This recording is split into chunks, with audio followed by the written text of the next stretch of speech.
fully comprehensible, you see. In one painting, we see a mother and daughter with a basket full of flowers, you think. In another, a man strides with a dog at his side. And then, as they're laughing and smiling and moving about, and oh, how good it is to finally, after all these years, be successful. So naturally, as they reach and they go to shake hands, they're bumped.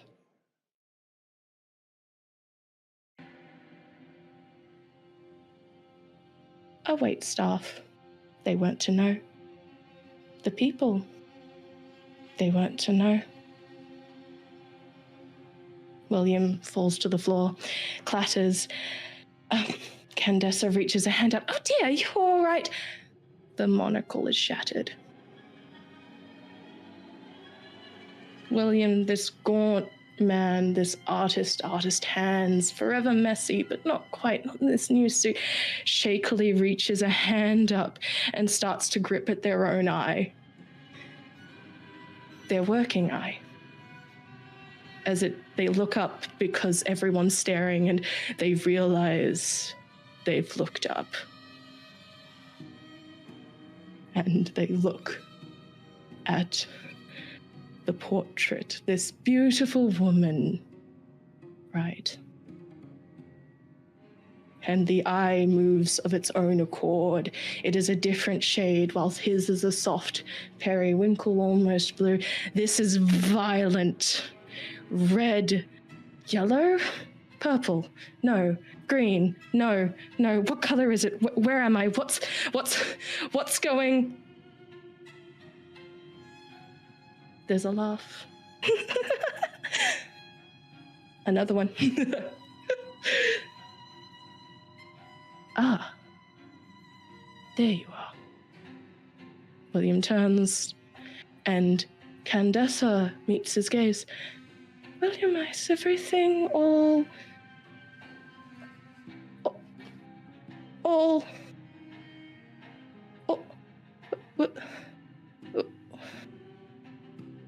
They look down.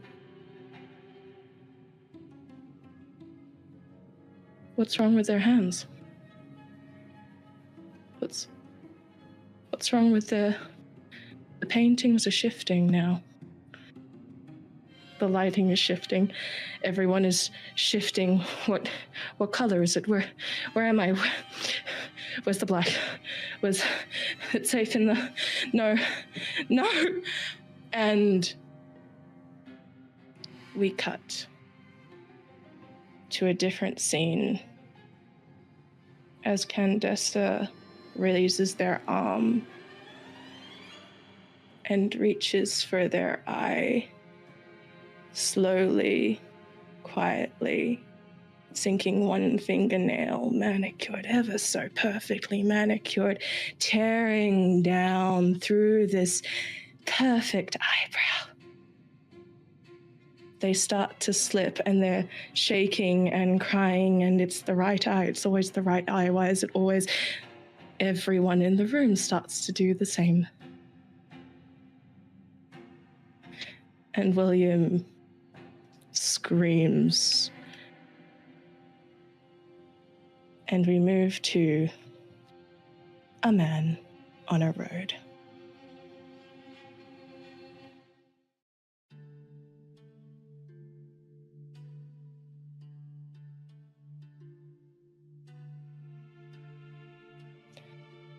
Hello.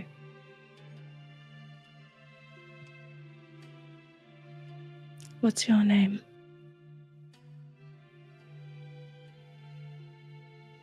Yes, Patch, I'm looking at you. Oh.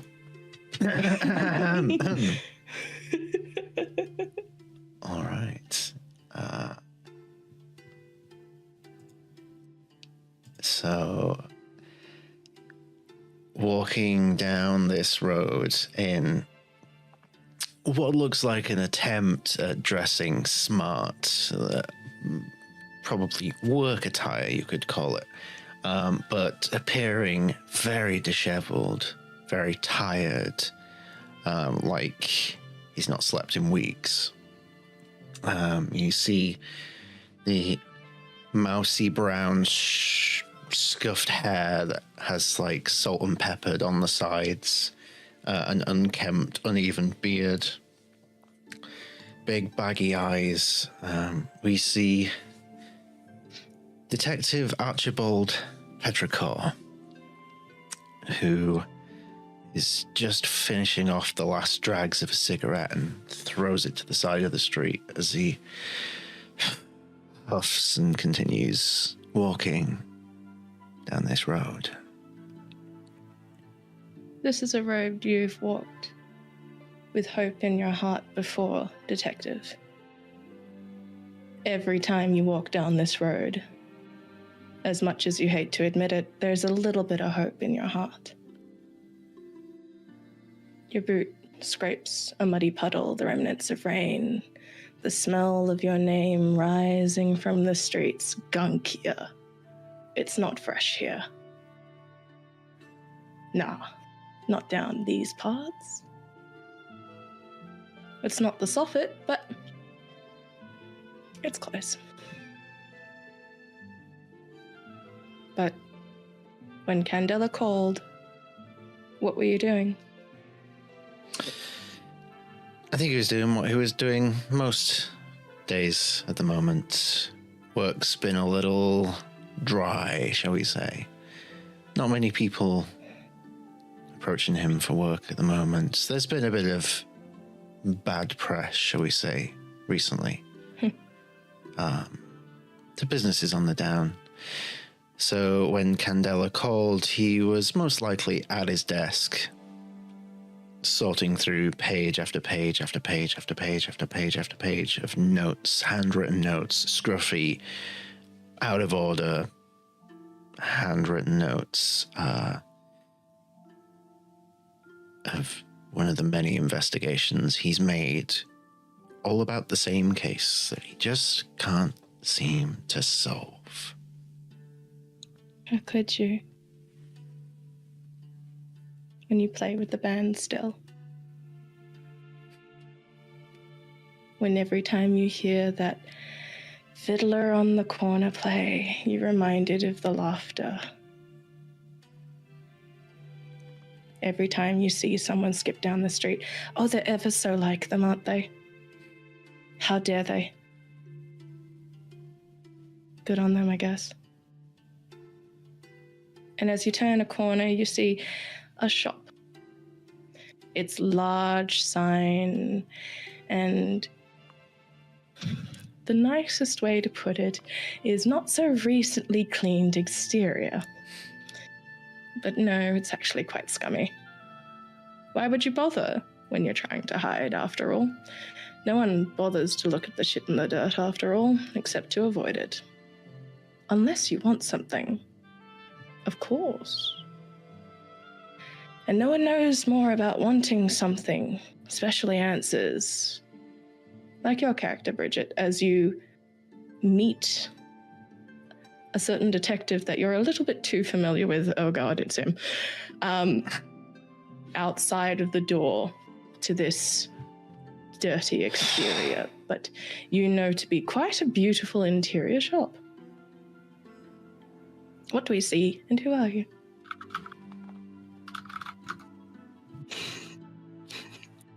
Today, she's in a sensible skirt suit, as always. Copper-colored hair styled into a chignon. She wears a hat low, with a brim low, which she tilts up as she acknowledges man across from her. And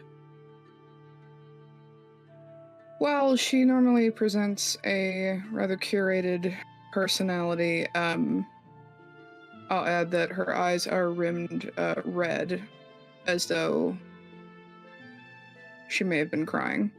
But she holds her typical notepad at the ready, and I think seeing the detective, she just tilts her hat up and say, Arch has tricks. No, no.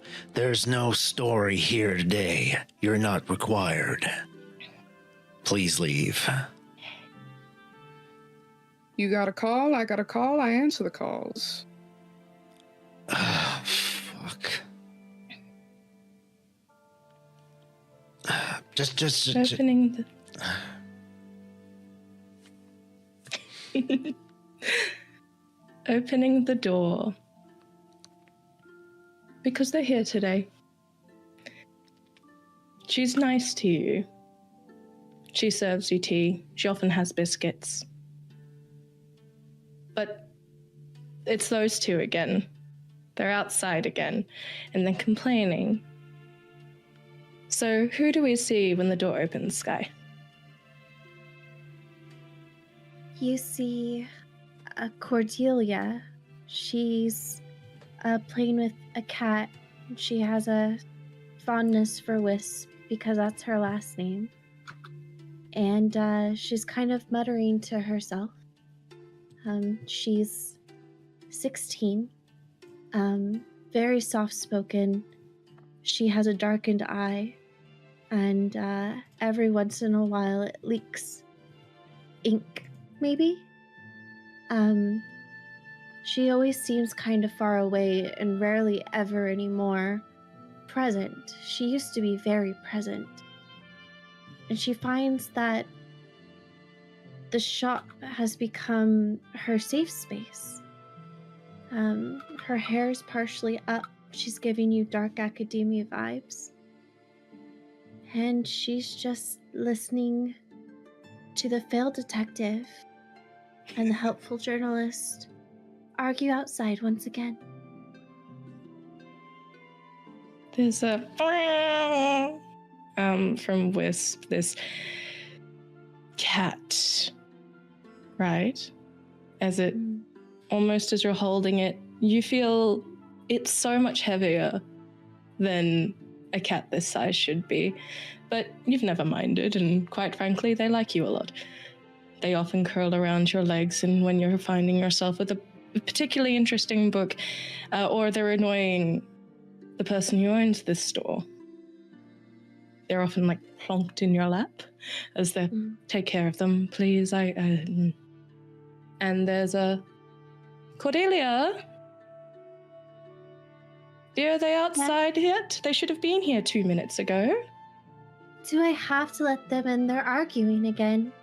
Pointless. Oh yes, no, they argue all the time, dear. That's how they become friends, I think. Okay. Or at least that's what it says. And she'll gingerly move the cat and I think frolic towards the front door and open it. Okay. I think she would hear, knowing that the tea inside is free, Philomena would add, I'll buy a fresh one. How's that? You really think you can win this over by tea? What? No. We're not having this conversation. No. We've done this before.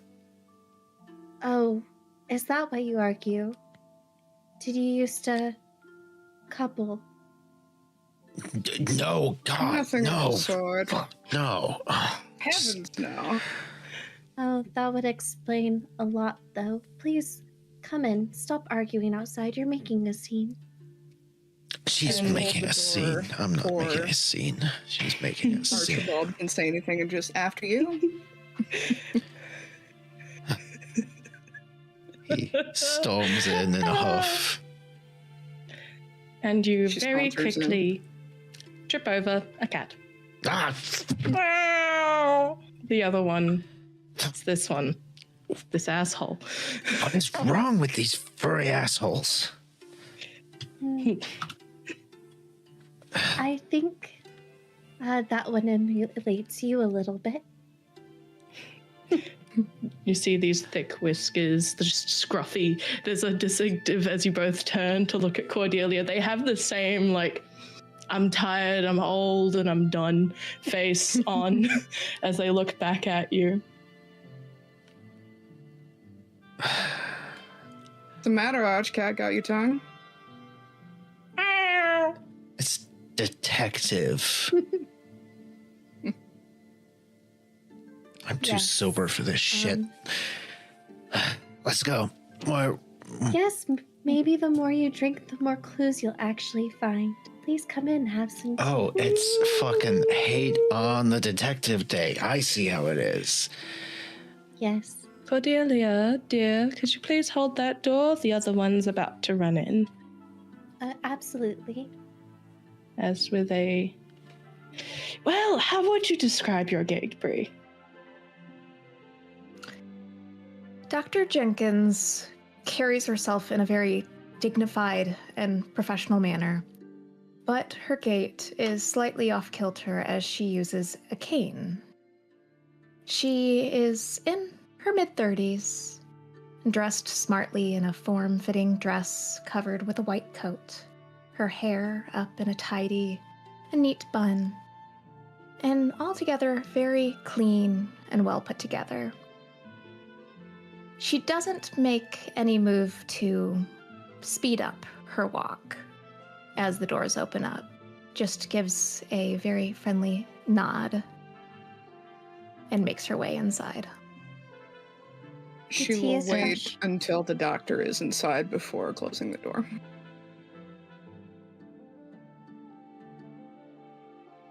Right. Firmly lock it. Philomena. Detective. Doctor. It's good to see that everyone is here and prompt.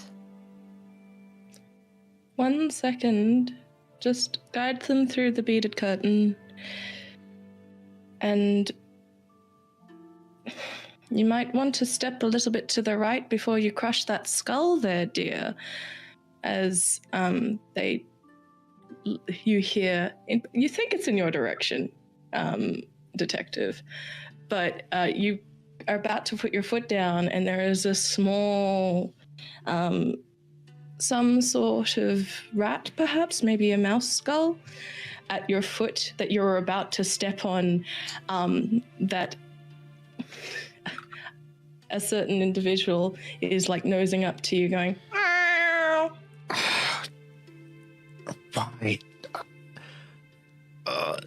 Why can't you just have a dog like a normal person? Because dogs can't climb shelves to help me get things down, dear. Come in. I adjust my right foot and I walk in. You adjust your right foot. You do not crush this small vermin's skull.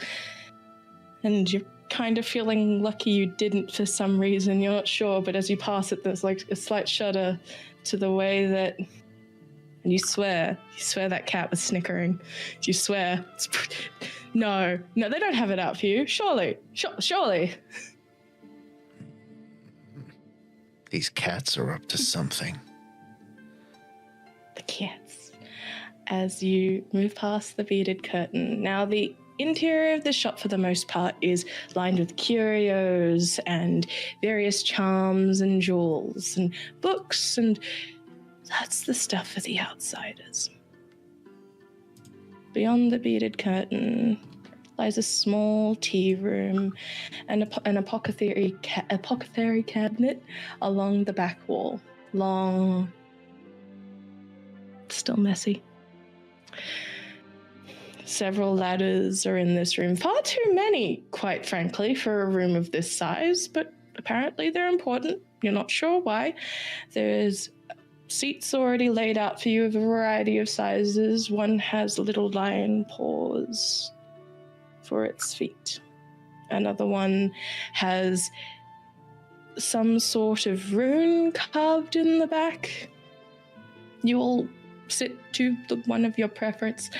And in front of you turns a I want to say a woman of her mid-40s, older for sure, or perhaps younger. It is hard to tell with this one, especially with the lines and scarring that seems to run up her face that changes depending on the moon. Her hair is this deep red color that almost flickers and flies out of the attempted bun. And it's an attempt for sure, because it is about to fall out any second. She takes another quill and just kind of shoves it in the back, and before your eyes, you see like Keeper Mapleblade. A kindly, for the most part, older woman who looks every part the place of a librarian or an archivist of some kind. If not for the series of eyes that she holds on her belt that are shaped sort of between moons, and the weavings of dried herbs throughout the belt. There is a deep sweep to this bright skirt. It's far too bright for this area. She'd get stolen from in a second, usually. But who would mess with someone who tells the future? Certainly not the person... Well, the persons who are here. You know that far too well. Welcome, dears. Is everything all right? Do you look white as a sheet, or other adjacent things that appear? Is everything okay? Just peachy. Aces. He's lying. Yes, no, it's very obvious. Yeah. And you, dear Today- doctor? Today has been just like really any other day. Patients. Just one after another. And busy work, always. Are you getting the sleep you need, dear? Well, I do. I just don't seem to get restful sleep. But Nightmares what again? can one do, considering? Yes. Well, Vivid. Each more vivid than the next. tell that brain of yours to behave. I need you all comprehensive, for lack of a better word. They serve tea. It's an interesting herbal brew. It's definitely not alcohol, like some people might hope, because at least perhaps you'd be able to feel be able to maybe like, yeah, no, this stuff.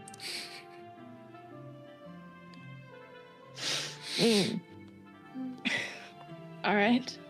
There's a nice turmeric and honey tea with some cracked black pepper. It should kind of help whatever is sick inside of you, detective. Please. You don't look well. You'll reluctantly accept a cup. Oh, if it's gonna fix what's inside of me, it must be some strong stuff. I Thank wouldn't you. deny it. Speaking of feeling well, Cordelia, how's your condition been? Any improvement since last time I saw you? No improvements from us. I mean me. I've No started worries. bottling it, using it as ink now. Well, if you need another appointment, I'll always fit you on the schedule, you know that. Thank you. Well, you can. Well, you're lucid enough. The doctor Doctor. takes a deep breath.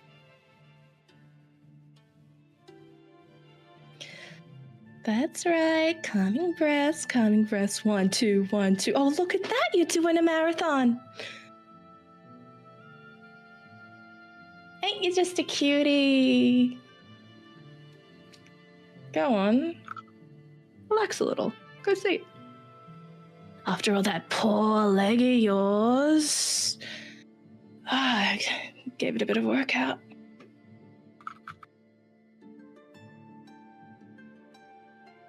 So, Cordelia, you mentioned the turmeric tea. May I have a glass? Oh, absolutely. And Fresh pep. The doctor kind of shrugs off something. Perhaps on her mind. In her mind. In your mind, in reflections. Oh, you know, normal stuff. And as you take your tea, in a surprising display of, like, quiet from Mapleblade, they are just kind of, they've got that soft knowing smile as Cordelia goes about the apothecary as if they know the place well, which they do at this point. They draw a card. And another. And another. They look in your directions. And they draw additional. In precisely 2 hours, which will be roughly an hour too late, I'm afraid.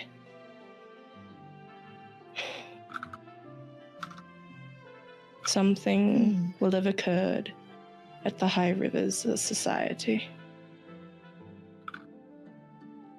And Candela, and very soon the OU, and there's a dingling at the door. Should have known they'd be too early. One moment, just take a seat. AUP, always too fast.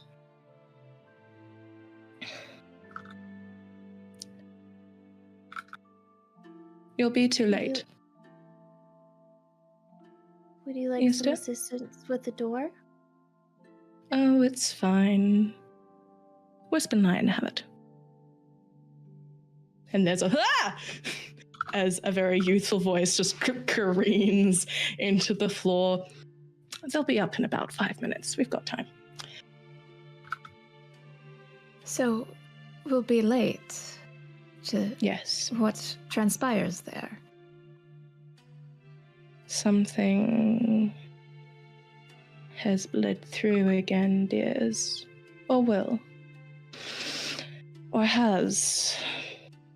It's awake now, whatever it is. They hold up a card, twist it in their hands, place it down in front of you, Philomena. They push this card with these sticks wreathed in flames and seemingly careening from the sky, 8 of them. Well, whatever it is, it's going to be fast, direct. Defensive, they take another one. Tired, they take another. And needs the light. And then their eyes then their eyes gaze over toward the detective. Prepare your heart. They throw down a card in front of you. On it is a grizzled individual holding one of 9 sticks. They're tired, injured. It's going to hurt. When does it not? You're right. It's going to hurt worse. Yay. And Doctor, as they Yes. slide toward you a card of a gallery. Leave before they wake up. There's... Well, your headache might get worse before it gets better. try to find balance wherever you can. And if you let the voices and stresses in your head get to you, it might not always be the worst thing to listen every now and then. They might be asking you to take a break. She makes a bit of a can't say words today. Uncharacteristic kind of frown. She's normally very level-headed, but she frowns listening to that. She's like, let it take over. No. You know I'm the sort of saying things let that it- happen when I do. Of course. And I'm saying that you may want to take a break and let it happen before you don't have a choice, dear.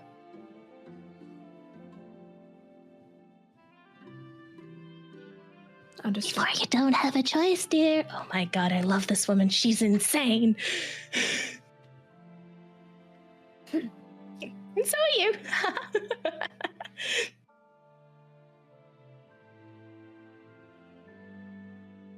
The little one's still like super creepy. I love that. Have they leaked out of the eye yet? What do you mean it's rude? I'm giving them a compliment. Oh, you're such a stick in the mud. Oh my god.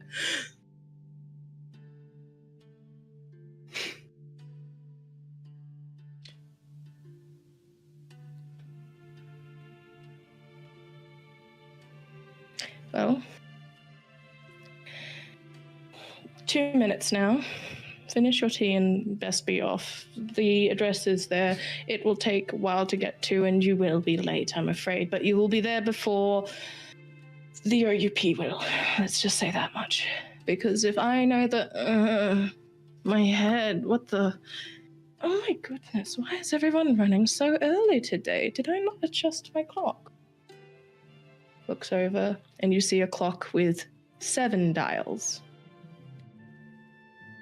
Each one pointing in different directions and different colors, made out of different types of bone. And there's a... Oh. Of course it's the crow's foot. All right. Off you go. Hurry, before they notice some of you, at the very least. Yes, I don't like them. Me neither, dear, but it's nice when they owe you a favor. Off you go. Okay. Come on, don't be Dr. slow, old man. Jenkins. I really am Dr. just Jenkins one will slowly get up.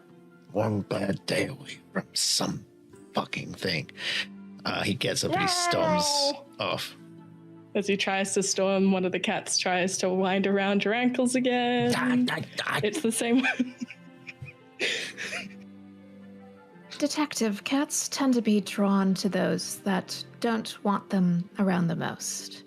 So perhaps if you just pretend that you want its attention, or give it some attention, maybe it won't pay you as much mind. Well, there's a problem, Doc. I'm just not that good at lying. You do good work. I know that. Don't let people get to you.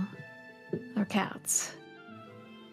He actually hesitates for a second when he hears that. He straightens his posture a little bit. Well, I think... While I appreciate the sentiment, Doc, you're probably the only mind in this two-bit town that actually believes that. But it's appreciated. Nah, do him. Says the voice in your head. Like, he's a bit sad, but you know.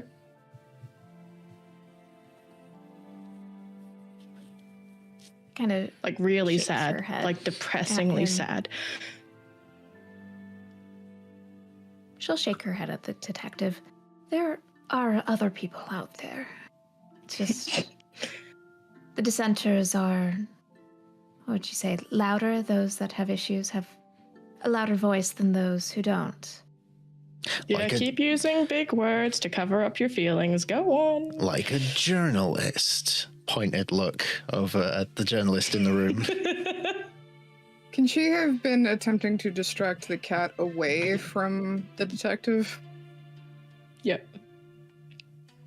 The cats actually really like you too. Shall I give one of them a scratch behind the ears? Starts purring. Starts like tossing out. I love how through all of this there is the gradual deposit of cat in the room. That's like the best thing. Yep. It's like, here's what I prepared earlier. Plonk.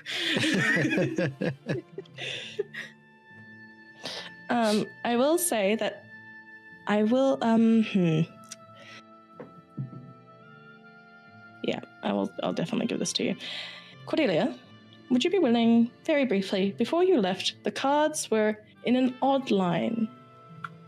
You've seen them this way before, but not quite this way. Before you leave, would you like to kind of try to figure it out, or do you think you'd just be like, yes, I'm on my way? I would like to take a look. Yes. All right. In that case, may I have a sense check from you? Yes. Fast roll. Oh my god. I can make a roll. Okay. Yes. Mhm. Sorry, guys. We're already 45 minutes in, and I'm... So sense. I do 3, and I have 2 gilded. And so I'm rolling 5 You dice. do... So you do... Where is your thingy again? So for a sense check, you do 3, and 1 of them is gilded. Okay. All right. We've got a 1, a 6, a 5, and on the guild, we have a 5. Would you like to take a mitigated success? And I suppose you haven't spent any drives, so would you like to just succeed? Yes, please. All right. So, as you kind of look at the cards, Mapleblade was tapping one of them that was not on the table before you left. It was the sun card, inverted. Tutting.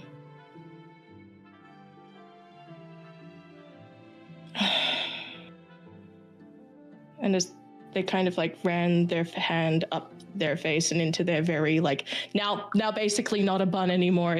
It's gone, guys. The bun tried.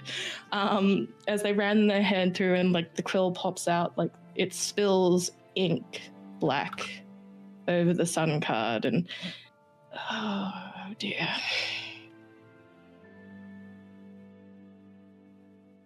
Touches the scar. Are you okay? Oh. It's fine, Cordelia. Don't worry, dear. It doesn't look like it's going to be fine. We must know shadow to know light. I know better than anyone, they say, and you swear for a second that the scars almost reach out in spectral hands and try to hold the fingertips like, well, one would reach for an outstretched hand, and there's a... It's fine, don't worry. But it won't be if you don't hurry. Go on. Okay.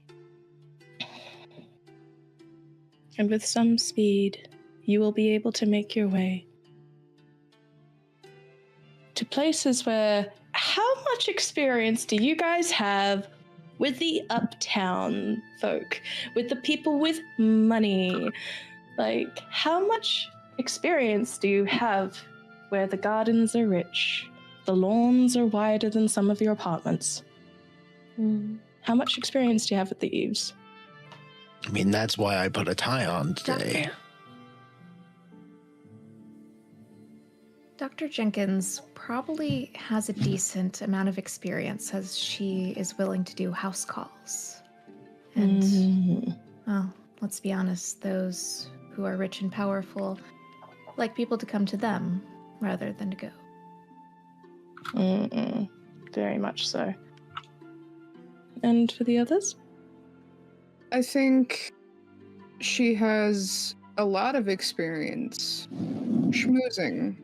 knowing the right people, showing her face to the right people, sometimes charming her. I think Mummy and Dad, they have money, but they haven't been around since the incident. And I think the detective has probably picked up many cases, taking him all across New Faire. He's spent a lot of time up here, but he particularly doesn't like it. He's from South Suffolk, and if it's not South Suffolk, it doesn't feel right. He feels out of place. It's too clean. He doesn't trust the cleanliness. All right.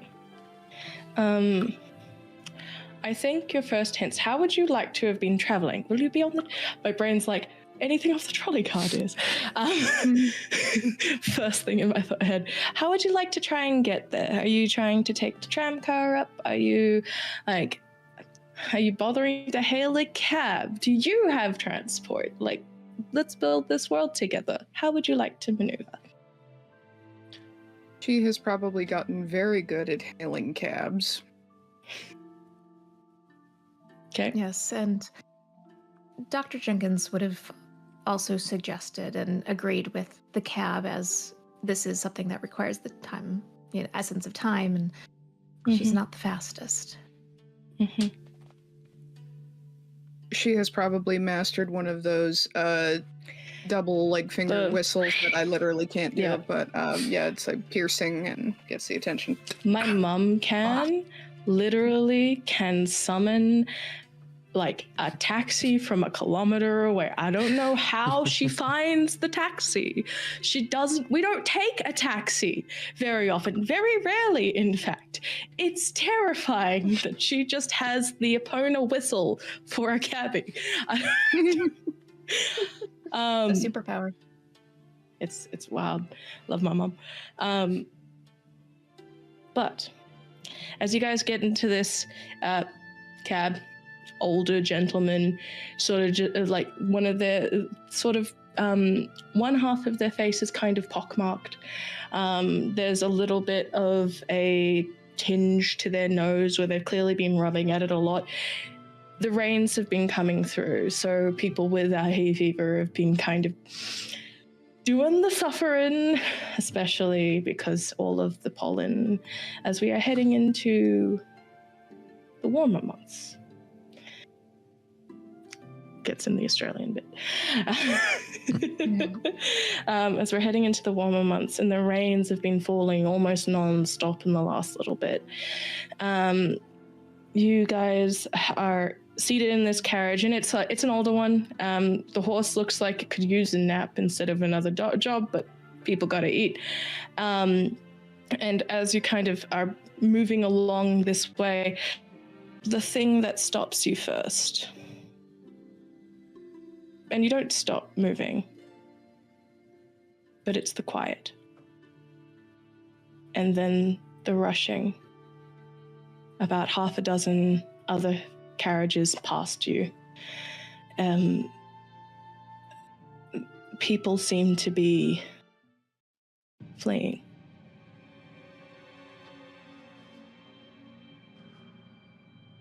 As you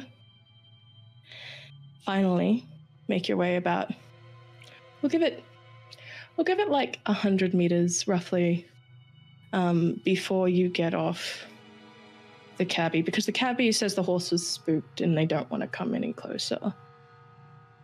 You step out of the vehicle. In the distance, you hear the bells of what the OUP usually sound like. And you make your way. But it's very difficult not to notice the people on the floor.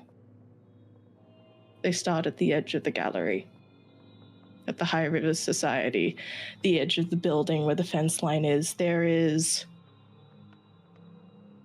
hands coated in blood. And just split from the eye the right eye, because one lays back, the first one you see, downwards through the neck, cracked rib, all of them, and then across the chest and just to the side. Blood. So much blood. The right eye is missing. Of the first body you find. What do you do? It's like they're sleeping. Like broken dolls. Gracious. Dr. Jenkins will carefully, but as quick as she can, make her way to investigate one of the bodies to take a closer look. On one side, there is very distinct dryness of tears. The other side, where the eye is missing, and it is missing, my brain says the trial cord, but that's not the right word, but the cord that connects the eye to the brain has been severed, been torn, but there is no eye. The hand that is most bloodied is the one on the right side. You know what? Roll me an analyze roll, please. And feel free to be active with what you'd like to do. Shout out if you go, man, I feel like I want to try this. I have this ability. Go nuts. I'm going to spend a drive and I'm going to give you an extra die on your roll, as I'm going to help you as I pull out my first set of gear, my investigation equipment. Love that. So if I have 2 out of the 3 highlighted, what does that mean for how many I roll? Does that matter? You have 2 die to roll. Do you have a gilded in that particular skill? For analyze. Yes, I do. Then that means one of those 2 die are gilded. All right. So I can roll 1. And is that including the third die? And then you get the extra die for having the drive given to you by the detective. What does your detective gear look like as you are helping out the doctor? I like to think it's because it literally, the description of the item is just detective gear. So with the full flexibility that offers, in one hand there is like a notepad tucked between his middle 2 fingers, and he has like a pen in between his thumb and his index finger, and he's somehow writing like that. And in the other hand there's a hip flask. That's it. That's his detective gear. Somehow this assists. All right. And would this be a situation where I would choose some gear to use? You don't have to if you feel like you've got say like laboratory equipment and you want to use that, go for it. But I feel like as a medical professional, checking over a body is an innate skill that you have trained over years, right? If you'd like to use a tool to help you, say, separate the rib cage to pull out a heart, that's a different story. Yes. All right. Why did I say that so candidly? Like it's no big deal. Don't worry about it. All right. They're important. Ribs are difficult. I shouldn't know. All right. I got a 2 and a 3 on the regular one and a 4 on the gilded. All right. If you choose to take that gilded, and I would suggest you do because that's a mitigated success, as you're like checking the body, it's just too fresh. There's just way too much blood for the amount of just, for lack of a better word, very obviously, the eye is missing. As to where that eye is, that is a mystery. There is no signs of it. You look for the floor to see signs of footprints or anything. There is nothing. As you kind of look through the body, I will say with a 4, at the very least, you can tell this is self-inflicted. It's like they gouged their own eye out. But why? I have no idea what would cause such an event. Neither do they. Get it? Because they don't have an eye. Hardly at the time. Lame. Not the time for what? Nothing, Detective. I'm talking to myself. Maybe it's time. And she puts her hand on the doctor's shoulder. Maybe you mean it's time we look to see if there's a route. Like maybe it branched out from somewhere. And she's gonna try to step in the non-bloody parts of the floor and start heading towards the center room. As she reaches up towards her eye and goes, Delilah. And I'd like to use her as my bleed detector. Yes, lovely. As you reach up, there's a yes. What is it? Something fun has happened and terribly wrong. I do enjoy fun.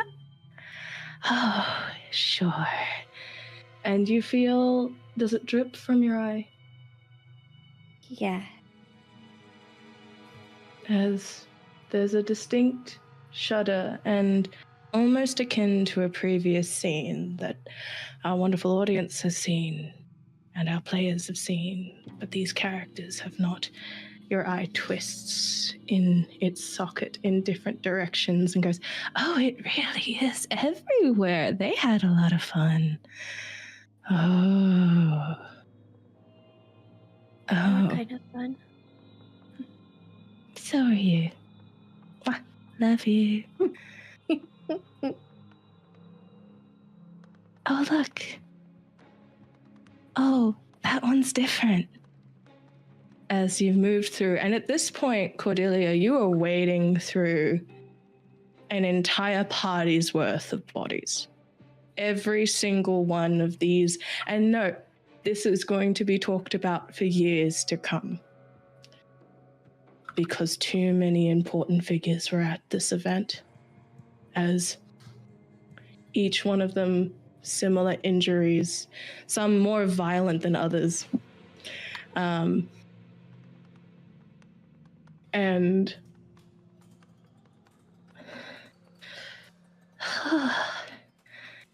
that one.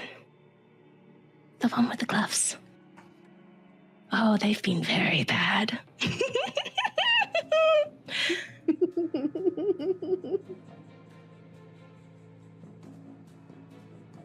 What are you guys doing? And we've got the doctor looking at bodies with the detective's help, question mark. Help.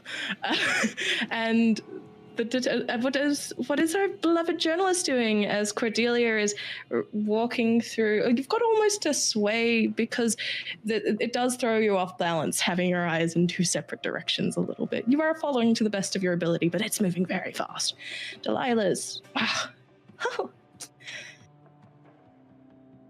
I think she's of the mindset to gather evidence, so she is going to pull out a camera and attempt to, as long as the faces are intact, she's going to try and snap a few photos to see if they become more recognizable in picture, or just generally, since she has a history of schmoozing with the upper class, she's wondering if she might have recognized anyone from previous recordings. That's a good point. Give me a read roll to see if you recognize anybody. But with your camera, is it an instant develop situation? Have we hit that level of technology, or are you going to have to find out? I would say that's up. Oh, okay. She probably has resources from the paper that she works for that she could get them developed fairly instantaneously. Okay, cool.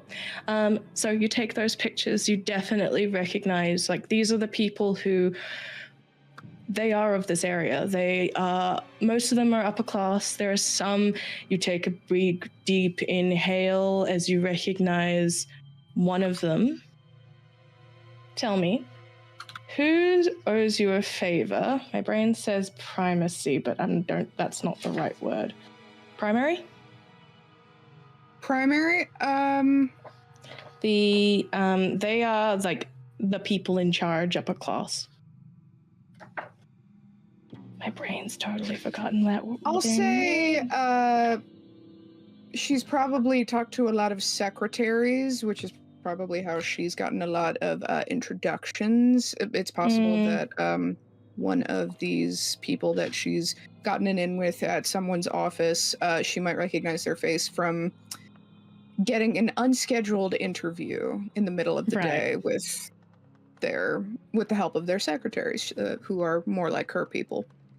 So it's primacy, and you would recognize the co-secretary of Lucas Secco, who is they're very well known to be secreting objectives of lobbyists into chamber agendas when they're not supposed to for the right sum, but you recognize their co-secretary. Oh, and you said a read roll? Yes, please. So I think I just have one, but can I possibly spend a drive? Of course you can. Please, that's what they're there for. Do not be stingy with your drives. Let them drive you. It's literally in the name. So drives let you add another Die roll to the pool. Yeah. Excellent. Ooh, I have 2 5s. 2 5s, lovely. So that's a mitigated. As we, as you look through the bodies, you try to see if there's any patterns, any movements. They're all very similar to the first. There's some in this center area as Cordelia is kind of moved toward this one body. And note, they are completely ignoring another one that is far, far worse. You kind of, whatever happened, it was very quick succession. It wasn't, and it seems to be moving, whatever it was moving through, or they all decided to do it one at a time very rapidly, as if and their eyes darting in a direction. They're all open-eyed is the other thing. Nobody's got their eyes closed. They're just staring up, wide, blank, terrified, some with tear stains. And the reason that you kind of take pause and you're wondering why Cordelia is not looking at the body lying limp, upside down. A woman, right? Hanging out, right? And there's this distinct squelching noise as this pool at the center. And Cordelia, you're not seeing this. You're too excited about this one right here. There's something on them. Sister, there's something on them. As Philomena, your gaze raises to what it looks like a woman, half in painting, half of painting, half dripping slowly, almost solid but boneless is what's pooling at the floor paint. Is it blood? What? And to those who heard the initial scene, the woman of the painting hangs upside down, eyes missing, both of them missing, with half of their body still painted and flat and two-dimensional.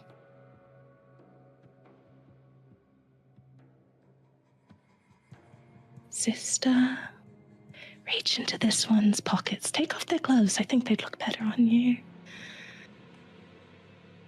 We'll start with the gloves.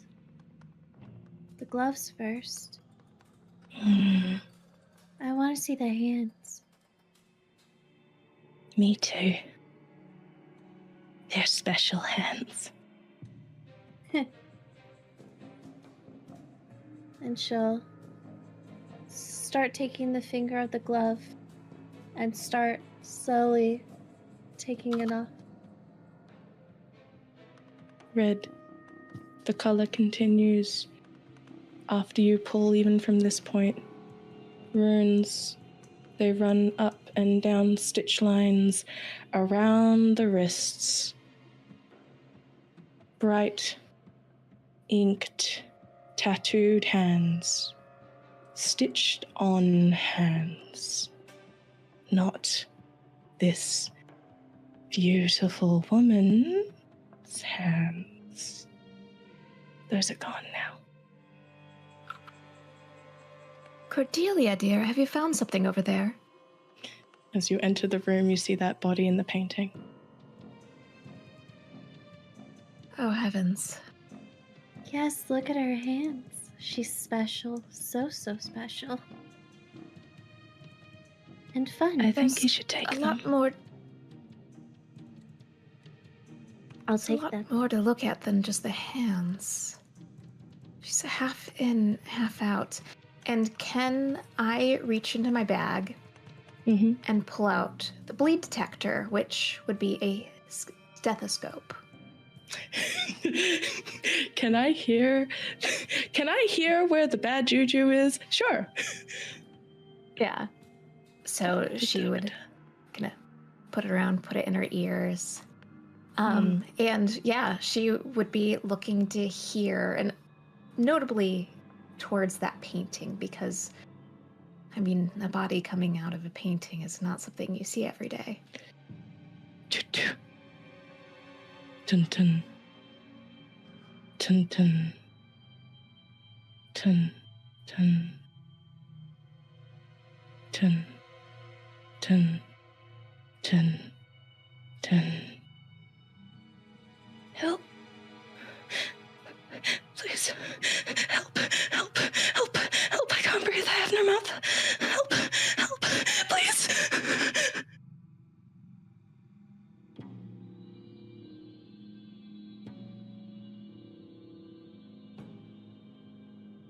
She is going to make her way to the woman hanging out the painting and feel for a pulse.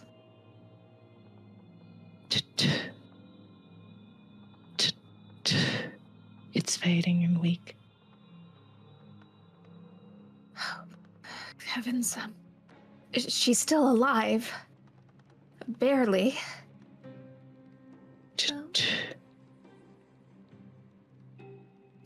Poor thing. Half painted, dripping out to the floor. Oh, we very well can't pull her out. And Please. I wanted to stop. Please, let it stop. I'm so sorry, dear. I'll do what I can. And Dr. Jenkins will examine everything that she can just to see, like, whether or not this person can be removed from the painting, or if this is They are something painting. undoable. Their skin is oils and pigment and blood.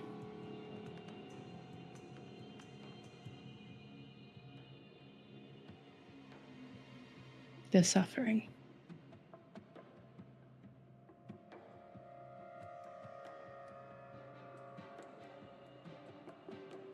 She will look around. There's other paintings, right? Yep. Do these other paintings have people? Not anymore. You see a flowery basket held by no one. You see a place with a dog barking up at no one.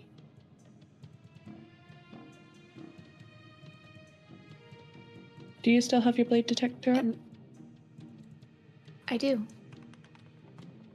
And she would kind of be putting it around like she's seeing what else shows up in her.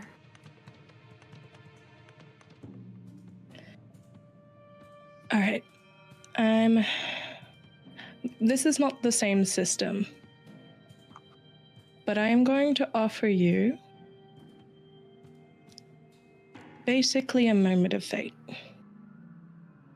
Oh, with don't consequence. tempt me with a good. I'm offering you a poison promise. Take the mark and bleed, and let the other one handle it. And I'll give you more information. Should you get a mitigated success or higher on a sense roll. All right. You know I'm going to take that leap. I know, that's Gonna why do I that. offered. Now, I don't have any of them highlighted for sense, so I don't know what that does or means. It means you're rolling with disadvantage. So you roll 2d6 and you take the lower. You can spend drives to try to increase it. If somebody wants to help you, they can, but they probably shouldn't know. I will spend some drives. How many can I spend? If it's within, do you have any drives in intuition? I have 6.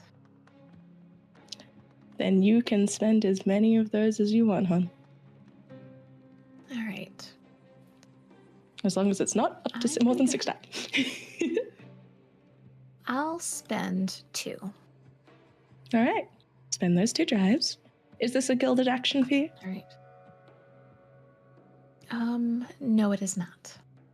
Lovely. All right. Take that mark and bleed. All right.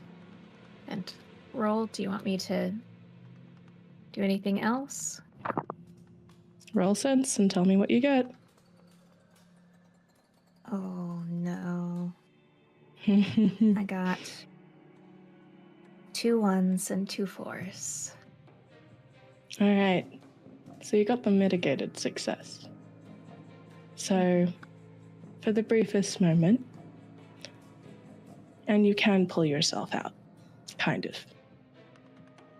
But you feel like yourself stretch back, and you guys are kind of distracted because at this point, Cordelia, are you taking those hands? You're muted. You're muted. I'm going to take those hands and I'd like to put on the glove. And then I'm going to start going through the pockets. Oh, detective, you're muted as well. Sorry, that was all the chaos of the moment. That's technically tampering with a crime scene, but... You know what would be tampering? You see these runes? And she pulls out a quill, sticks it on a rune, and cuts through it. Tampering. They're stitched inside. Why don't you come look? Against my better judgment, sure. Oh, it's so good. Philomena, you're pretty keen. You're on the case. You've got your camera. So I think you're kind of there, but not. As the good doctor suddenly straightens up. Puts the stethoscope on. Puts it to their own heart. Cool. Puts it against the painting. Poor fuck.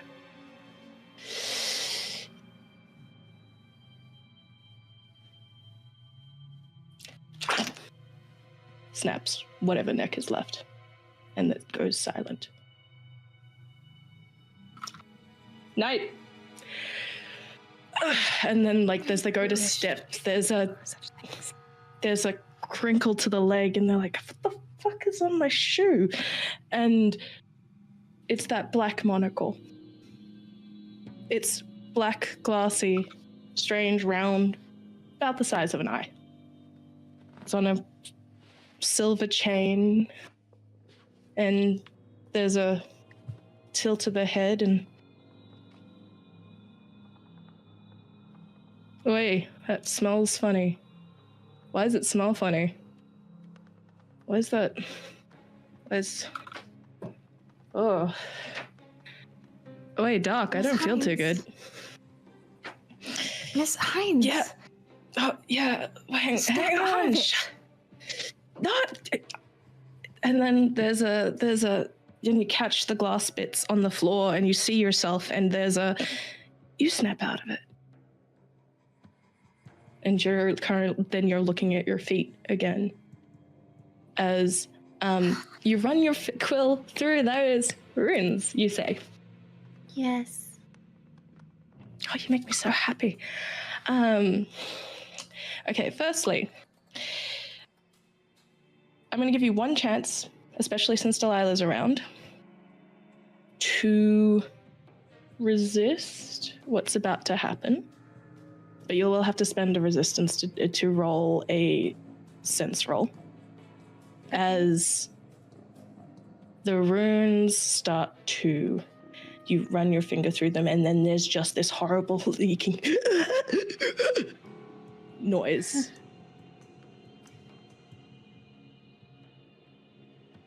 Okay, resistance. So how many resistance? You should have, so in your intuition, there's a couple of resistances. You'll have to spend one of those. Okay. Done. And then roll me a sense check. Now this is gilded for you, so roll that with a gilded die. If you'd like to spend one of your many drives in intuition, feel free. I have so many, but we're just gonna go with it. All right, so I rolled a 4, a 6, and a 6. Critical success. Lovely. Was it either of the 6s on that gilded die? Yes. Lovely. You get one of those drive points back. And as you tear through, you hear a, sister, be careful. And you drop the hand as the hand begins to twitch and mangle and writhe. And detective, you've seen some shit in your life. There's been some stuff, but nothing can prepare you for seeing a hand unstitch itself from a wrist and begin to crawl with rapid speed out a door. What do you do? I try to stomp on it. Okay, roll me a move or a strike. Up to you. Yes, if you'd like to take pictures, feel free.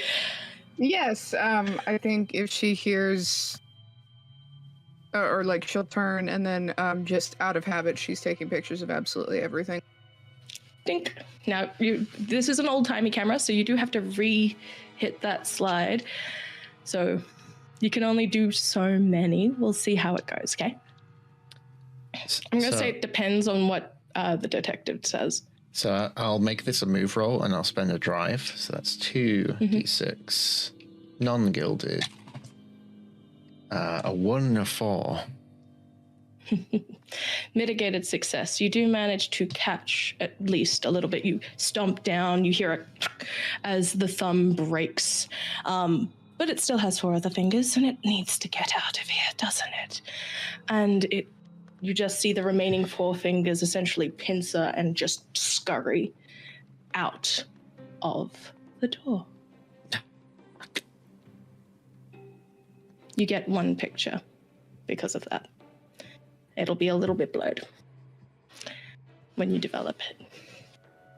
And Cordelia, your sister has just saved you again. Don't forget to say thank you. I say thank you every time I look in the mirror and think of you. Oh, you're so sweet. Love you. I love you. But you know who I hate? I hate him. Which one? The one with the... Just Him? him. Oh, yeah, he was really mean to that hand, wasn't he? He's very mean. Oh, but you need him for now, don't you? We could trick him. Yeah. How do you feel about... And there's like some soft... And the rest of you just see Cordelia start giggling to themselves. And Detective, you feel a little bit...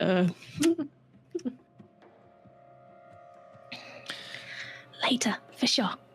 Okay. You might need to stop leaking me out soon, though. I'm starting to get a little tired. Okay, you rest. I've got it. Okay. Just let me know if you need any more help, alright? I will. Doctor, you see yourself, you feel yourself sway that weak leg. Your knee buckles, you land in blood. That person in the painting is gone. And Detective, can you do me a favor? Mhm. And I feel like this would either be a read or a survey for you. I don't know if you're any good at either of those, off the top of my head. If you'd like to actually, because you're trying to figure out who's here as well, so let me know if either of you would like to roll or somebody assist another person with drives. If you'd like to roll 2 separate checks, either is okay. Can I do something? Well, Can I do something different? Ooh, yes. What do you want to do? I want to burn my intuition resistance. Oh. And I'm going to Are go you wanting a poison into... promise too? I'm going to go into my mind palace, Ooh, yes. which is the ability that I have. I love it. Burn my intuition resistance as I, over the course of like out in the real world is like a split second, but he goes into his mind palace and he analyzes everything he's seen, everything he's heard, every aroma that he's smelled. And from like a more cinematic visual perspective, we see like a dark void where he just stands there in front of a note board which has pinned notes on it, and it's everything he's seen, all these different experiences. And in rapid time, we see him moving things around, trying to put things in order. By burning this one resistance, the GM gives you the information you've deduced. Before I do, though, your hand stops briefly on one pin. A familiar pin.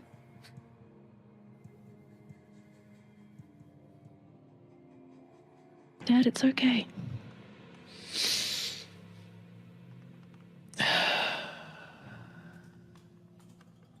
It's never okay. You say that about everything. You're gonna get so tired. I've been tired since before you were born. But more tired. It just means I'm not done yet. There's a small hand. How old is this hand? Oh, I would say 7 at the most. It's tippy toes. It's tiny. There's woven bands of flowers. Her favorite. She taught them well. And with that soft sense of chamomile briefly under your nose, you feel a hand on your shoulder, long fingers, a musician's fingers. And as you bring yourself back in, there's a good luck.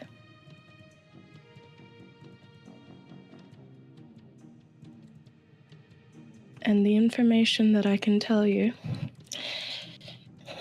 is that that person in the painting, the one that is now dead, the one that is now gone, has been missing for the last 7 years and is on a list of people who have gone missing. Rather like your wife and daughter. Oh, and who was that other one? That it starts to piece together. There was a man too, right? Around the same time? No, it's been...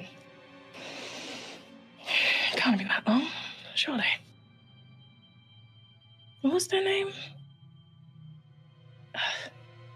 No, not important.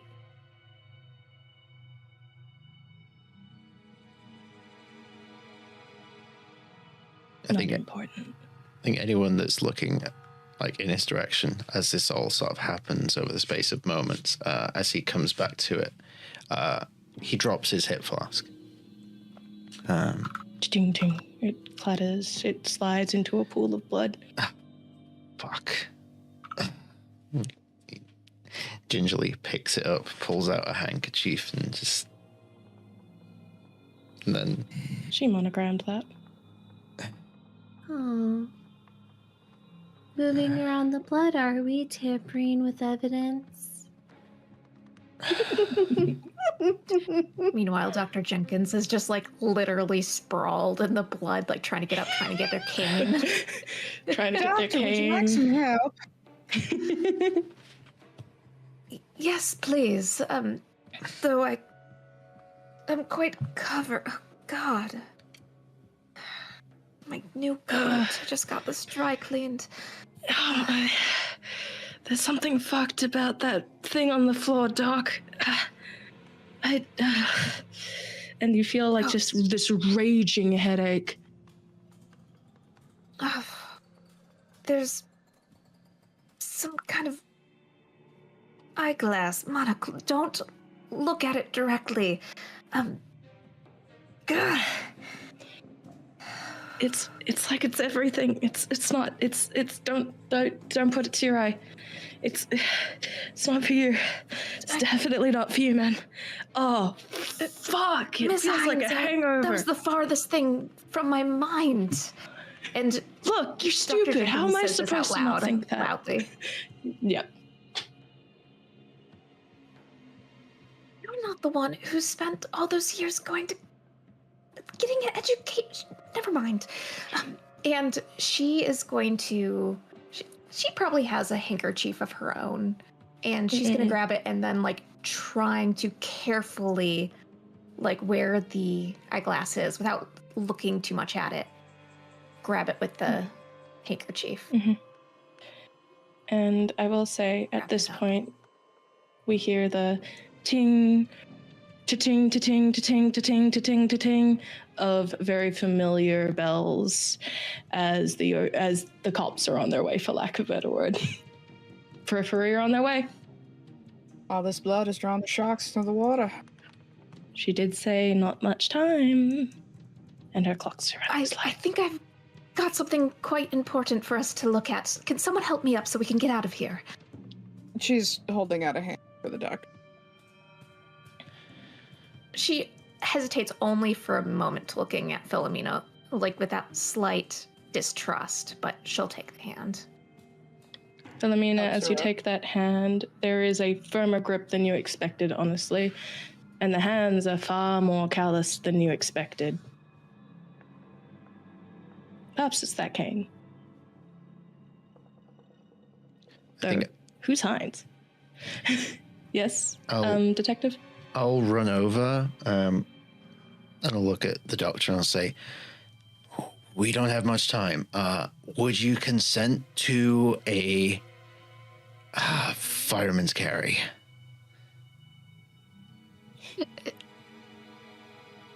Sure. Great. We gotta fucking go. And I'll scoop the doctor up and we will start running. Covered in blood. Cordelia? Her sense of, she has no shame or dignity at this point. She's like, all right, let's go. Covered in Cordelia? And then I'll hit up Philomena in just a second. Cordelia, what was that? As the detective is getting up and going away, she's kind of flabbergasted that once again he's walking away without checking for further evidence, and is going to put her fingers inside of the pockets of the person and see if there's anything in there before they run. Okay, cool. I will give you that be a survey, please, while you do that. And yes, Philomena. So, she would have heard the mention of the monocle. Okay. Yep, you would have heard also the Ms. Hines, I believe. What's the name? Was it? Mm-hmm. How big are the bleed containment vials? They can be whatever you'd like them to be. I picture them roughly about test tube size, but I'm also a picture like a conical flask where the bottom of it is like this rotating like camera eye lens sort of thing, but it's all up to you. I like that second option. I think she's going to try to use her peripheral vision to locate where the eye is and kind of use the containment vial as like the way that you would catch a spider underneath a cup to attempt to slide it and close the lid on it. So I will say that the doctor has picked up the monocle. Oh, okay. But if you want to, but they picked up some of the monocle. If you'd like to pick up the excess and the contaminant vial, I will say that that's honestly probably going to be very helpful for what happens next. All right. She will attempt to do that. Okay, lovely. As you use this, I imagine like this basically conical flask. The bottom is metal, this brassy color. The top has this strange, almost like camera focus style. As you turn the top, the bottom opens, and as you put it down, there's just that as the eye closes on the rest of the items. I do like the spider bit, so in my head it's now like just little spread out tiny little bits. And what was that survey roll, Cordelia? So when it's disadvantage, it's 2 and you take the lower. Okay. If you choose to spend a drive, it's a straight. It's 2. It's 1 total. 1 total die? Okay. Yes, per drive. Okay, I'll spend a drive and we'll risk it for the biscuit. Go for it. A 4. All right, so you do have, like, again, you're in a rush. I think that's the other reason why you're not fully, like, thorough with your investigation. You pick up, you reach through these pockets, weird hands, the gloves, you pull out, using the gloves, this medallion? No, it's too small to be a medallion. It almost looks like the top of a signet ring of a handprint. In a circle. Pocket it. Awesome. And as you do, you follow the rest. And what timing, what luck, everyone roll me a move. And if note, I will say that, actually, I would say that, Doctor, since you are being carried, it is, in fact, our good friend, the detective, that gets the disadvantage on this roll. Which is why I'm going to spend 2 drives. Wise. If you've got anything in nerve, you could always give them a drive if you'd like, because we can add multiple. Nerve. Would Lovely. this be considered a high stakes roll? Yes, actually, I would say this is very much considered a high stakes roll.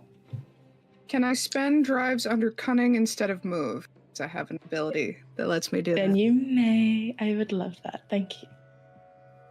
I'm going to spend 2 drives from cunning. Okay.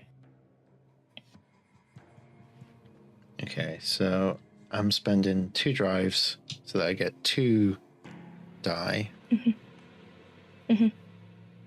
And did the doctor say she was spending a drive? No. None to spend. I have a 0 in good. nerve, but All good. Can I lend a hand? You can if you've got the nerve drive to spend. I do, and I like Then the go for it. doctor. So go ahead and add 1. How are you helping? What does this look like? I think I see him kind of struggling with how slippery the blood is, and to help alleviate some of the weight, I'm going to try to hold up a part of the doctor as well. I think you pick, for thematic reasons, do they pick the bad leg? ooh, yes. What does it Ew. feel like in their hands?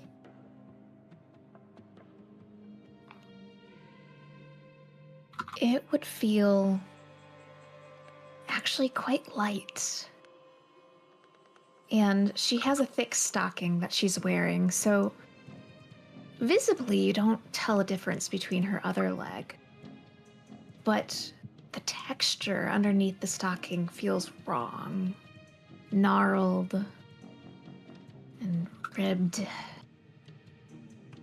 Just nothing about it feels correct, like skin should feel. I really like this one.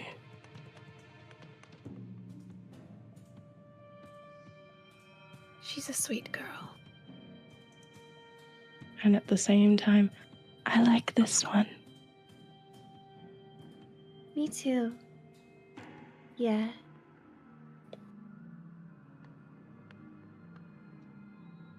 Hurry, detective. Tick-tock, tick-tock. What do we got? What's our moves? So I got a mitigated success with a 1, a 4, and a 5. Any on a gilded? No gilded. Okie dokie, what do we got? I got a 6, a 3, and a 3, but I might have had an idea. Okay. I think on their way out, just in case they get any trouble, can Philomena attempt to put on her press credentials so that if anyone does catch there, it looks like she's there in an official capacity. It's kind of like a disguise. I will say that depending on the role of Cordelia, I will allow it. Otherwise, I don't want you to waste your gear if it's unnecessary. So, Cordelia? 1, 3, 5, 5 on the gilded. Ooh, lovely. You get that drive back. So, 2 mitigateds and a full success. You're going to need that press, Doctor dear. It's the strain of carrying someone and covered in blood. And I'm going to say that the detective takes a mark in body. Just from the extra strain that you weren't expecting. The doctor's oddly more heavy than you expected from someone you'd expect to be light, right? But they feel muscled in a way that you weren't expecting. I think especially as you're moving through this door, and as you essentially are running out with desperation, you're covered in blood. And the periphery are right there. So I think that unless you want to stop and chat, you're all going to take, except for the good doctor, because they're kind of not moving, an additional mark in body as you're pushing yourselves to run away. Ooh. Do you think that's fair to say? I'm vibing with it. Lovely. Then, as it has hit 8, or some people's 2, I do think this is a good time for our break. Also, good job, guys. I hope that's been okay so far. This has been so much fun. Are you kidding? You so smashed here it for out this. of the park. Oh my god. That intro? One of you, those lines will live in my head for a week, rent-free, 100%. Oh. I've discovered that I like little premonitions before I run a session of Candela. Yeah. Oh, this is the horror vibes that I was hoping for. I'm loving Yes. this. Delicious. This is why I wanted you to do this, Scarlet. Yay! Yay!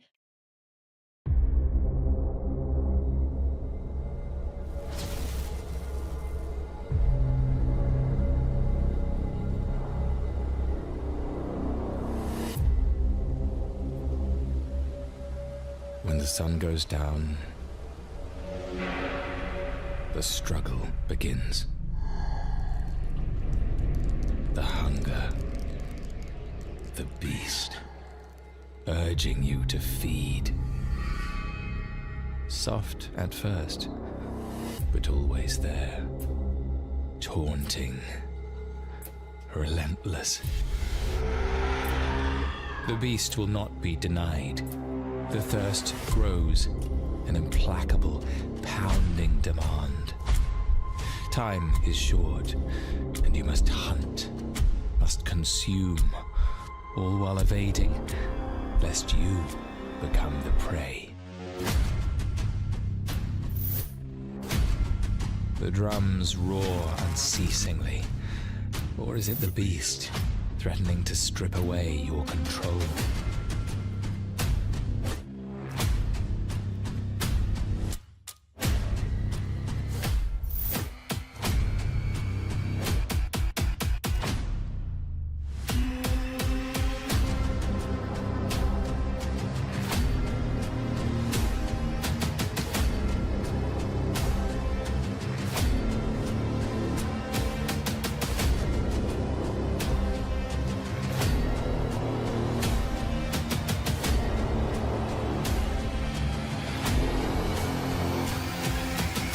In the end, the beast may win sometimes. But if you forge the right alliances, remain in the shadows, and resist your darkest urges, it won't win tonight.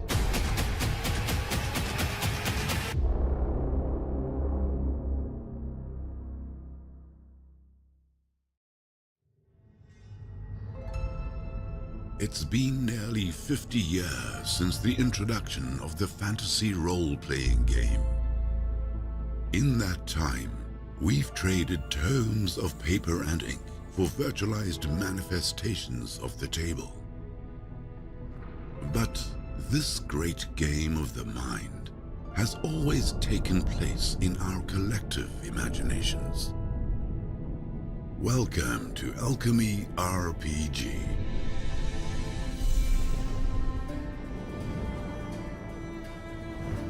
Create interactive scenes and experience gameplay in an intuitive storytelling environment, meticulously designed to amplify cinematic immersion within the theater of the mind.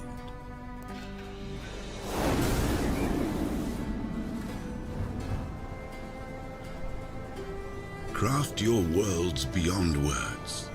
Immerse yourself and your players in your creations with lore-rich articles. Fully mechanized NPCs, and pre-made player characters. Effortlessly stream your tales directly from Alchemy, while onlookers cheer for your heroes on perilous paths of adventure.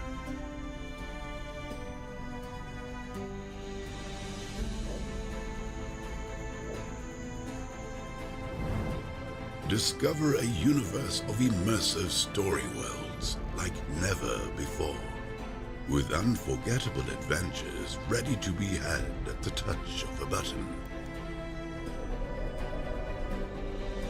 Breathe new life into your stories by harnessing the power of the Alchemy platform, a window into any world.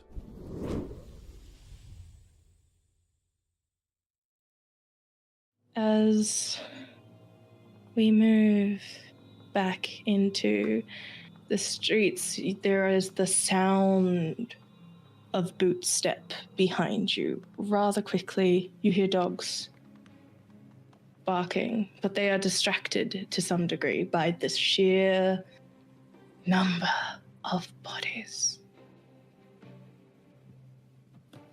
We cut briefly as we move to the streets of New Faire. And in a silent step, there is an odd calm. Unbeknownst to our circle of adventurers. Adventurers is the wrong word. No. We hear a cat on the street as it yells past. A familiar cat. This one dark, white socks. Its shadow stretches out as it curls back inside for curios. And as the soft sound of wind rushes slowly, arching over buildings and structures and some stuff we're not supposed to know. We circle, circle, circle, circle, circle, circle, circle, circle, circle, look through looking glass. Looks and trains down to the location from a very high building. Looks down to the bodies as they are slowly put back. Not together, no. No. Why would they bother? But these are important people. They need to look good before their families check on them. As that cat curls around and we pass that scene and this dark form, this looming shadow fades back. And we follow the spyglass from this cat to another location, to a building filled with people making the world. There are some who will say that the world is made of the things you can see. Those people are right to some degree. But it is script, it is word, it is story that truly crafts the world. It is the stories we tell ourselves to make ourselves feel better when things are dark and lonely. It's story that comforts us, that makes us seek solace, protects us. And as we look over to this typing individual through this spy looking glass colored glass, what color is it? And we look through the eye of this glass. They put it down. There's a big sigh.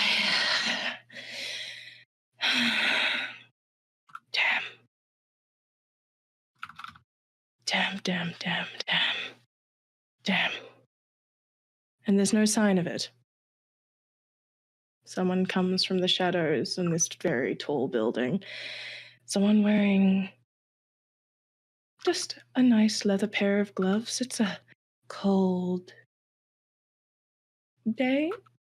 It's been raining after all. Right. No, Cassandra, I don't think expected quite that.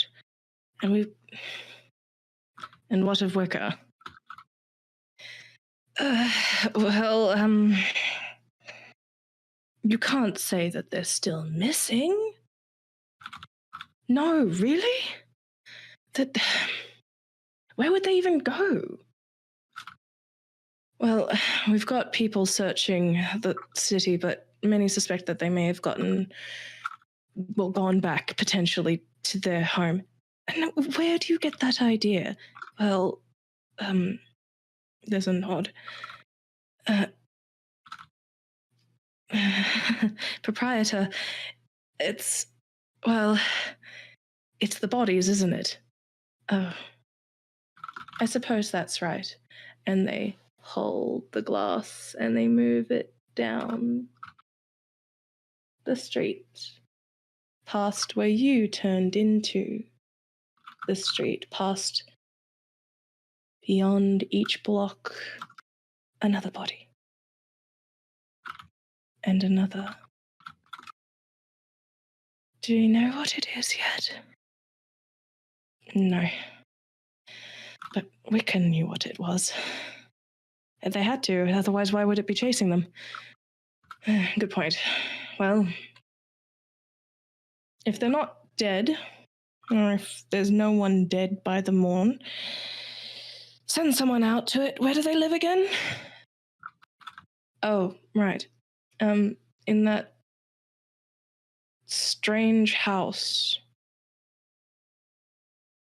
out in the country. I'll never understand artists. Why spend all that time on a house made of stained glass?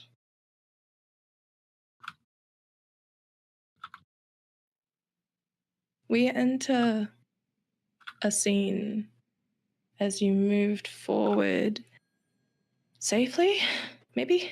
Question mark. Debatably? Question mark. There is an office. It's late, though the sounds of typewriters are still going. The question is, were you followed? And I think at this point, my friends, somebody's going to need to roll hide, or sway, or how do you escape the eyes after you've pushed yourselves into the late afternoon and that sun slowly dips toward that office?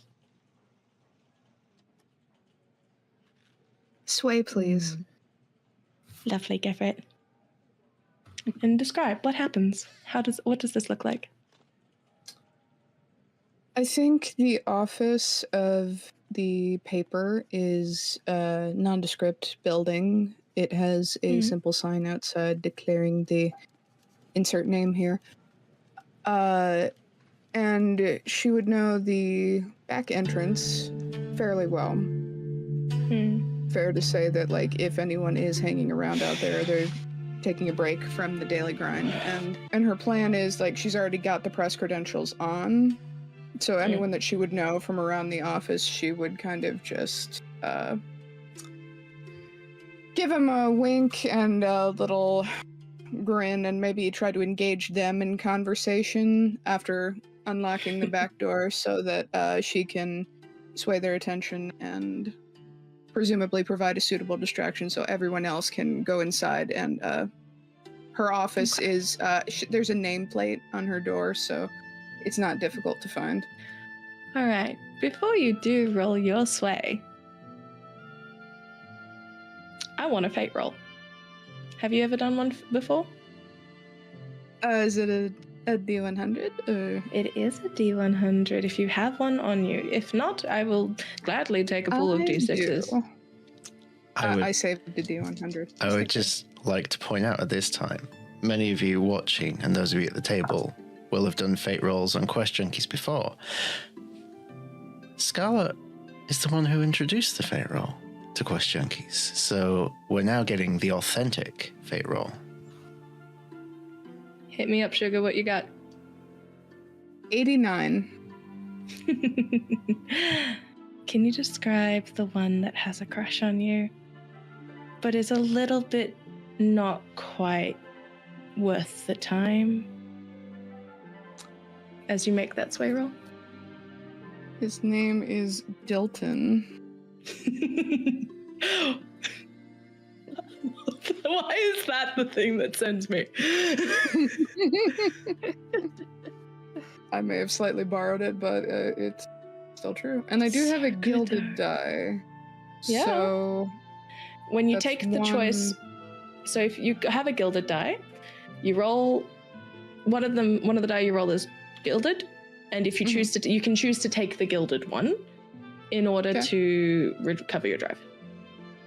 Ooh, okay. All right, then. And why not? I'm gonna spend a single drive for this. So I think that's 3 total. Yeesh, okay. 1, a 3 on the gilded, and then a 4. Now, the 4 is this mitigated success. However, Okay. a 3 is a failure. Would you like to take the failure and get the die, or do you think this is too important? I think this is too important. All right. Describe Dilton. What kind of person are they? And you're trying to distract them. Kind of. I think, I was gonna go with pocket protector, but I think pocket square is more likely. And it's not just a pocket square, it's sewn onto a sweater vest, so it's a bonus pocket square. And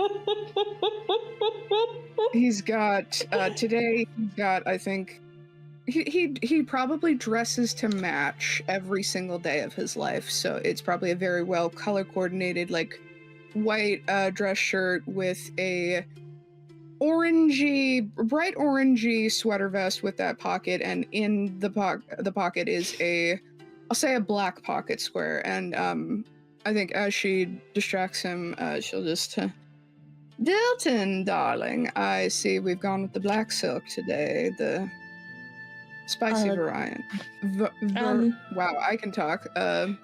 That's all right. You rolled mitigated success. We'll say that that's exactly what's happening.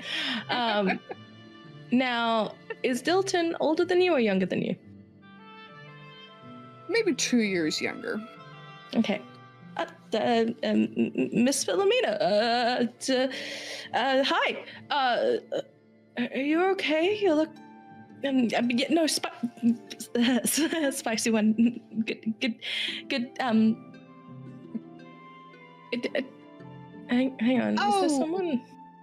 You know, it's been such a busy day on the job. She'll kind of gesture to her press credentials. You know, Forces them to look down. They look up immediately. Oh yeah, no, we're getting reports in of some horrible stuff happening at the High River Society. Were you on that case? Yes, you know, the boss man wanted to put me on the job right away just to get the skinny and the lowdown, and of course they do. Your articles are always really good. Hang on, and I think, what do they see as you guys note? Some of you are still covered in blood, unless you've tried to wash off on the interim. So, what do they see as they are sneaking essentially past you? Mm-hmm. Like, what do they catch that makes them suspicious? But it is a success, but they have hints, right? Because this isn't risky. Mm-hmm. Well, this is less risky. Yeah, I think by then, like, Dr. Jenkins would have taken off her white coat and turned it inside out and is holding it, like, over her thing as she walks with her cane, because she would... Mm-hmm. I don't think she would let the detective carry her all the way here, so... I can totally picture Hines being like, free ride, though. Look, this is the most you've ridden in years. Hines, no. But, shh, no one needs to know that. Shh. And this is why we don't fuck. We don't fuck. Because I work all the time. It's hard to meet people. Okay? No, it's not. But someone's got hang-ups and made me promise when I was drunk, didn't they? Well, I could get us tail. Promise, though. You can Yeah, get for now. yourself tail. Mm-hmm. Look. If anything, look. I will it's get probably us. Dr. Jenkins' conversation that she's having with no one that's suspicious at this point. Right. It's just like tail. Listen, you get enough control as it is. I don't need you to do anything that could influence my life too much beyond that. Doctor, give me the news. of something happening in your life that isn't the blues. Oh my god, you're such a stick in the mud. Shove that cane up your ass. I prefer not to. How do you know you won't like it? Huh? You never try anything. Miss Hines. No.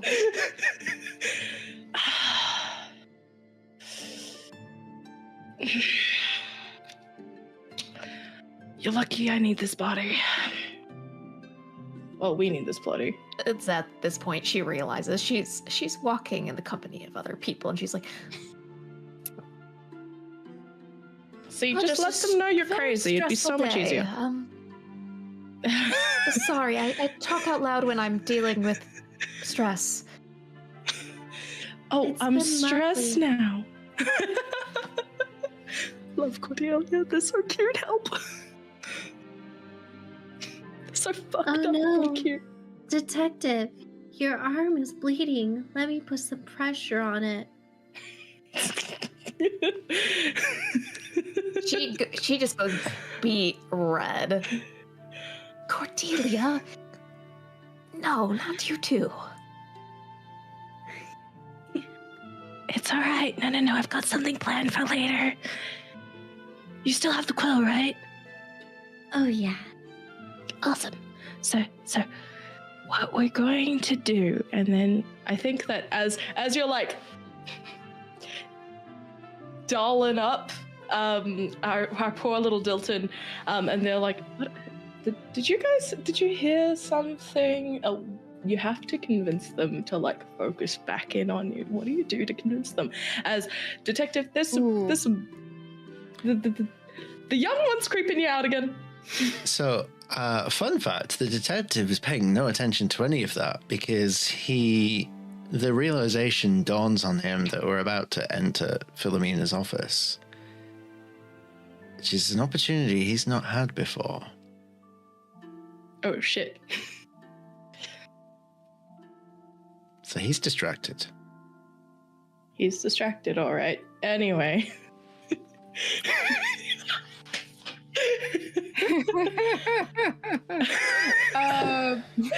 Anyway, what do you do to convince Dilton to focus back in on you as they kind of like, what the fuck?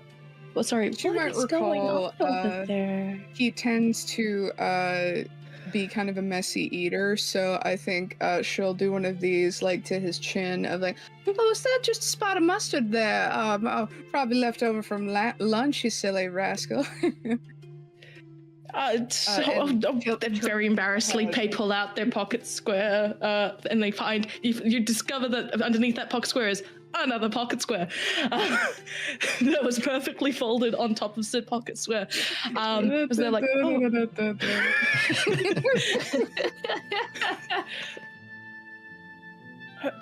sorry, yeah, thanks. They are like flushed against, I wouldn't say their cheeks, but you can see that there's warmness to it. It's the tips of the ears that give it away. They are like bright red, and they're not looking at your gaze, but they're also not looking at anybody else that might be moving by. Thank wish. I think attempting to pitch her voice slightly louder to let the others know that like this is it. Go in the door. Go now. Oh, probably he has like glasses, and there's tape in the center, taping them back together. And oh, did you get a new pair of glasses, darling? Oh, well, they're top notch. You look like the bee's knees. Where's a pair of glasses when you need them? They have ones nearby. Wait. I thought I had them at the desk, but I guess I moved them. There's definitely a like they kind of got broken the other day when sort of slipped and fell again in the office. You know how it is. Oh, no harm, no foul. I'm always getting into a bit of a tizzy myself, but you know, you always clean up so well, Dilton. You're a fashionable young man. Oh yeah, thank you, Mrs. Philomena. You come in So you coming in? Do you need any help in the office? Oh, I'm just here to give my daily report. You know, the paperwork they pile upon us. It gets so cumbersome. But I promise, if I need any help with dotting the i's, crossing the t's, I will come and find you. Oh, yeah. Sounds lovely. And they are far too flustered to function well as an individual at this point. Between the press to the edge of the jaw, which I'm pretty sure is like a zone, right? That has like a lot of nerves. They are more flushed and embarrassed than anything else. You distinctly remember when they broke their glasses on the other day. It was tripping and falling because somebody accidentally leaned forward in a very tight shirt the other day. It's a shame. I have it in my head that pair. there was also a banana peel. Yeah, no, totally. It's a whole thing. However, you do manage to get inside Philomena's office safely. I will say that there are a few eyes that catch the edges of you as you're moving through. Philomena is such that she has an office, right? That's a pretty dang big deal when it comes to being a member of the paper. They're very well respected amongst other journalists because they've had a lot of scoops. It's just a fact. However, with that mitigated success, it is not a clean exploration by any means, right? It is the tail ends of somebody bumping into something, or the whisperings of people to their totally not other sides of themselves or their siblings, but in fact, there's some notice, but I think that you manage to, at the very least, assuage concerns as you're moving through with this kind of notebook of I'm interviewing these people air, right? Like, these people are intentionally here. I think that's part of it. And aside from that, I will add that in this office, as the rest of you enter before Philomena arrives, before you enter in, carved at the very top left corner of the nameplate is the symbol for Candela. It's very small, it's very slight, but you would recognize it. And next to it again, you see a single sprig of thyme made up of several drops, sort of looped together in a band. Sort of, my brain says mustaching, but that's not technically the right word, but mustaching under the end of the Candela symbol to, I say it's not denote, what's the word for it? To denounce? Denote, thank you. To denote the circle that you belong to. This isn't your first rodeo together, but you are a fairly new circle, and that mark is fairly fresh underneath. You get a new nameplate. If you change circles, probably. Maybe. You're not sure yet. You've only been called a few times, but a lot of people have come to you from other circles asking for help. You enter the office. What do they see, Philomena? Ooh, let's see. Several framed photographs of places about town, looking like landmarks, almost like they should belong in some sort of government building and not a reporter's office. A few newspaper clippings as well. Some of her articles, boasting her accomplishments without tooting her own horn, or so she thinks. A typewriter in the center of a big wooden desk, and a couple of notepads, several notepads everywhere. There are assorted other bits and bobs, perhaps the occasional globe, a clock that doesn't appear to be working, and notably on her desk is a... how do I describe this again? Let's see.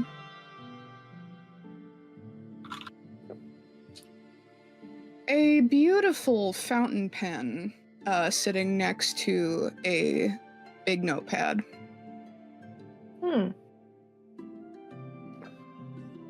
How beautiful is the fountain pen? It's I don't know. rather elegant. How beautiful is the fountain pen, detective? Well, if it's been properly looked after, it is a deep cerulean blue with gold lining bands at the top of the cap and at the bottom of the cap. The nib is an equally shiny gold, very extravagantly shaped with a nice round point at the end. Damn it, Sky. That's great. Continue. And I would say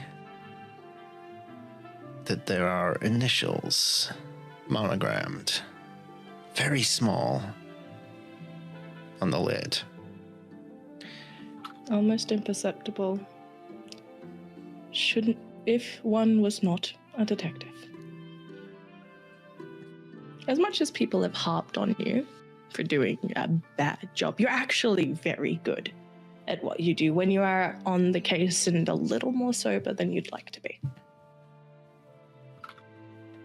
That's a very familiar pen. And You remember throwing that pen? on that point, I think that's a very sobering sight.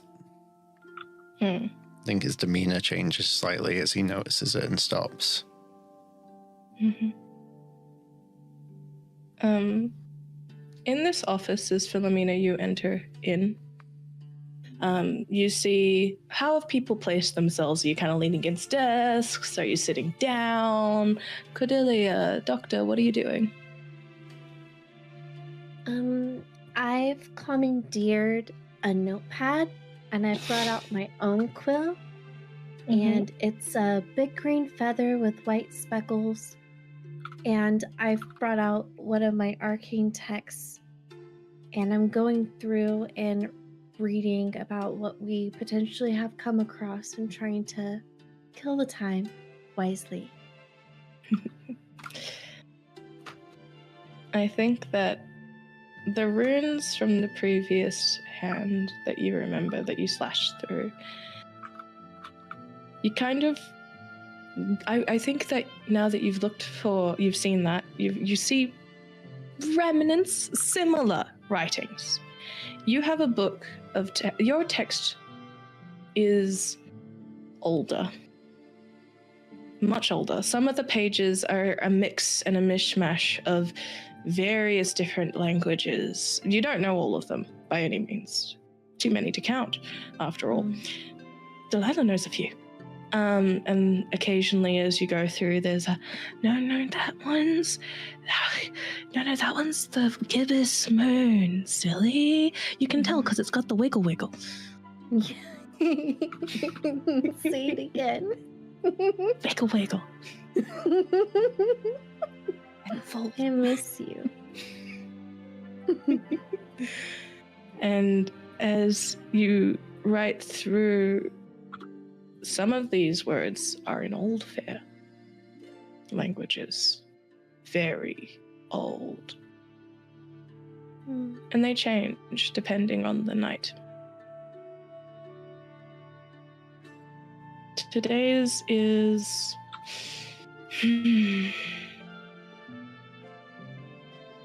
not full. Not yet. Tomorrow will be full. It's the moments before tonight. And as you're kind of going through your arcane texts, is this the same ink that leaks from your eye? Yes. Oh, you do know how to give a person presents, don't you? Oh, lovely. That'll come into play in a very soon. Do you still have the medallion? Yes. Thingy? I do. Yeah, it's Awesome. in my pocket. Are you keeping it on you, or are you bringing it out along as you kind of are all assembling what you've brought? And Philomene, you've walked into the office. I'll pull it out because we all have to work together. Even the Yeah, she detective. did say we have to. Yeah. Have to be nice. Figure it out. He could figure you out, though. I mean,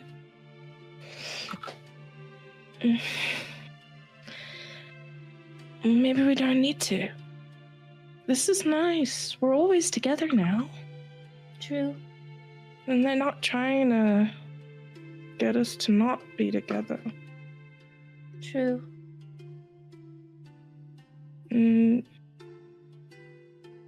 I don't know. It's scary. I don't know how you do it. There's so many lights and people. And, I mean, you remember what happened. Kind of.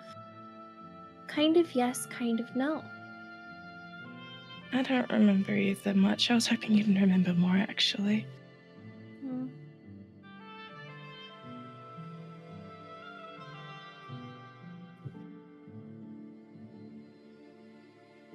I miss Mama. I do too.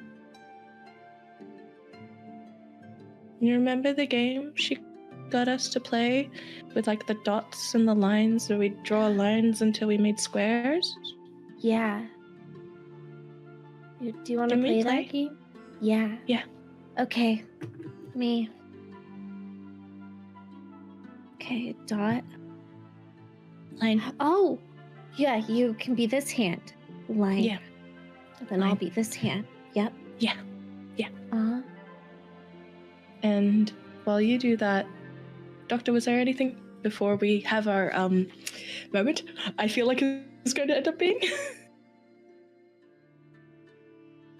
She would probably pull up a chair, as walking too much on that leg always makes it ache so heavily. And mixed with the headache that still lingers after the earlier events, she pulls it up, but she takes the handkerchief that she had wrapped around the monocle, and she do we have to look at that sits thing it again? on the desk. No. It's covered. But it's gross. Don't pay it any mind. Just rest and let me handle this for now. All right, but you gotta promise to let me handle it when you Promise you can't. that- You And I you already let you can't handle run. things today. Yeah, because you weren't gonna snap the bitch's neck, were you? She was suffering. I'm a doctor. I can't take someone's life. Well, good Not thing like I'm that. not. I did this because you fucking couldn't. Didn't I? Just like any time you're in danger and I gotta step up because someone's a fucking coward. It's not fair. Do you think I want this? You think I don't want to go walking and running and enjoying the fucking sun? Even if you had control over my body, you wouldn't be able to do that anyways. Not with this leg. But I can. I can move with that leg. Because to me, I don't see that thing as a fucking burden.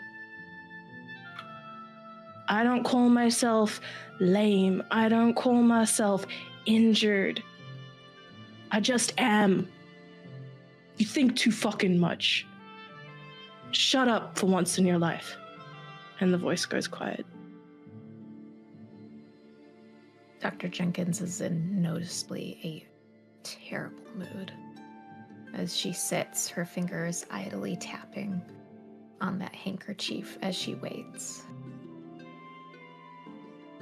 Philomena, you enter the room to find Dr. Jenkins looking quite morose and honestly a combination of thoughtful pissed, I feel like is inaccurate.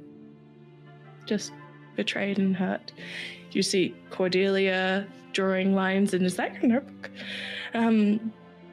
With both hands, and the good detective frozen in place. That's weird. Well, it's not the Fritz Carlton, but I think it'll do in the meantime.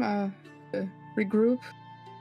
Apologies, the accommodations couldn't be more accommodating, as it were. I think she does have to sidestep the detective on her way to her desk chair. Mm-hmm.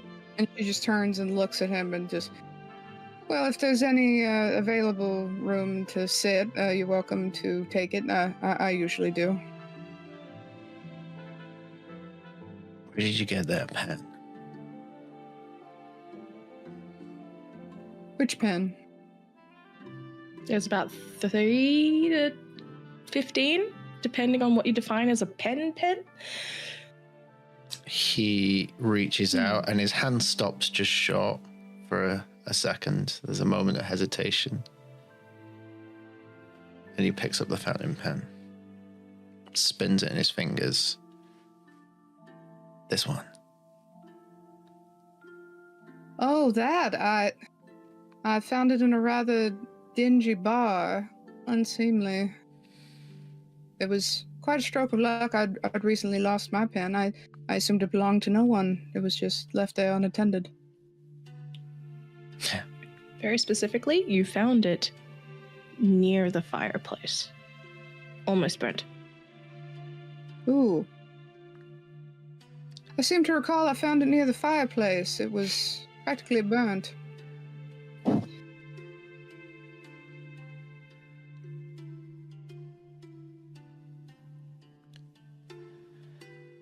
It's like, I really can't do anything right. And he'll, just press it against, your shoulder until you take it. And then he'll go and sit down.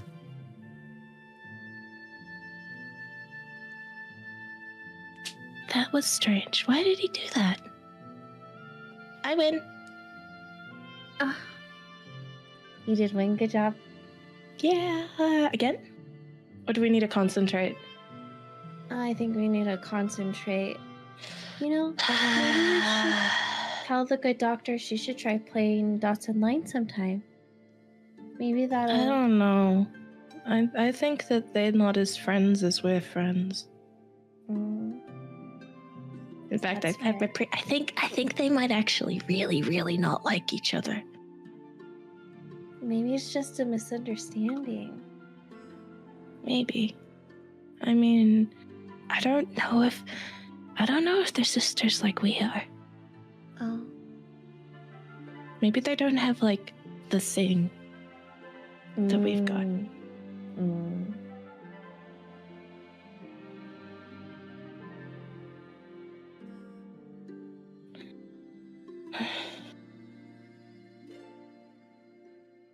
Okay, concentrate. Yeah. Yes, concentrate. Mm-hmm. Hey, you guys. I found a medallion in a pocket of the lady that had the hand that ran away. Medallion? Yeah, it's here. Take a look. I'll take it and look it over. How many years have you been with Candela at this point?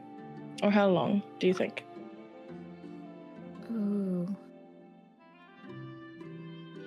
Considering circumstances, probably about 10 years. Okay. You recognize this symbol. I won't make you roll analyze unless you really want to have, like, all the information. Would you like all the information, or would you like some information? I want all the information. Give it to me. I play wizards.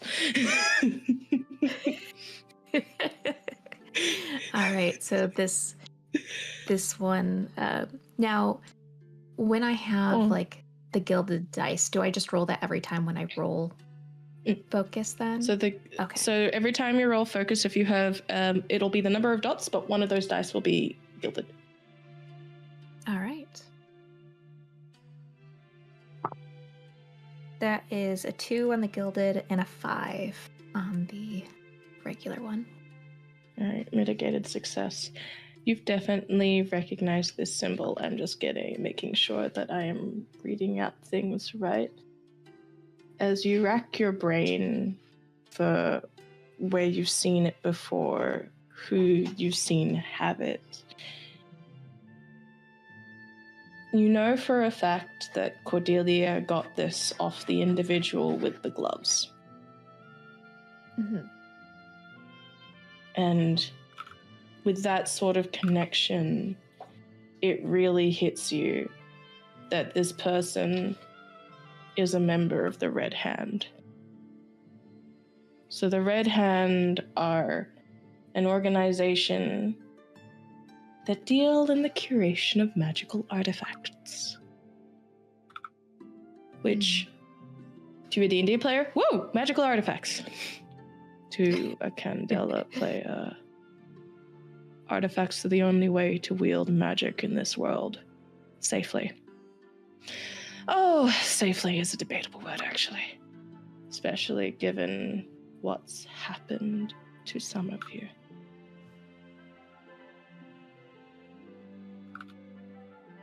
Her other hand, as she's holding this medallion, her other fingers are tapping on that handkerchief with the monocle inside.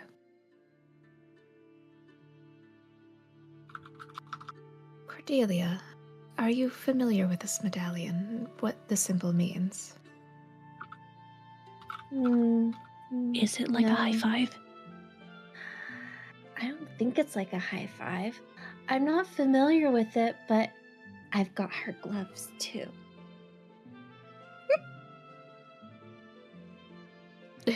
You just see Dr. Jenkins, her face kind of like, I'm gonna check those out with the stethoscope in just a moment. It's like her internal dialogue other than the other voice. This belongs to someone who is a member of the Red Hand. They are responsible for curating magical artifacts. And I believe that this monocle here is perhaps one of their pieces, or... And you just see her, like, fish out that stethoscope, and she's just gonna put it towards the red gloves. Mm-hmm. I believe that for Cordelia, you've heard of the Red Hand only because Mapleblade has cursed the Red Hand out. And Mapleblade isn't the type to curse anyone out, but they do it because there's a person called Corsen who has another curiosities and curios shop that is a operative place where they do an in-between for magical artifacts. Okay, got you. You know what? Actually, the Red Hand can go flock themselves. And, oh, nice. These gloves are going to be tokens and a gift to Mapleblade, so yeah. Can you hold your hands still for just a moment? She places the end of the stethoscope. Getting your nails did by science. I love that. You put your the bleed detector. Oh yeah, sort of. it's interesting, the type of magic that you give off. I would say that it is magic we're talking about. So I think that this would be either a focus or a sense for you. What would you like to roll? For me? Yeah, you. All right. Focus. I just got my nails did. Becky, help feel it. I just shaved. That's a 4 on the gilded dice and a 1 on the regular one. All right. I'm guessing you're taking the gilded. Mm-hmm. Okay. So, mitigated success.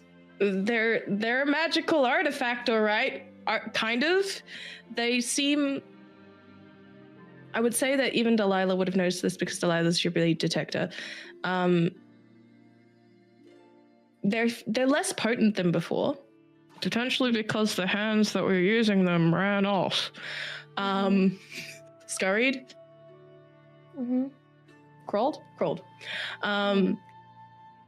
But these seem to be. They give off the essence of something that is seeking, right? Even now, I think that your hands with the gloves, want to reach for in directions. You're going kind of like, ooh, and you kind of reach for your arcane text in particular. You feel this urge. I would say that, from this, I don't know if Cordelia would gather this, but they definitely feel like they're seeking out objects that have a magical property to them. Do you guys think we need to put the monocle back together?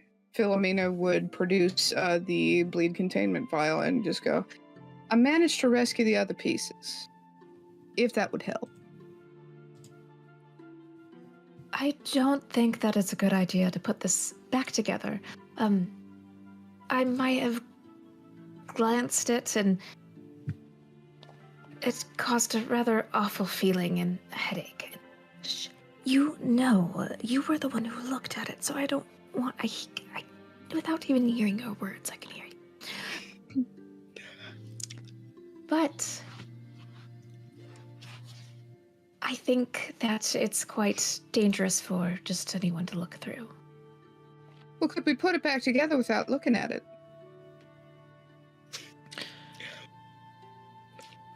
Why not? That's so good.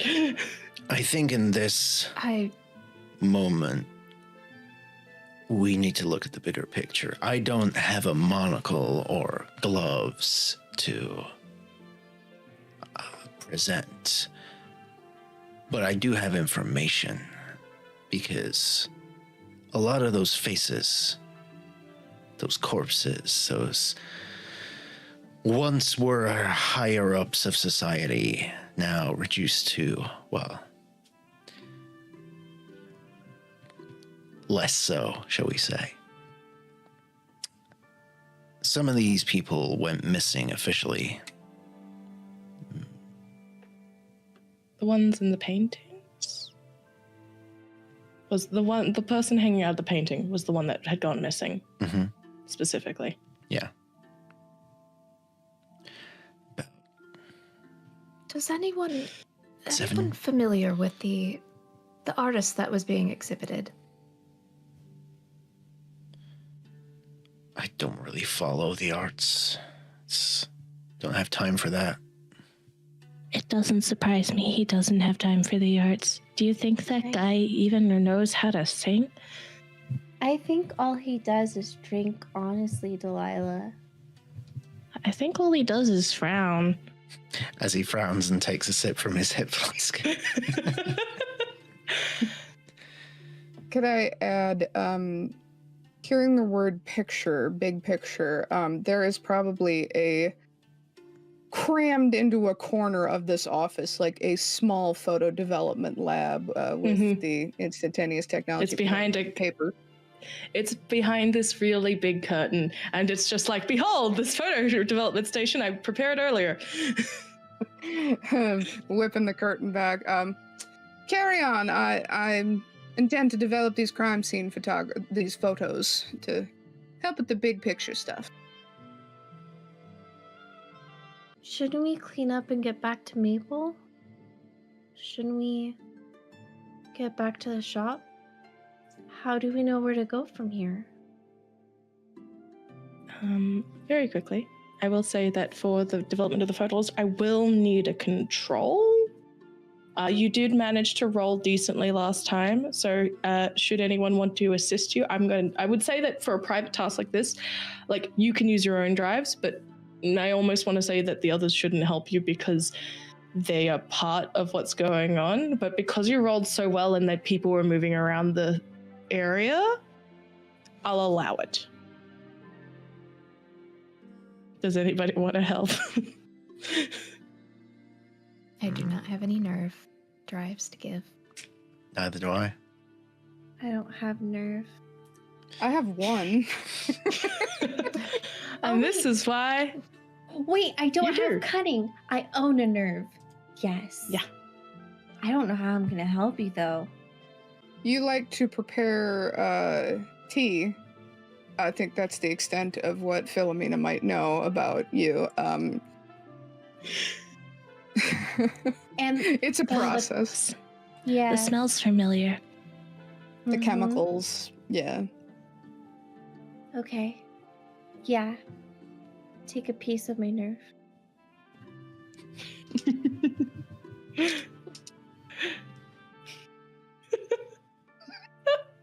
Seriously, you gotta fix my life, you little shit.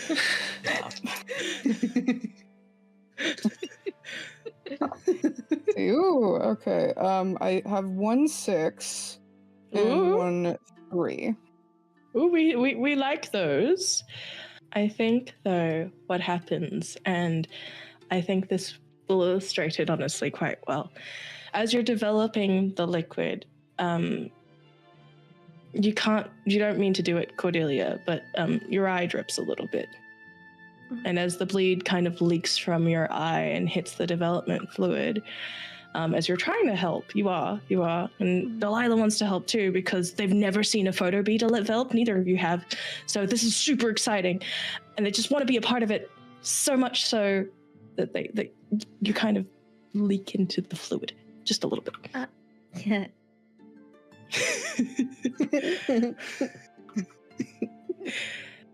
And Two eyes are better than one. yeah, it's funny you should say that. Does it ruin the photo? No. Okay. Makes it better. Ooh. We are in an era where color photography does not exist yet. There is no sign of pigments or shades of color at all. And I need to pause for a second because this is too happy music for what I'm about to start talking about. Slowly flows the bleed from your eyes, and much like blood pigments water, so does this. You've never taken a photo in color, and you still haven't. There are many pictures here. A lot of faces missing their eye. Wait. What color is it? As you see an eye reform over one of the corpses. In the socket where it's missing. What color is it?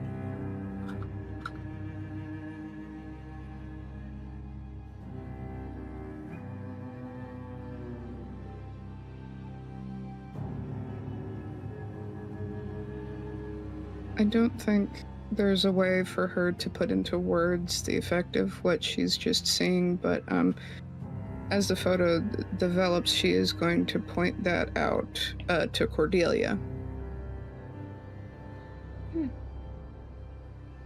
Cordelia. Delilah. See, I told you I could help. And it seeps through more photos You can't peg the color that is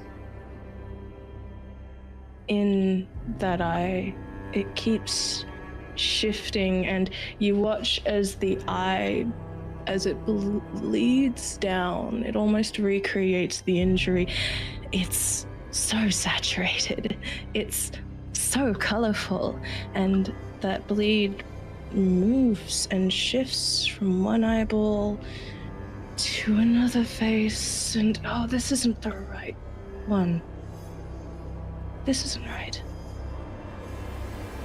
This isn't right. The next face. Oh, this isn't right. This isn't the right one. Is it? And you feel the bleed, your bleed, seep further into the fluid. It's a lot. There's a lot. There's a ow. Cordelia, ow. Help. Oh. No. Ow. It hurts. Don't look. Don't look. Don't look. Don't look. Don't look. Don't look. It hurts. Don't look. It Don't hurts. look. Don't look. Don't look. But it needs to. It needs to. Turn me Cordelia, around, it needs turn me to. around, Turn me around. Turn me around. Turn me around. Does turn me anybody around, help? Turn me around. Turn me around. Turn me around. Turn me around. At turn me around, that, Dr. Jenkins is turn me gonna around, turn me around. Turn me rush around, over. Turn me around. Turn me around. Turn me Is it- around. Cordelia, it's okay. I have you. I have you. Ew. It's okay, honey. It's okay. Cordelia's Hurt eye. us. It hurts. It hurts. It's not the right. It's not the right one. It's not the right one. It's looking. It wants it back. It hurts. It hurts. No. No. Cordelia, honey, No. what's wrong? Is it your eye? My Is other it- eye. is it acting up my other again? eye. Our other eye. It's our other eye. Your eye? Go on. I need to resist. Okay, roll me a sense with your resistance in tow. This isn't how resistance is used, so it would be if you fail, you can re-roll resistance, so you don't need to spend it here. So please roll me a survey to fight this, and you can roll resistance should you wish. Okay. I'm going to spend 2 intuition. Oh, yep. So you good. Does anybody else wish to assist as Cordelia is, and Dr. Jenkins, you're the closest person here. Her eye color is slowly fading to match her other eye. Ooh. Ooh. All right. So what would I need to use to help her? If you want to help out, if you have any intuition drives, if anybody has any yes, I intuition do. drives. I'll spend one. I will give her one of my drives for intuition. How many can Okay, we and give? You One can each each. give one if you'd like. Okay, I'll give one. All right, That now, is- how are you doing this? Are you all coming in to give, help Cordelia out? Yeah. Let's go. I imagine that, after I hugged her, I'm kind of, holding her, maybe reaching up to hold her cheeks, it's okay, honey. Focus. Focus. All right. And the other two?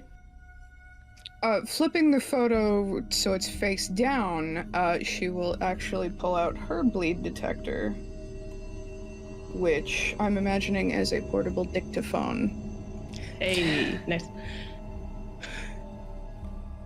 And she will try and detect anything, in the photo. This thing is literally covered in blade. All of the photos are covered in blade. Cordelia's blade. I think the detective will show an uncharacteristic change of demeanor and almost go into a protective parental mode as he will step round the other side of Cordelia and just like wrap his arms around both the doctor and Cordelia and hold them in tight to try and ground them. All right, let's see what that roll is. Okay, so we're doing survey. I think would... no, we're doing sense. No, sense. Okay, so that's 1 gilded and 4, so that's 5 dice total. 5 dice total. We've got 4 2s and 1 5.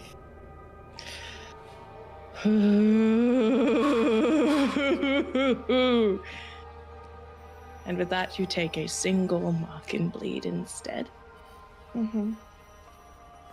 And you manage to... The voice is so much quieter now of your sister. She's still there. Just, Cordelia,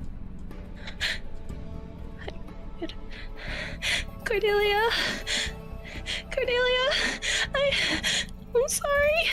I just wanted to help. I'm sorry. I'm so sorry. It's not your fault. It's not your fault. It's me. I did it. It was my fault again. It's my fault again. I'm okay. I think. But I don't know what that thing is.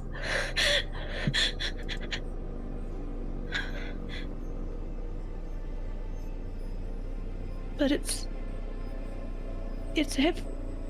every color I've ever seen. It's the colors I don't know.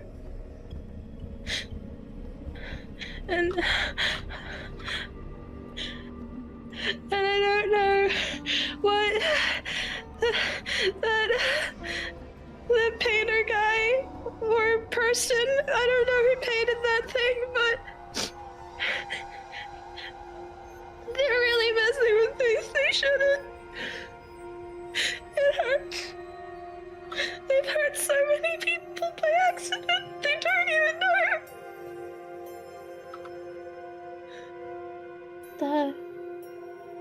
The artists, they don't know that they're hurting people. They don't know that they're hurting people, and they're hurting my sister. They're hurting a lot of people. It's just looking for its eye. It just wants it back. I don't know why. Wait, no, Delilah, that's good. And she's talking out loud to everybody. That's good. He that gives us information. It's looking for its eye. It wants its eye back. We need to find an eye. It's okay. You did good. We'll figure it out. Look, they're all here. They've got you, Delilah. It's okay. And you feel the phantom feeling of something on your hand. Not quite there, but it's so weak. It's so weak.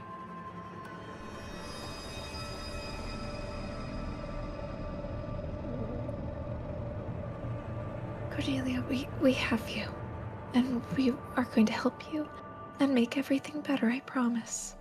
I don't promise a lot of things, you know that, but we'll get to the bottom of this. Don't you worry. You and your sister will be okay. I think All right, honey? I look up towards Philomena with a different kind of frown than usual, a more serious one. Yep. You're a journalist. You gotta know the name of the person who made these paintings.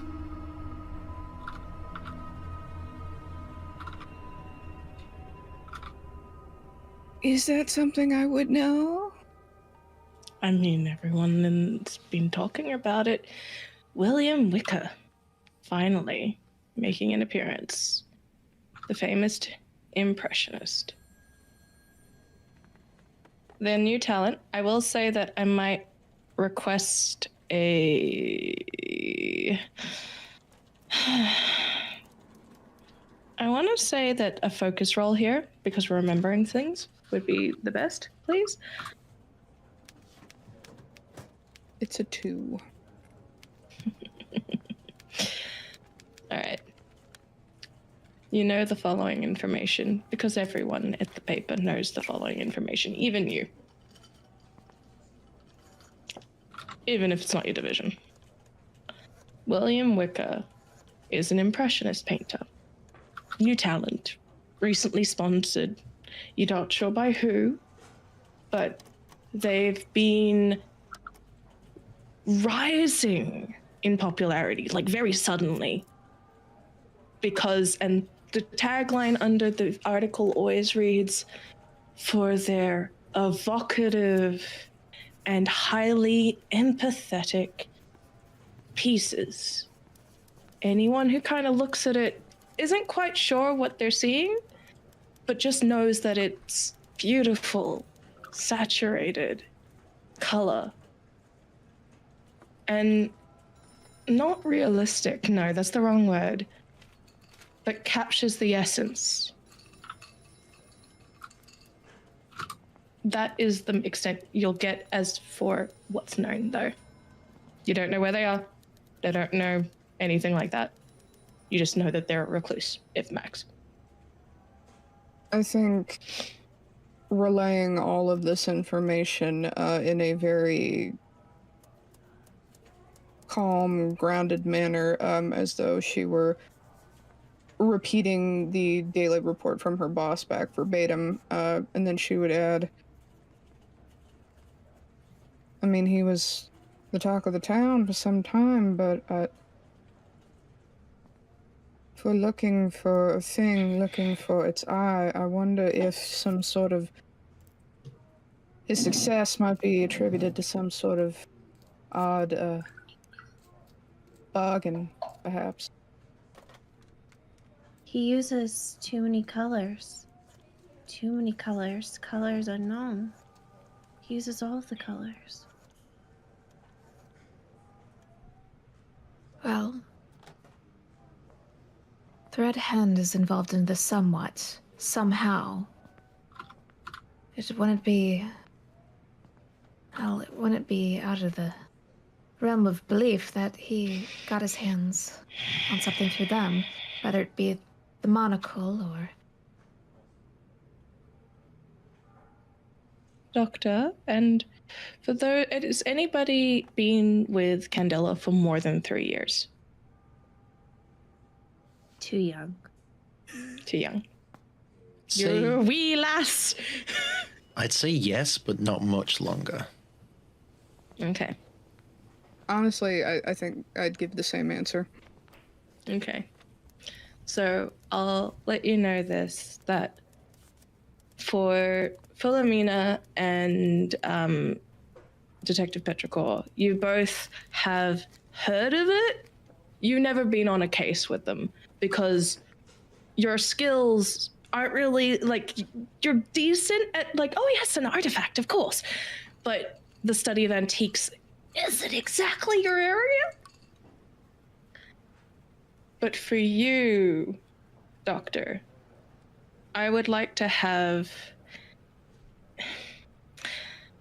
My brain says a saint's roll, but I know for a fact it's a read roll. So could you please roll me a read roll? All right. And I'm gonna very quickly pop to the bathroom. You do that. I am gonna use some drag. Okay, now she's Gotta gone. burn it. Right. Yep. Oh my god, Scarlet's the Um, coolest! How does soaking Scarlet's the stuff best. work? How does the what, sorry? Soaking? So I have something that says I can soak one bleed. Oh, I would imagine soaking like you're sucking it up, right? Like, like a sponge. Oh. Okay, firstly, how dare you? And secondly, so to soak basically is you use it, I would say, similar to a reaction to, or which exactly ability is it? It's one of my gear. Yeah. So it's a ward. Okay.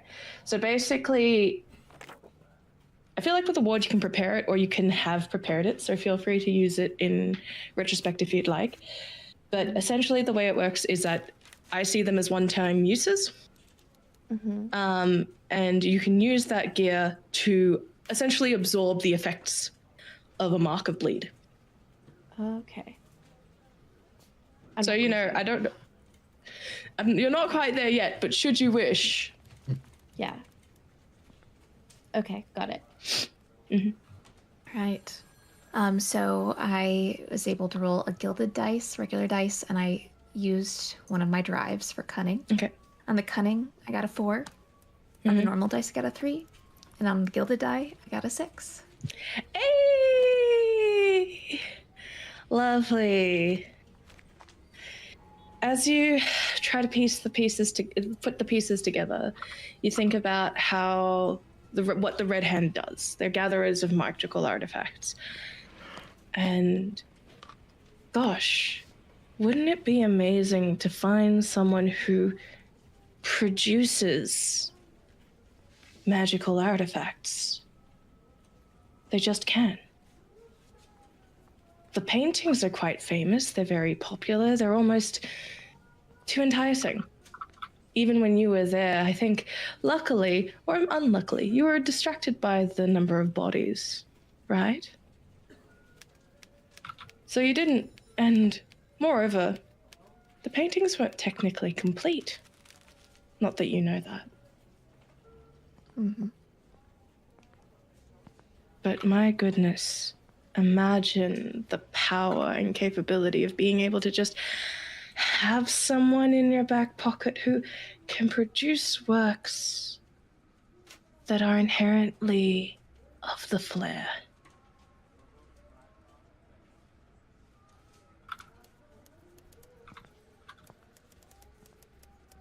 Thinking back to being there, because she did briefly look at the paintings, and with the description that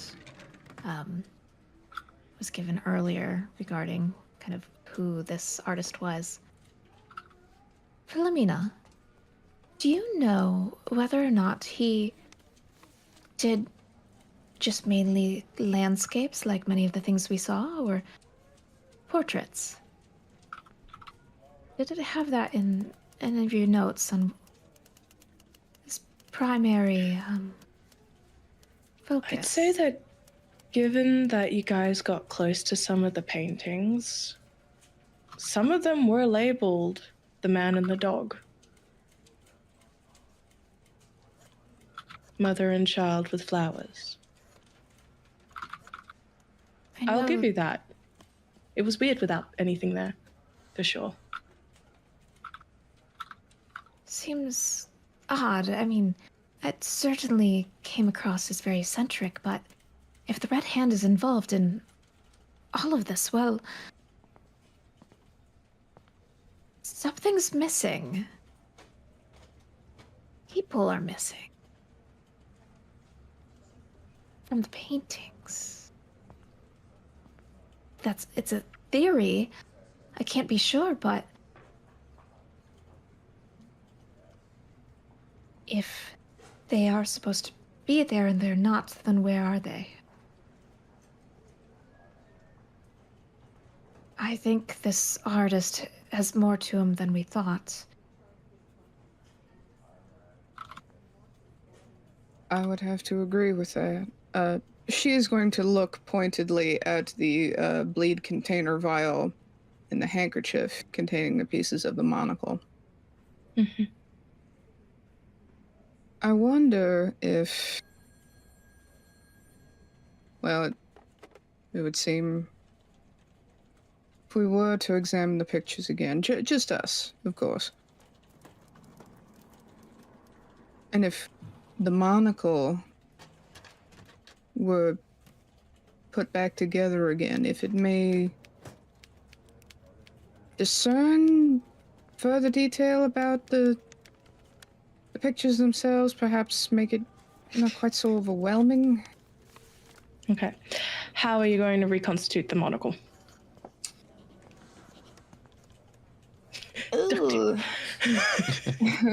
Here's something I prepared earlier. So can I make a case, because survey is her strong suit, that, I mean, this is an office type environment, so, I'm going to assume there's some sort of office supplies, like glue, and things like that. I don't know why, but I picture like the glue bottle being like it's a pot, because this is the era of that sort of thing. One of those old school glass bottles with like, it's not even a squeezer, it's like you unscrew it, you drip glue off of it. It's the kind of it's drugs, but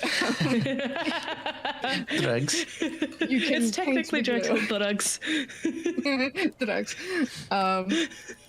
Yes, so I'm assuming there's that kind of old-fashioned bottle of glue that she would attempt to glue together, and then hopefully think we can that's... survey. If you're willing to use this as a piece of your gear, then I will allow you to add a die to the roll. What is that? So you have, you know how you have a certain number of gear, you've used a bleed detector, and you've used a camera. Yes. You have one more slot. Well, I will give you a bonus credentials too. So I thought. Oh, you have. So you are maxed out. Does anybody still have gear to use? I have laboratory equipment that I could take. Okay, I think that's also a fair use of lab equipment, honestly. If you would like to invent a type of glue out of glue to make it be a little bit more seamless. Just magic glue. Then you would see okay, yep. Dr. Jenkins kind of be like, let's see. Can I use some space on your desk? Of course. Randomly clears away a bunch of notepads. They clatter to the floor. I don't have a lot of my equipment on me, and she begins pulling out like several strange looking vials and a little thing that heats them up and the little tubes that kind of connect. And she'll start she'll turn on the Bunsen burner. She just carries around with her. Here's a flammable object I've prepared earlier. Given that you're next to the photo development station. It's just far enough. And this, remember, she's a traveling doctor, so she has just all the stuff. She's used to this. Yep. All right, you have the other pieces of the monocle, correct? Yes, I've got them right here. Produces the bleed vial container. And just very carefully with like little control. I need a control check. Okay, from me. From you. If anybody wants to give you drive, they can. What's going on, detective? I want to poke my head out of the door and look down either side of the corridor. Just to scope things out. Just having a general check? Why would you be so suspicious? I don't know. Why would I, Scarlet? Why would I? I do like when they're nervous. Roll me a survey. All right. Wait, me roll the survey? No, I'm going to ask the detective to roll the survey. Oh, okay. You are helping with the controls. So, do you have any drives and nerve that you'd like to provide? And if not... I do. I will provide my one and only drive to the good doctor. Is it your last one? My last one in nerve. It's 1 out of 1, but yeah. That's good. All right. All right. Teamwork makes the dream work. A Poorly. 3 on the normal one, and the 1 on the drive. Lovely. You get that Consequences drive will come back. soon. You get that drive You back. do get that drive back. Yeah.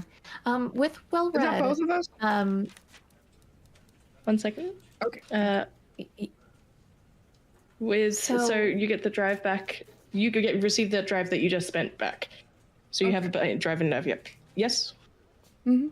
So there's the in this together where I can earn back 1 drive point of my choice. Well read only works if I'm spending intuition, correct? Myself. So. Yeah. Oh yeah. Yeah, intuition. Duh. So Okay. I answered that for myself. Mm-hmm. As for the survey. Critical success. Oh, I do love when this happens. So, when we have a critical success, not only do you succeed, you get a little bit extra. So, I don't think it's too difficult to hear the slight sound of bells nearby.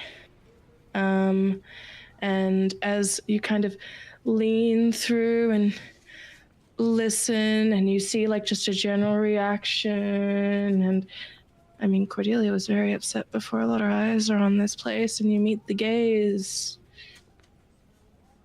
of a certain pocket-squared individual. And a notepad and a report as they kind of are going up to you. And, hey, are you someone Miss Philomena's interviewing? Yes. Okay.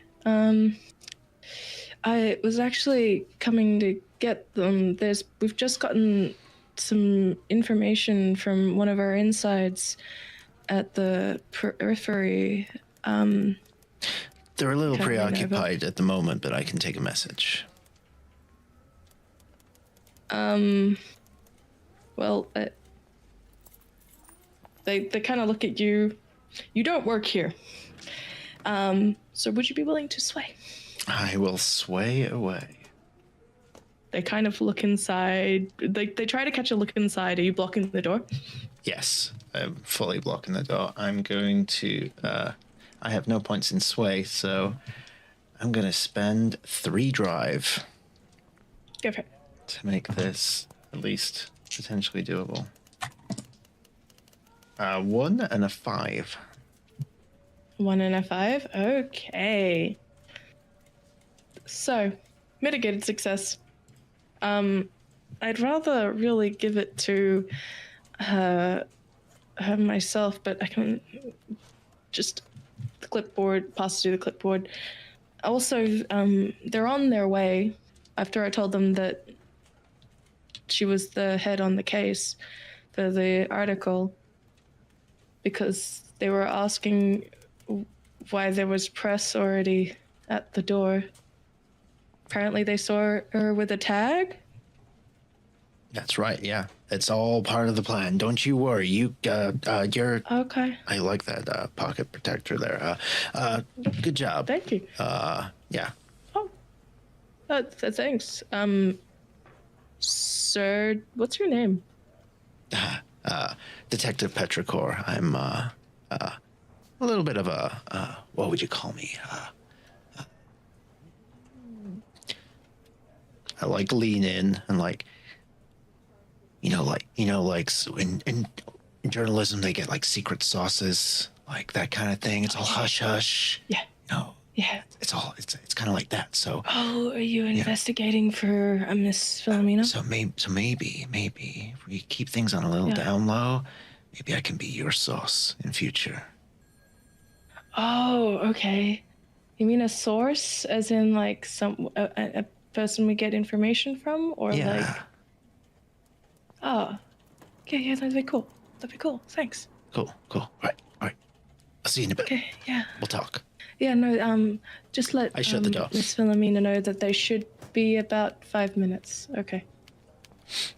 I turn around and go, we've got 5 minutes. The jig is up. Patricia, Do you have the jig is up. an escape route? Do you have a fire escape? I'd allow it. Yes. I'd allow it with some She's still reeling move from trolls. the name usage.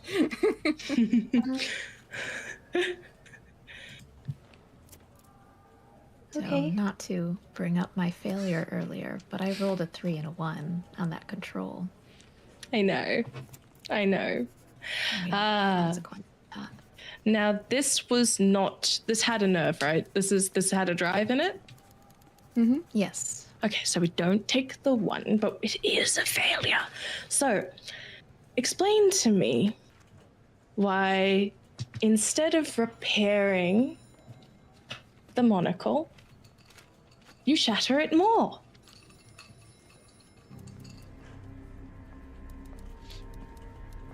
I'm guessing it's hard to work on this because I'm trying to avoid looking at it too much.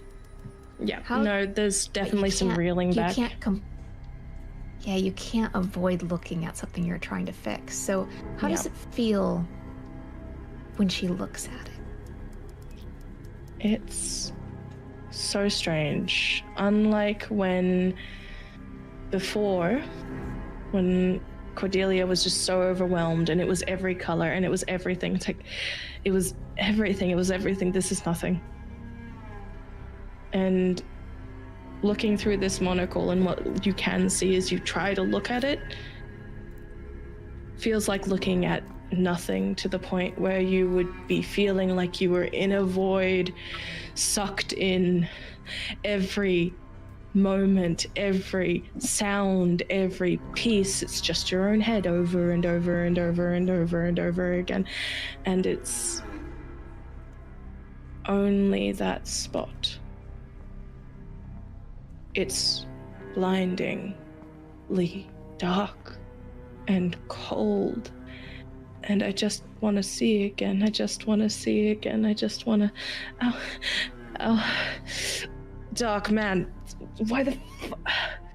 Look. I'm sorry. I can't. How do you not feel that?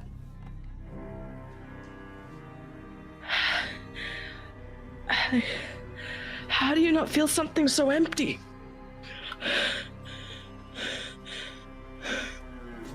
Her hand begins to shake as she's holding the glass, and her grip, that unnaturally strong grip, tightens and tightens until the glass breaks underneath it.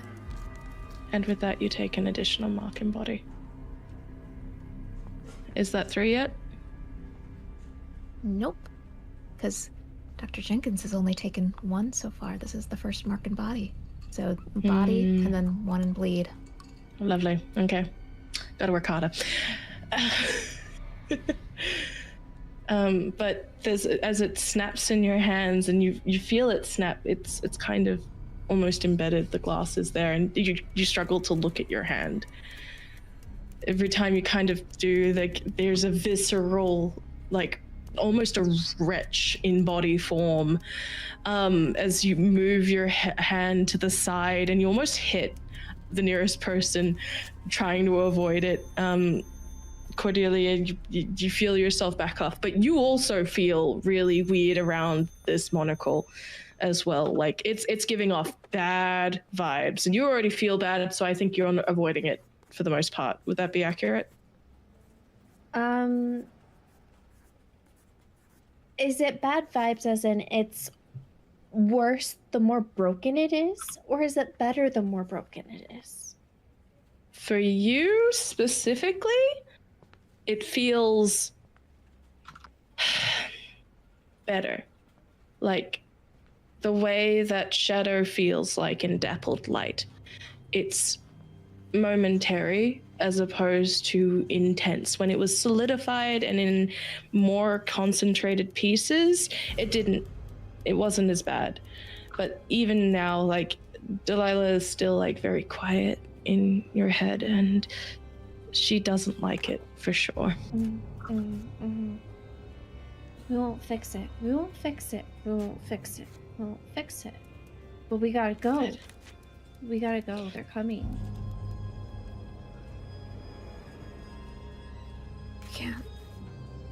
We can't leave this here. And she's still, like, holding her arm out from her, and the glass is embedded in her fingertips, blood dripping down her hands, and still Staining the other side of the cart. Oh yeah, she is covered, and like she had been holding it. She hadn't put it back on. I put it back on, but she hadn't. And so, as it drips down her arm, let me know. Okay. Grab the handkerchief. Don't look at the glass. Just scoop up what you can, and we need to go. She will gather the pieces that she can, and then just. What about the ones in your hand? They'll stay in my hand for now. Wait, the gloves. Maybe I can take it. I won't look at it. Put it in my hands. I've got the gloves of the. Let me. Okay. Are you wearing the gloves right now? Yeah, I've been wearing them. I think waiting I until all definitely the reach pieces for are it. in the bleed container first, and then handing that over. Except the ones embedded in Yeah. Dr. Jenkins' hand. You could always give Dr. Jenkins one of the gloves if you'd like. Yes, sharing is good. We like Dr. Jenkins. Okay. Yes.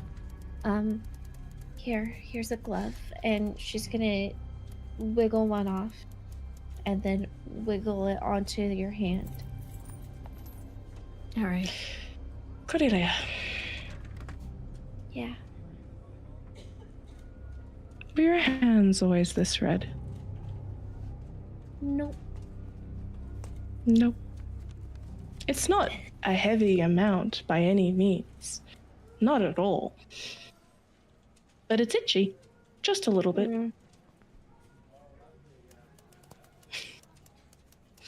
Okay. I did the same thing. It's like, oh gosh, a mosquito bite. It's no. All right. I will say that with that glove on, it will cause slightly less damage the longer you have it in, shall we say. As you are running out, where are you headed, dears? Oh, out the way we came? Fill me in there first. Oh, God. The fire escape. Oh. Yeah, we did talk about that. Oh, flock of feathers. I think Opening the window. as we prepare to leave, Archie will grab one of the nearby chairs and wedge it under the door handle, the main door to the office. Very nicely done. Yep, nice. Needed because Dr. Jenkins has one working hand and uses a cane. Yes? Dr. Jenkins. Okay, I know. Okay. With my itchy hand, I'm gonna take out my quill and start preparing a ritual on you to do Circle of Protection, and I'm gonna take bleed mark. Is that maxed? This is my second bleed mark. Okay. And basically it'll soak one body mark from you. I think if anything happens, so... If anything happens. So if you were to take another body, you would be able to soak it because of the which is honestly pretty wise given what's about to happen. Guys, we're in a runaway situation. How the miraculously appeared fire escape. So we're going out quickly. What are we bringing with us? Is there anything we're leaving behind? Very specifically. And Photos. yeah, that's why I'm asking. And last but not least, do you take the pen?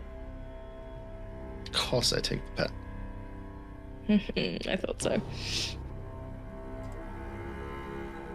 Grab the little medallion piece that I'd nicked. Yep. Okay. Could I elect to leave the press credentials behind and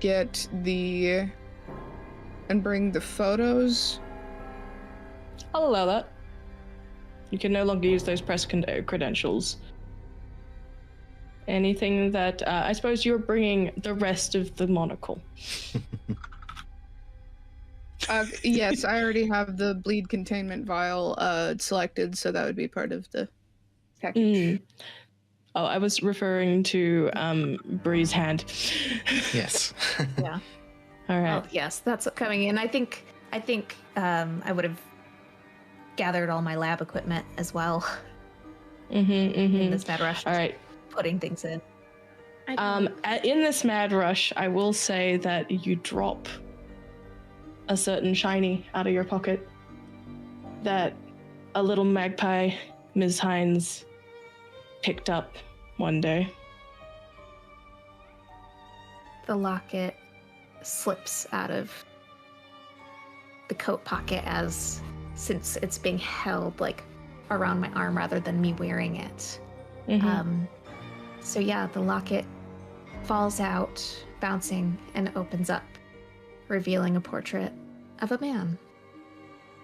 What does the man look like, Philomena? He's blonde with slicked back hair, sort of a scraggly beard, a winning smile, all straight white teeth, very clean cut and stereotypical of the time. I think you'd recognize this anywhere as people are rushing. I think you're one of the last to leave, especially because photos. And in the combination of stuff, as you pick up stuff, you see the doctor gets helped out first, probably by Cordelia, who is currently being, I think, their main assistant by the sounds of things right now. Is that accurate? Yep. Yes. Okay. As you two make it out the fire escape that falls out, and you recognize that, and I think you are the last one in the office, and perhaps, given your nature, detective, you turn. It's a familiar look on that face.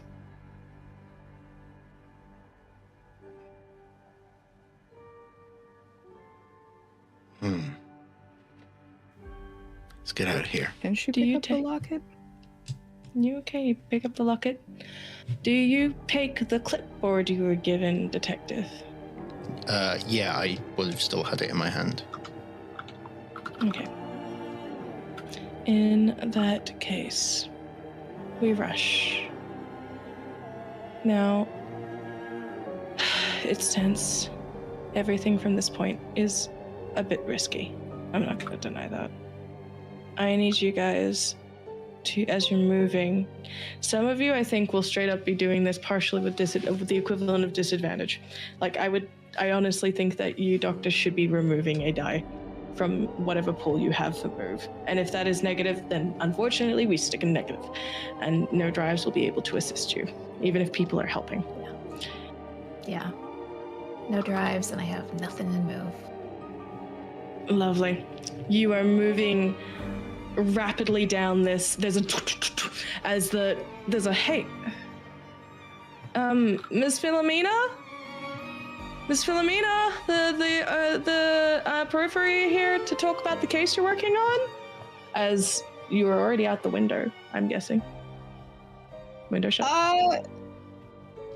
Yes, sorry about that, dude. No, tell him I'll be back there in 2 shakes of a lamb's tail, just heading out to buy another pack of cigarettes. They said it was urgent, and then there's a. Is this the door? Deeper, gruffer, feminine voice. Yep. I mean, Miss Philomena said she'll be just right out. I'm sure we can. We don't really have time. There have been deaths. And there's a distinct doosh as you hear this, as you are moving down this fire escape. It is difficult. Can I please have move rolls from everyone? Okay, so am I just rolling the disadvantage? Rolling with disadvantage. Yep. Okay. 2. 2. I got a 6 and a 2. Gonna spend a drive, the one and only drive. 2. I can't help the doctor, but can I help the detective? You can. Detective, 2 I 2s. use another dice. Much appreciated. 1. I rolled a 6 and a 5 on the gilded. Filipina, somehow you are the only one that sees it. Perhaps it's because every single person before you, as they are rushing down this fire escape, this poor rusty thing. This building's been around a while. Too long. And my goodness, the budget gets cut for maintenance so often. The last stair. The last ladder. Friends. As you find yourself hearing the as there is a and you hear a bolt snap under all of your weight.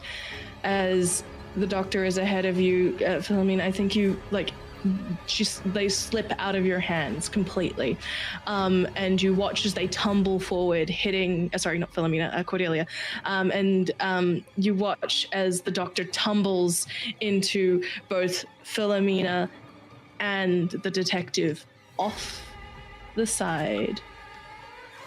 Now, luckily, I rolled for the number of flights of stairs you had to go. It was a 1.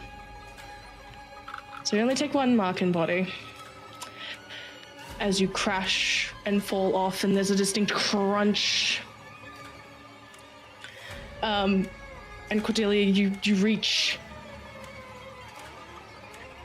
and they slip out of your fingers, and you watch this horrible, crumpled pile of adults in front of you just hit stone.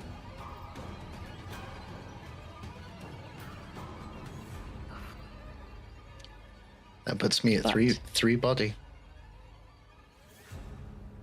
And you're knocked out of the scene, but we'll have you deal with that in a second.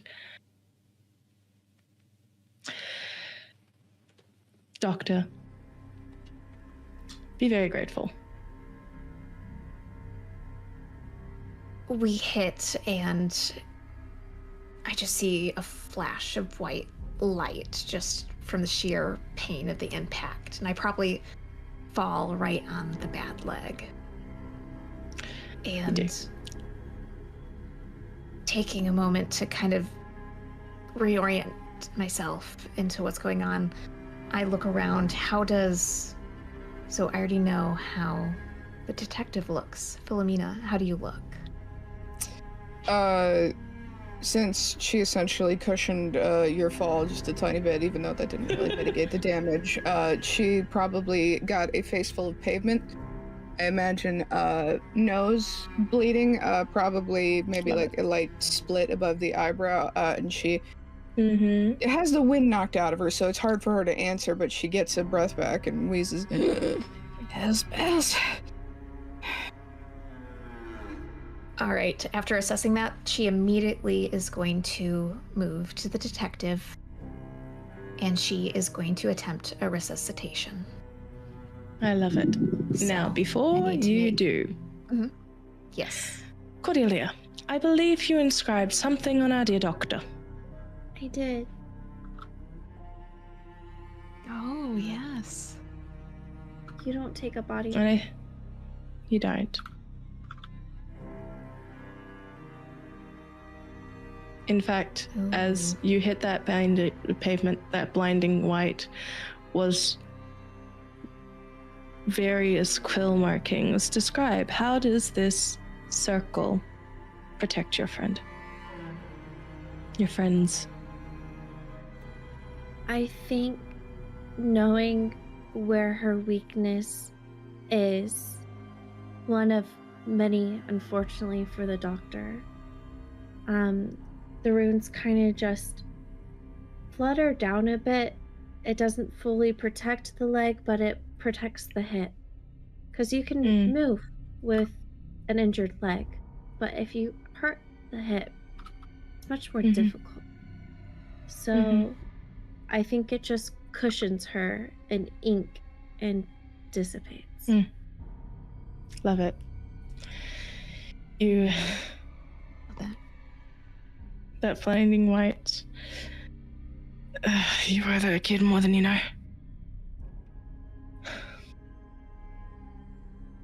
I do. And for now, thanks, letter. Resuscitation now. And she is going to look over the detective, and I need to make a focus roll. Can I make this with my gilded? You may.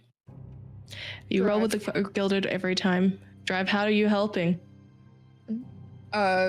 She's going to, any way she can, really. It can't end like this. If she has to prop him up, if she has to stop the bleeding, she has to do bandages, she's gonna do it. You reach into his, pockets, his stuff, just to see if you can find anything to help tourniquet what I'm imagining is a very twisted leg. Very twisted. Wrong way. Oh, that's not where the bone's supposed to be. Not quite. That's a bit pokey-outy, in fact. Not the inner stuff and the outer stuff. I'm only supposed to do that with my feelings. As you kind of pat down, you look at the doctor's coat for a second. No, it's too big. You kind of pat them down, and then you reach into their satchel, and inside you find a length of ribbon. And you're like, this is perfect, and you bind alongside.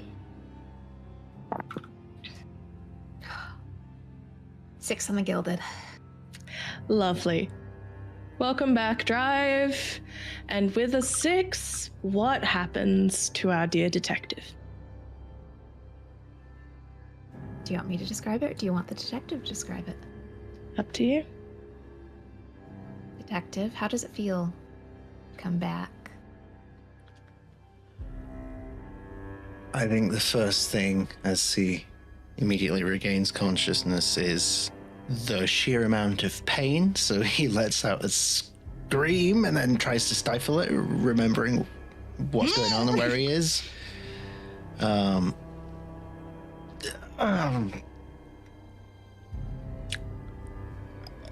Just without speaking, just kind of looks at the doctor and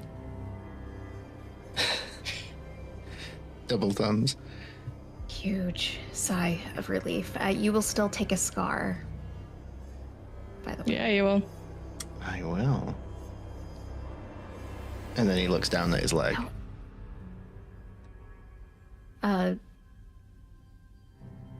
Philomena, help me help him up. And then she'll look up and see Cordelia still up there.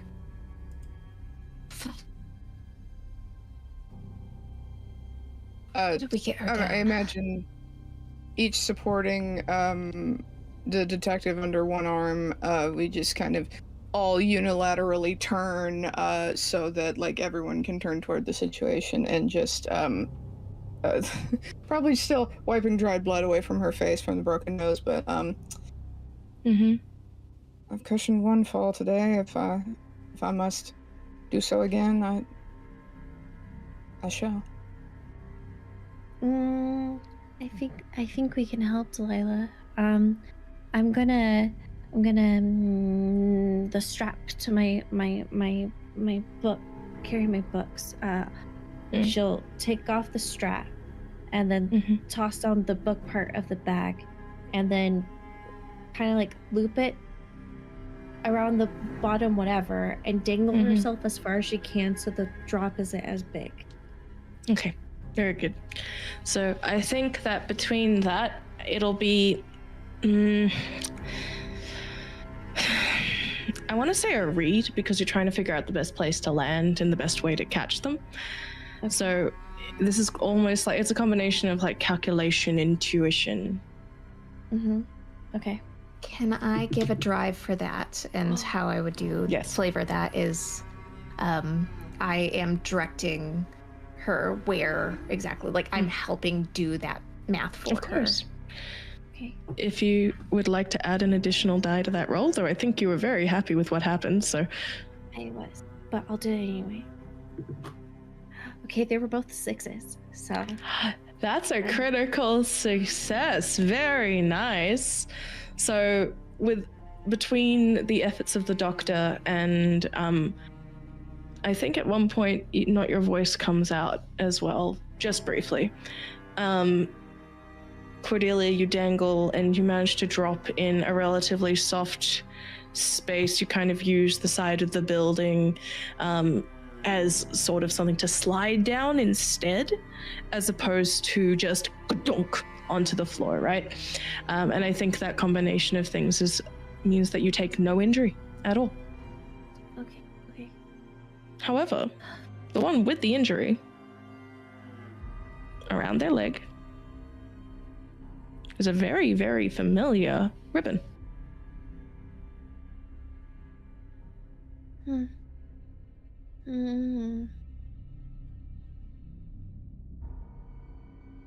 Okay. We'll get it back. We'll get it. Why does he have it? Why? I mean, it's helping. Why? I mean, he looks like he needs all the help he can get. Fine. It's also really dirty. Like, it looks like it hasn't been cleaned ever since it went missing. And you look at it and it's like brown and bloody. The only reason you recognize it is because it's such a distinct burnt orange color with black lacing. It was so pretty.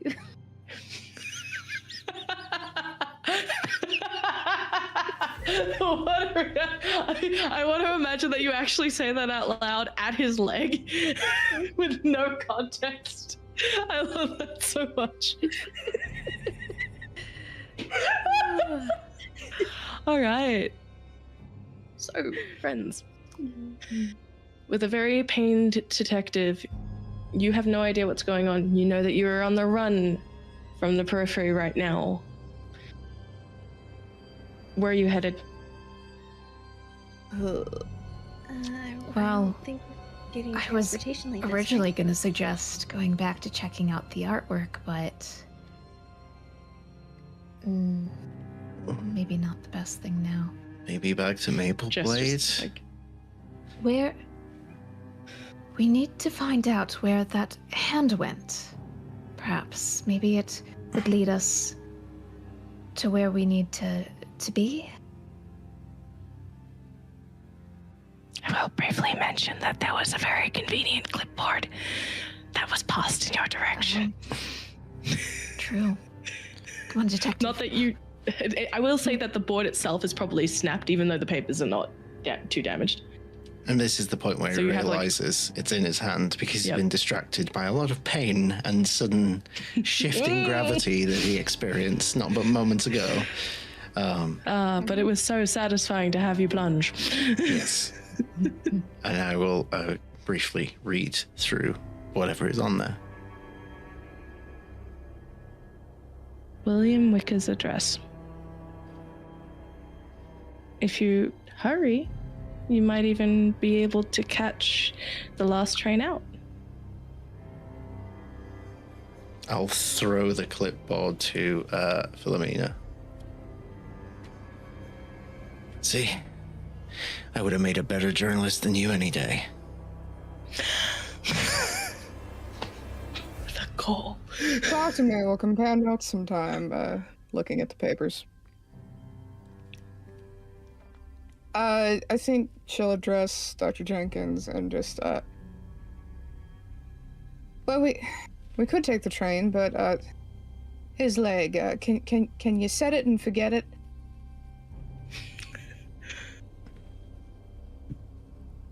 Well, I mean, it's going to be quite awful to walk on, but... Detective, how are you feeling? How are you feeling? I'm from South Soppet. We kind of live and breathe awful, so do what you need to do. Let's get this shit done. You will have a negative die in move for very obvious reasons, and since you took a scar, I believe you move one of your stats around. So I think it's fair to say that you'd move a move, for lack of a better word, 100%. into something else that is appropriate to this character progression. I want to max out my focus, so I'm going to do that. Okay.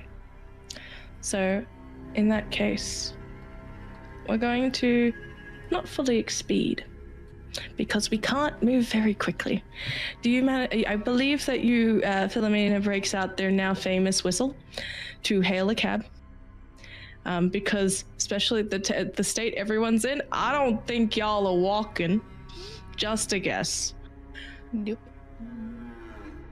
There is something about the way that everything feels, and for you especially, Doctor, the feeling of that glass in your fingertips. You still jerk a little bit, but it's softened, it's dampened, it's contained a little bit. It's going to take a bit to remove it. You actually might need to get someone else to remove it, given how much Ms. Hines jerks away in reaction to it, right? And I think that, like, as you do, there is in the carriage especially, there is, you have this little dossier on William Wicker, essentially like mid-30s, struggling artist, supposedly, is at least what this, like, struggling question mark artist, like, well known only in the last 7 years or so. They have just this weird eccentricity to them, as, like, artists tend to. They have this one image that you have, this one photograph, which honestly looks like it's of a different person from what the dossier describes. The little, like, profile has, like, this image of a very happy, like, joyful student at some sort of college, where with a canvas and, like, a splash of paint on the side of their face, up the side, and, like, almost like accidentally smeared over the temple near the eyes, the right eyes. And they don't seem the same. You read the description of a gaunt, like, quiet individual who is quite famous with very particular people, again, quite entranced with their work. And with their wealth and their growing popularity, they built themselves and had specially commissioned a house of stained glass, of every color of stained glass they could get their hands on, with iron bars that sort of make the framework of this strange domed, almost igloo-y looking domicile. Large roofs, supposedly. The thing that makes note of it is, like, a strange stained glass was an article when it was done. But the land itself was away from things, quite away from things, actually. It also seemed to, the one sort of blurred image that you have in there, black and white, so no color, you can't see it, is that there appears to be some sort of long object protruding from one of the roof sections maybe? It's hard to tell, especially because it's taken from probably the closest station. You take a moment to move, to rest. I think you might stop, honestly. You realize you haven't eaten all day, as the cantina at the station is closing up and sees your poor asses, and it's like, guys want some of the sandwiches? I'm gonna throw them out. Much obliged. Okay, all right. Last train's very soon. You better hurry. As this older woman kind of nods along, looks at the leg, looks at the people supporting. Shouldn't you be going to a hospital or something? Oh, it's okay. I'm a doctor, and we just need to get back to his place, and things heal better at home. Understood. All right. And it takes about 2 hours of travel. So as we are in the rocking of the train, do you guys have anything that you wish to do or discuss? Are we in a more private car, or Not many people riding this late at night. Around? Not many people riding this late at night. I need to have the glass removed, but I'm afraid I can't do it myself. Okay. I've got a glove, I can help.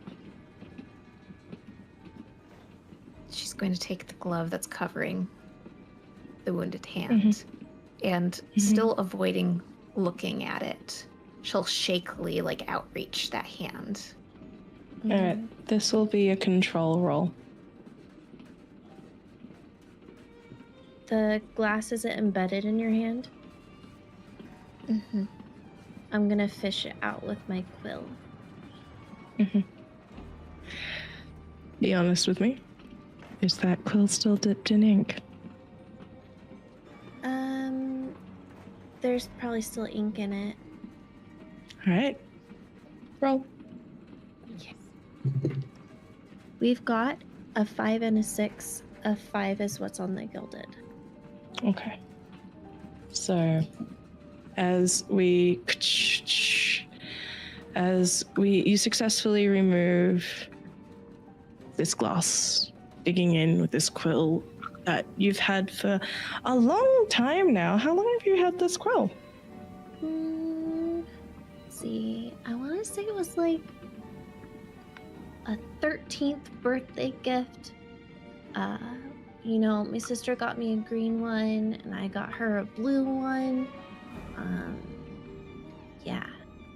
Kept mine. I like it. Mm. And as the train shifts and we move along in this carriage, that bleed. That bleed's seen some things, some colors. As the train rocks back and forth, your hands steady as they can be, there's oddly something strangely akin to almost painting someone's nails with nail polish about the gesture of all of this. You pick, dig, pull each individual glass shard. And as you do, there is it's such a soft,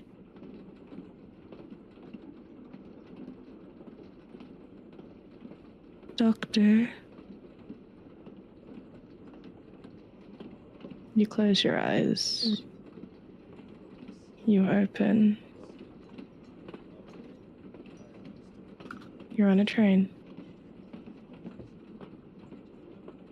And picking at your hand is a young girl that looks a lot like Cordelia.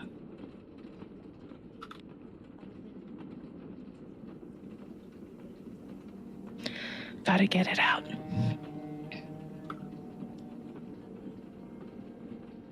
Sure do. Why do you hate them so much? Me and my sister get along.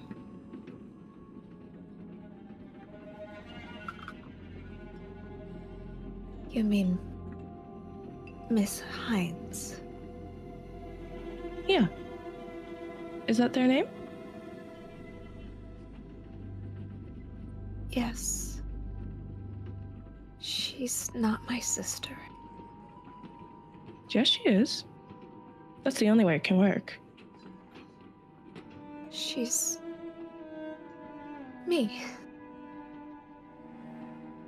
Parts of me.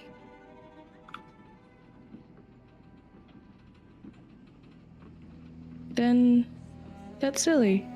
Why do you hate yourself?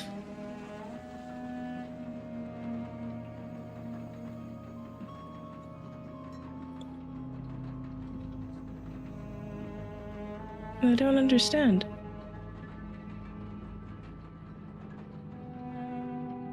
He's everything I'm not. And everything I both am disgusted by and I admire. Well, if you admire them, they can't be that bad, right? I love my sister a lot.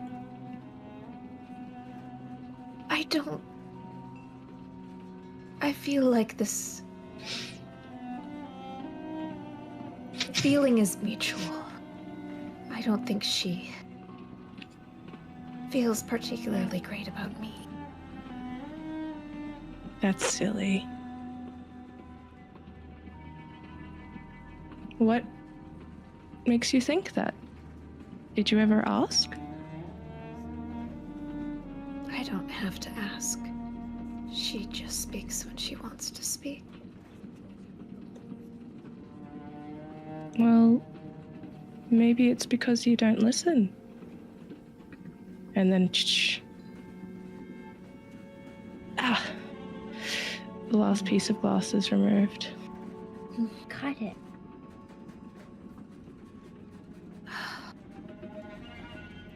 Delilah, high five. In your head. Yeah. Ms. Hyde is oddly quiet.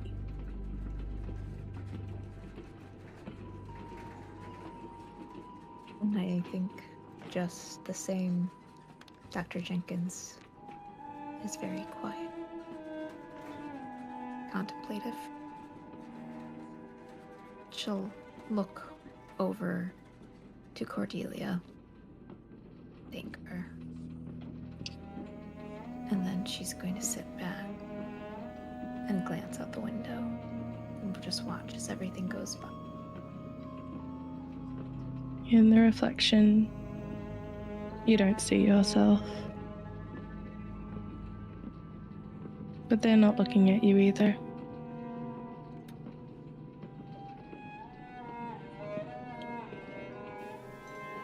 And as the train moves and slows, I honestly think that the detective might collapse in pain a little bit. Just like, yep, no, good, relax.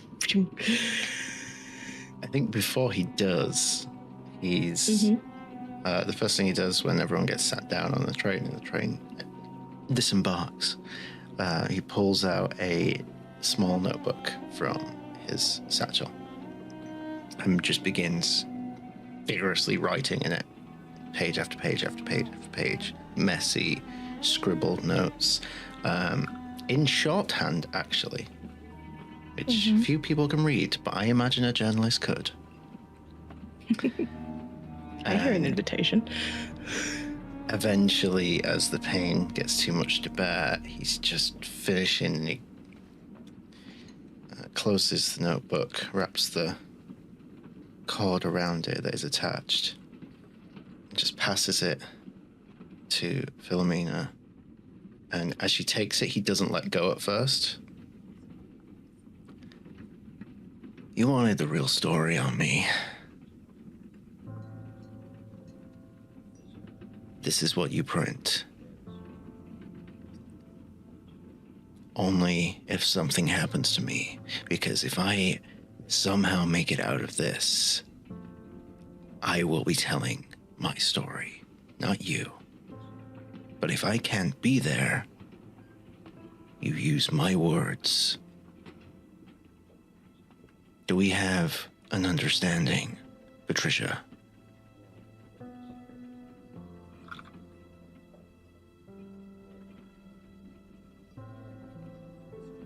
With her hand still outstretched, she kind of stares at the book contemplatively for a moment, and face probably still covered in dried blood, nose sticking out at an odd angle. I think when she looks into Archibald's eyes, he'd see back that the cracks are beginning to show. And in a colorless voice, not affected by any kind of accent, she utters a single, "You have my word." And one last bit of advice before I pass out, because I feel like that's inevitable at this point. Words are powerful. They're more powerful than guns, knives. They're more powerful than any magical artifact in this world or in whatever other worlds are out there. Be careful how you use them, because you don't always see the effects.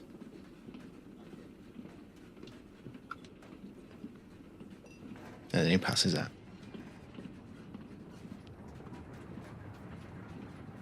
Sitting there a while longer, book in hand, I think Cordelia, after you've arranged everything quite neatly back in the vial,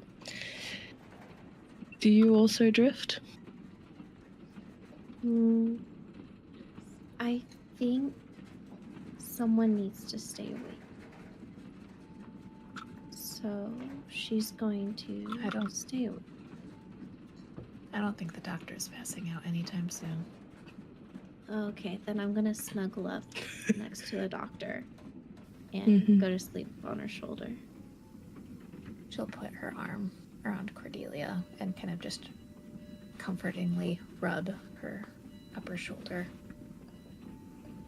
And then lean her against hers.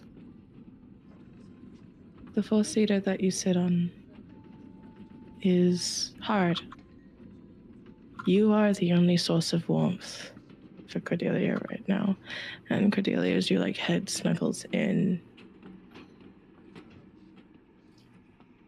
you kind of look up towards our dear journalist. Book in hand. Something else in the other.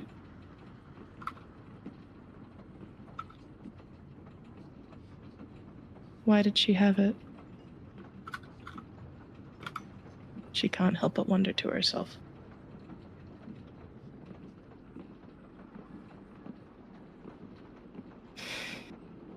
Philomena, do you ask the question to the doctor, or are you just glad to have it back?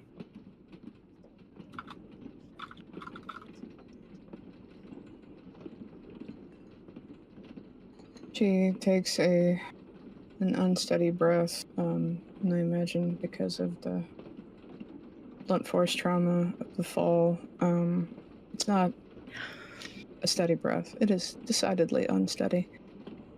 She opens the locket, she looks at it, and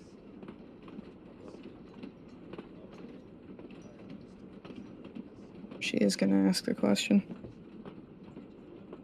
And the doctor would be able to hear, for the first time, a voice disaffected by any accent, disaffected by any emotion or tone.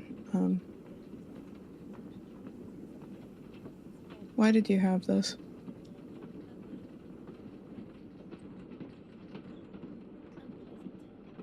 You're familiar with it.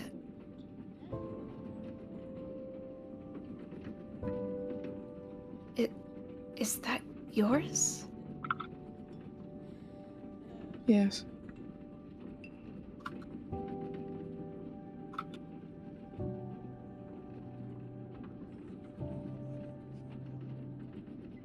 I don't know how Well, I don't know the full story of how I came to have this. I just know who brought it back. He's a bit of a crow. Likes shiny bits and baubles. I've been holding on to it, hoping that I'd eventually find its true home.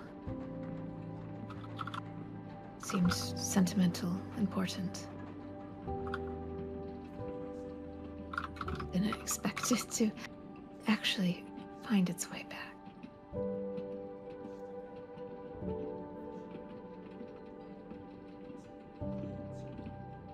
Maybe the necklace did. But he didn't. Is that a loved one? Yes.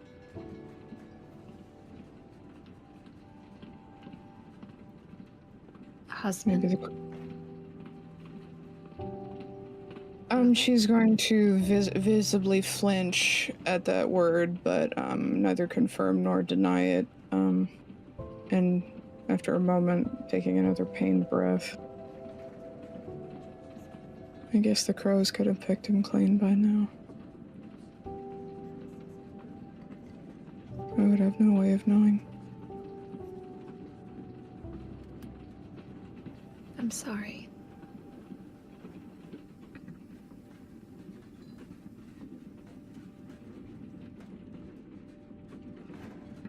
She's, going to nod, but then, cast a glance at the book in her other hand, and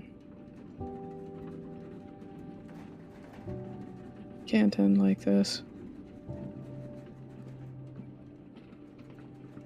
Can't. What do you mean?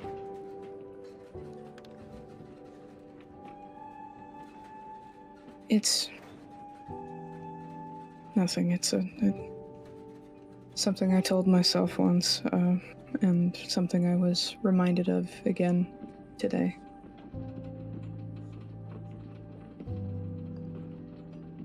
But all this effort can't be in vain. If you need an ear, I think right now we're the only two not getting any sleep, but if I'm overstepping, I think she is going to look at the other two in the four-seater and make sure that they're actually asleep. As far as I can tell, I think that Cordelia, at the very least, has passed the fuck out. And our dear detective probably needs the recovery time.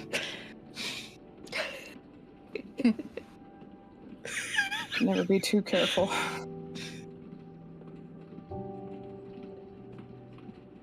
Cordelia's like just drooling slightly on her shoulder.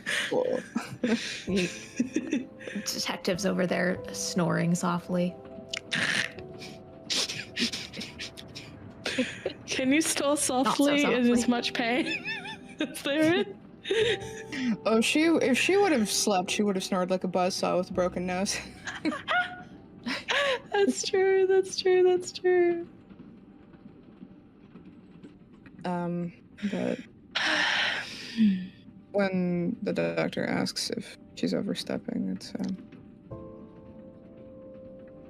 might as well. You've got time.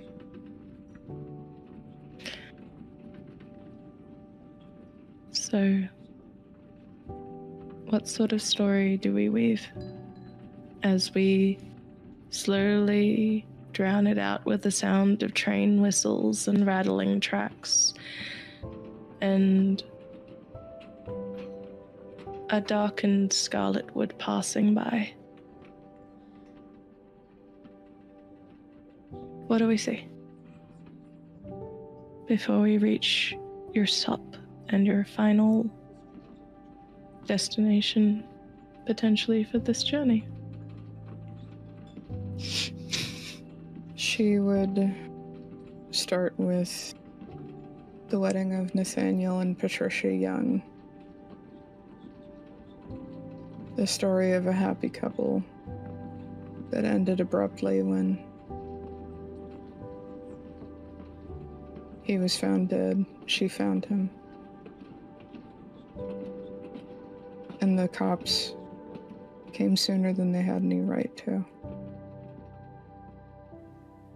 And so she ran. She knew she couldn't be that woman anymore, and so she had to become someone else, someone capable of finding the light, the truth, in so much darkness. Suppose the two of us are running from ourselves in some way. I may never be able to escape my demons, and it sounds like you're in a similar situation. There's a sigh in your head.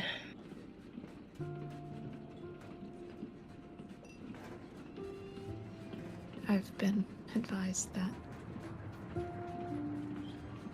perhaps I shouldn't be running from mine. Maybe I should face them head on, embrace them even.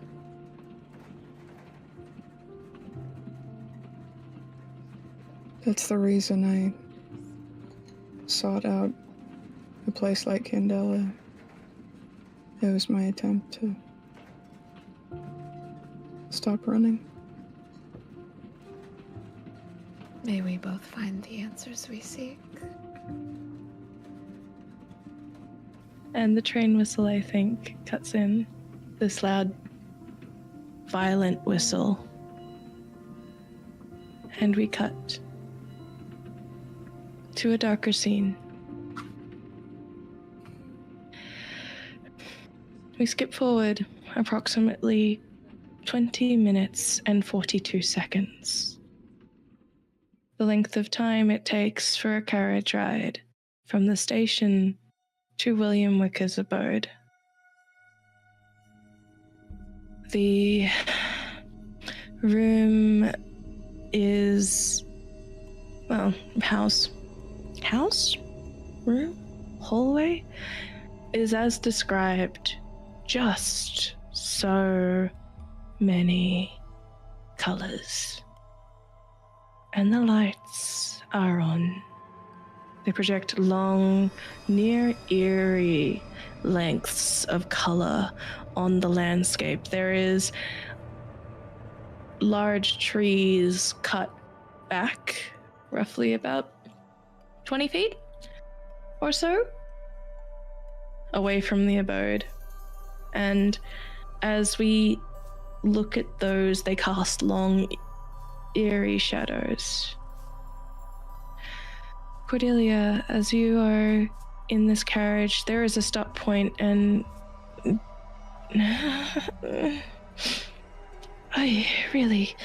it doesn't, no. It's around,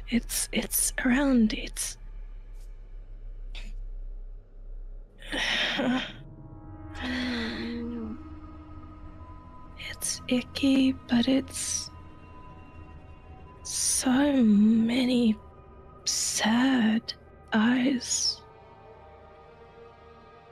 The wrong eyes. All of the wrong eyes. All of them. And as you trundle through, I'll say that you're moving slower than potentially you'd like. You have been brutalized over the last little bit. To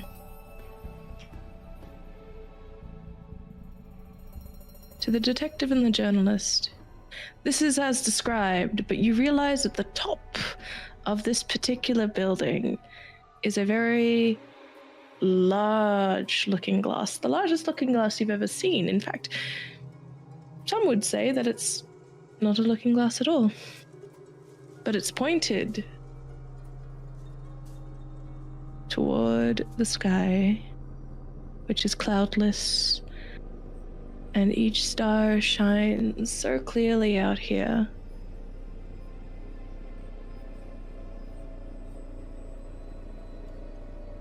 Inside, you kind of get the vague hint of not movement. That would be inaccurate. It would be slumping. Slow, like just not slime. That would also be inaccurate. There's something strange about the way that the shadows move here. And the way that they reach, but don't. Not far enough. The way the colors reach, but don't. I think at this point, the detective will reach underneath his waistcoat and pull out his second piece of gear. Yep. A handgun. Nice. As you bring out your handgun, the rest of you see the door to this place. It is also glass. Every single inch of this house is glass. Stained colors, shards, movements, bottle ends even. It looks like the oldest pieces of this were the broken ends of bottles that had been welded together between iron, and you can tell from this distance just from the way that it sits. There's something moving.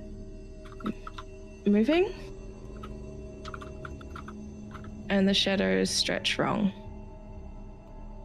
If anybody would like to roll a sense or a read. Yes. Yep, go for it. Ooh. I will roll read. One person or multiple people? Multiple people can roll. I will give separate information depending. First opportunity to guild. Let's do it. After all these years? And I'm going to spend a drive. Hell yeah. Yeah. I'm also going to spend a drive and do read. Okay. 4 and a 5. 4 and a 5 for sense or read? Sense. Okay. 2 5s and a I 6 just read. on I read. got a 5 on the gilded and 2 on the non-gilded. Okay. Are you taking the gilded? I'm not. I'm going to take the 6. Yeah. Okay. Yes, I'll take the gilded. All right. For A those... 4 on the regular and a 1 on the drive. Oh, lovely. For those who went for read, you do see an individual inside this space. Again, there seems to be a bundle of different light sources within the building. Electricity is fairly new in this period of time, right? It is almost magical to some degree. There is lights aimed directly outwards specifically, as if it's trying to prevent shadows from forming. And with that sense roll, Cordelia, you see something moving outside of the building. Every now and then, a flash. You hear the strange kind of gargled, almost hyena-like sort of inner yip noises, coupled with an overlay of sound of chittering whisper. You hear it just, and that's the only reason as you turn to your side and you listen in that you see shadows try to stretch and grasp and fold back against this shining, glimmering rainbow structure.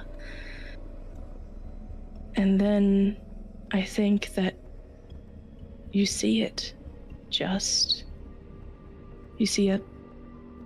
No, you don't. What? You watch as something is moving in between each individual colored light for shadow. What color is it? It shifts.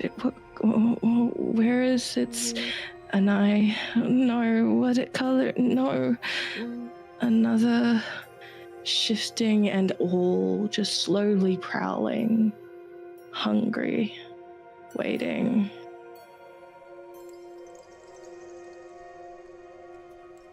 It's hungry, and it waits. And the shadows are pulling away from the glass. There's something there. There's a creature. We need to get away from the shadows. But that's also wrong. What color is it? What color is it? I don't. Too many colors. It hurts to look at. I can't look at it. Okay. I'll cover you. You don't look, I'll look. You don't look, I'll look. Okay. Okay. Don't let it take me. I won't. No, we'll take them. I don't know if we can, Cordelia. I'd normally be... Yeah, we can, but... I don't know if we can. You're the wrong eye. You don't belong there. I don't belong there.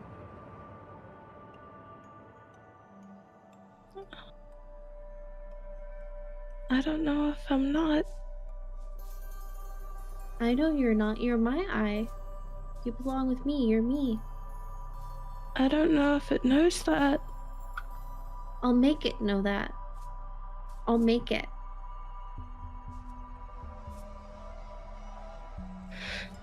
Okay.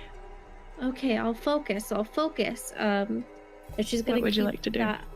She's gonna keep that eye closed, and she's gonna take out that bone hair clip. Mm-hmm. And put her hair up so that the claws kind of bite into her scalp. So there's always a presence of pain, so she doesn't get all flighty.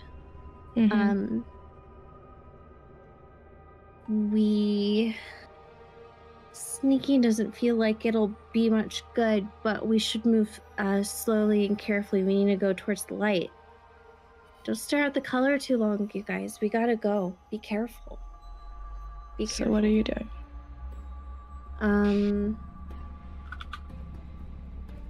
I think walk towards the house. Okay. And how are you going about it? I wanna be in whatever slivers of light I can find. I don't want to be in the shadows. Okay. And the rest of you, what are you doing? Do I see that hair clip? It's darker than you remember, though. Like it's been thrown in fire.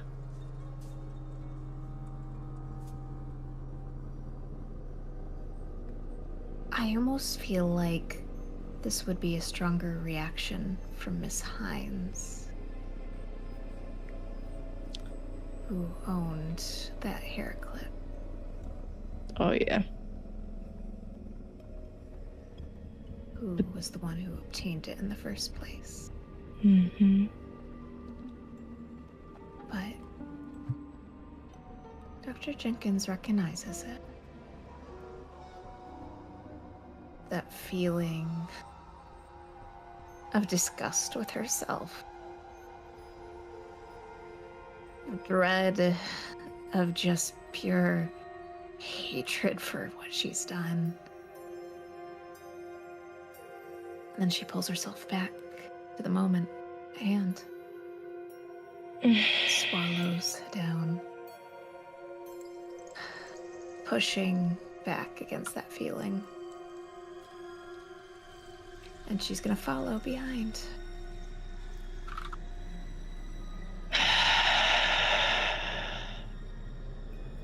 Not even gonna say anything. Coward. What is there to say at this point? Besides, there's other things to focus on. Yeah, there is. Now, are you gonna let me do the walking? Or are you gonna manage? I won't hurt the kid. I'll let you out when it's time to let you out. All right? Promise. You've broken every promise you've made to me. Why should I believe you?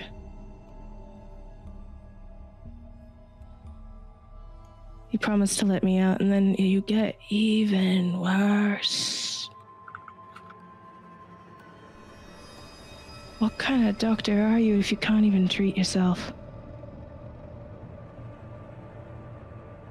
Is this why you're so busy helping others?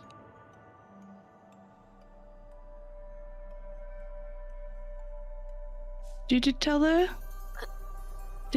Was it nice to let her know that you were doing the right thing and holding on to it because you wanted to return it? You ever think I might have picked it up for a reason? Nah. You pick up shiny baubles like I'm a fucking idiot. Nah. I picked it up for a reason. I held on to it for a reason, because I'm you. And you need to start fucking dealing with that before you lose control. Because you're going to. You're stressed out of your mind, Doc. Hell, you got me calling you Doc. As if that's gonna make you feel better.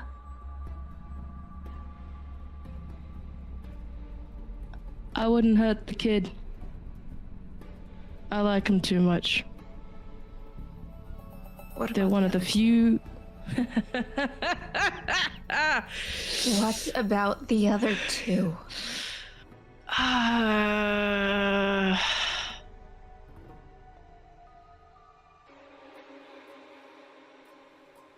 As long as they don't fuck me over, or get you, me, us in trouble. Yeah, you know what? Nothing will happen to them either the moment they do.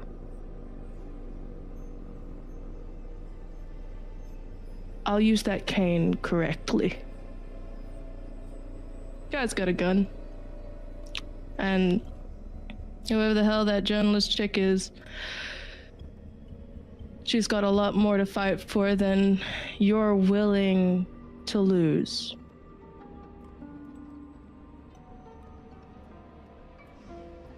So, as long as they don't fuck me over, just let me be in charge for a bit. At least I can walk. Fine. Do it.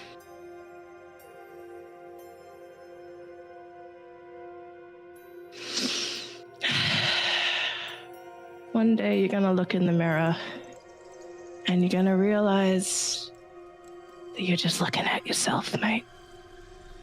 And you feel feeling come into your leg. you think. And you may now move freely. You do not need that cane.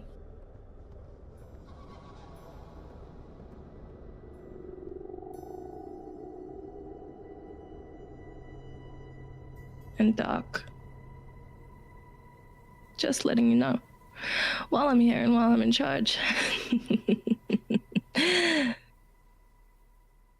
stuck with yourself. Again. Just like last time. They step forward. You step forward. Both feet. Okay. You follow Cordelia. And they keep their word. They ain't touching the kid. They do like him too much. I don't know what the journalist and the investigator think of this sudden miracle of movement, but I don't think that's what you're worrying about.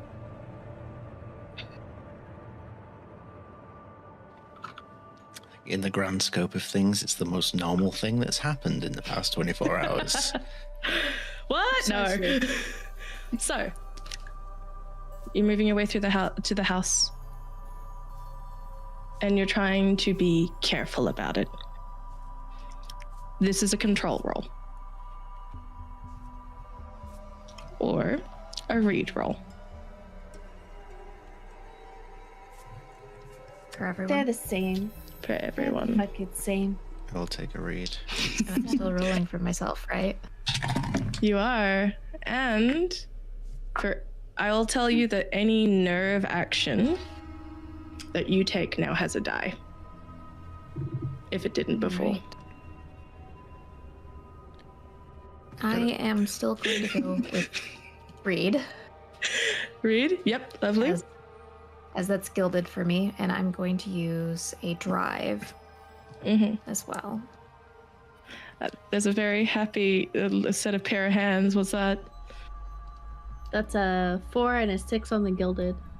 Lovely. You get back your drive, and you will successfully maneuver. What did we get? I'm gonna gesture at Bridget.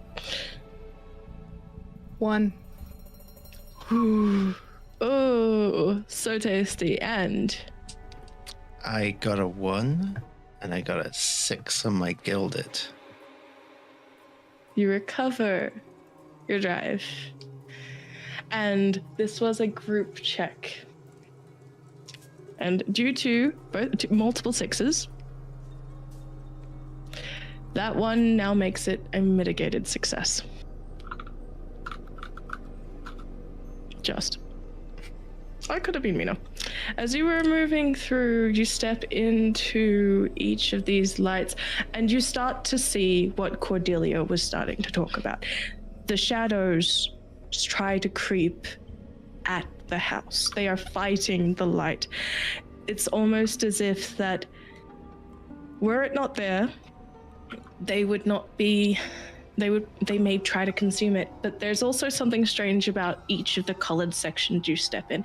As you're moving, you start to hear that almost hyena kind of noise in the back, as there is this overlaying of chittering and sound. As you make your way to the door, which is iron and glass bottles, and you see that splashing against maybe the far wall on the right-hand side, there is this brief moment of just movement, as there is a slight, and it is near imperceptible, a slight flicker in one of the lanterns on the inside, and there is a distinct thud against the glass as what seems like a giant force tries to press against, and for a brief moment you catch just the hints of multiple tendrils. Large, massive, it's gone.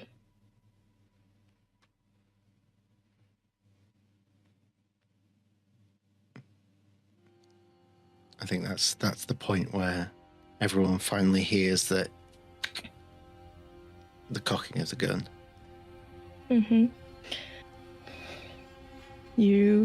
I'm gonna say that the door is probably locked, so how do you open this glass door?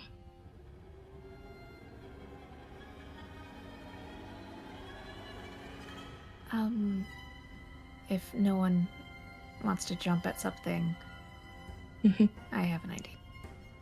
You heard a deep yelp on the inside of the building. There is someone there.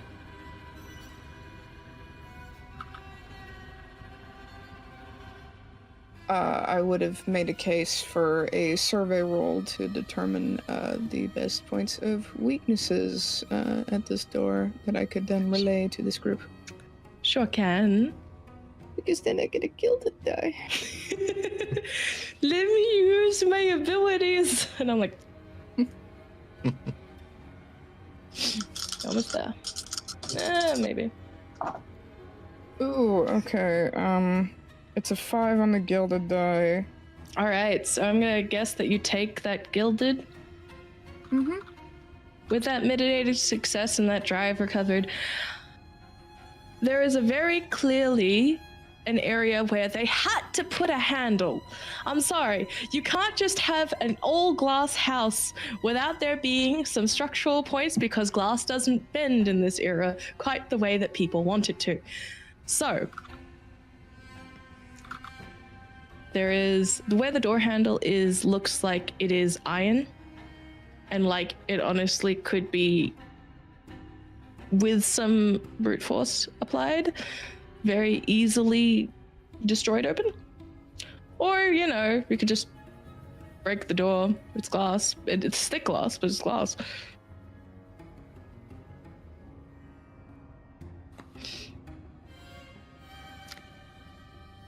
The only way out is through.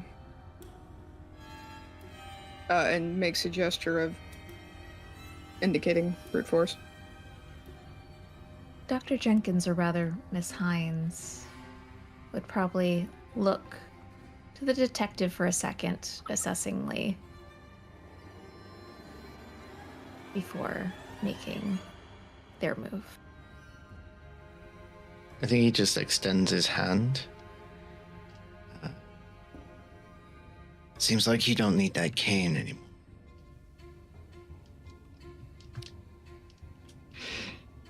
Care to donate?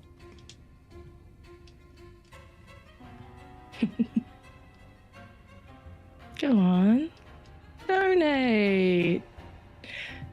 There's a distinct, like, grip of the cane. How would you like to destroy this door, Ms. Hines?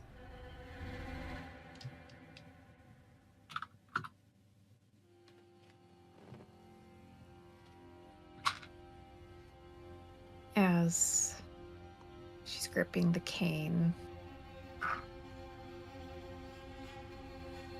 was clear the detective was asking to borrow it. But I imagine that urge to destroy is felt deeply in themselves.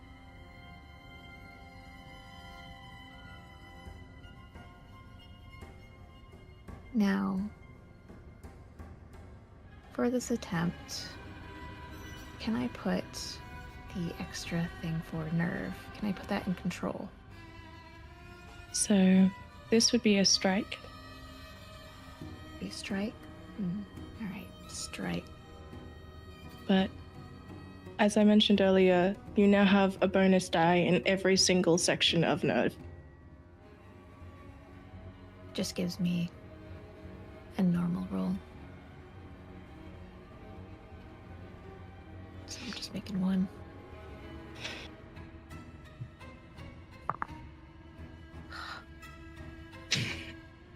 Six. It's not a gilded, but it's a 6. I'm gonna say, actually, I'm just gonna award you back a drive for that. Because there's something poetic about, there's just they look at you dead in the eyes, detective, as with a destructive and shocking display of violence. What happens, Ms. Hines? You would see kind of that. She flips the cane up, twirls it around so that the curved part, the thicker part of the cane, is where it's going to get the most bang for the buck. And she's going to look for the weak points pointed out by Philomena and just bash at the door as hard as she can. And as you do, there is a shocking and startling scream from the inside. No. What are you doing?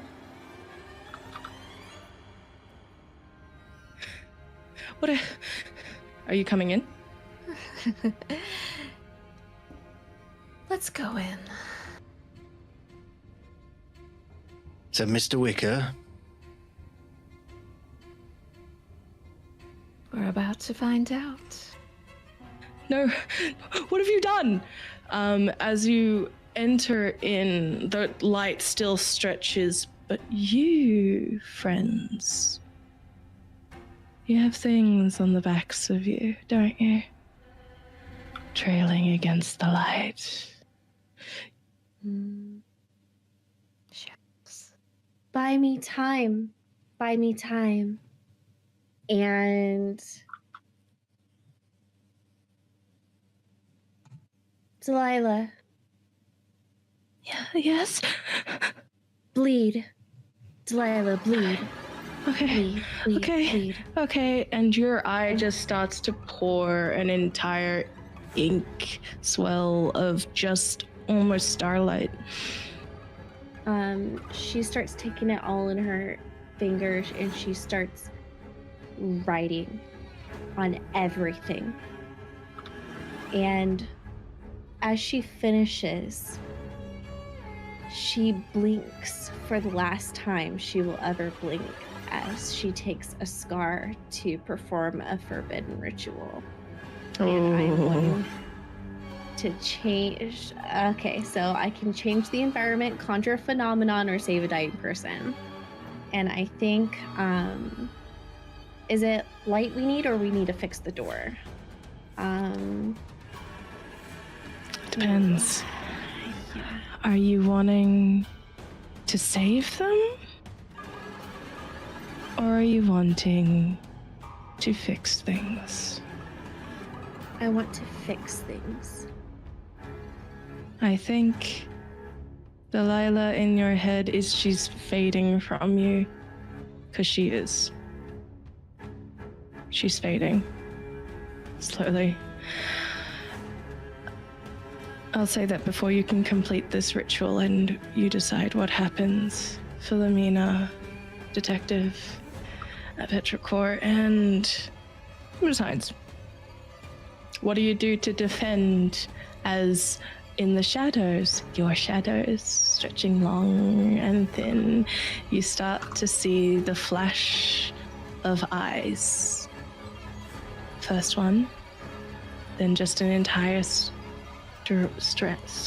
no, not a strand, an arm, no, not an arm, and you see just this almost curtain fall of just giant feathers.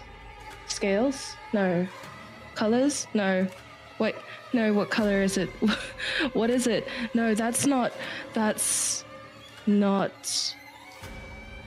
a tail of something large, thick. It's many tails. So many tails.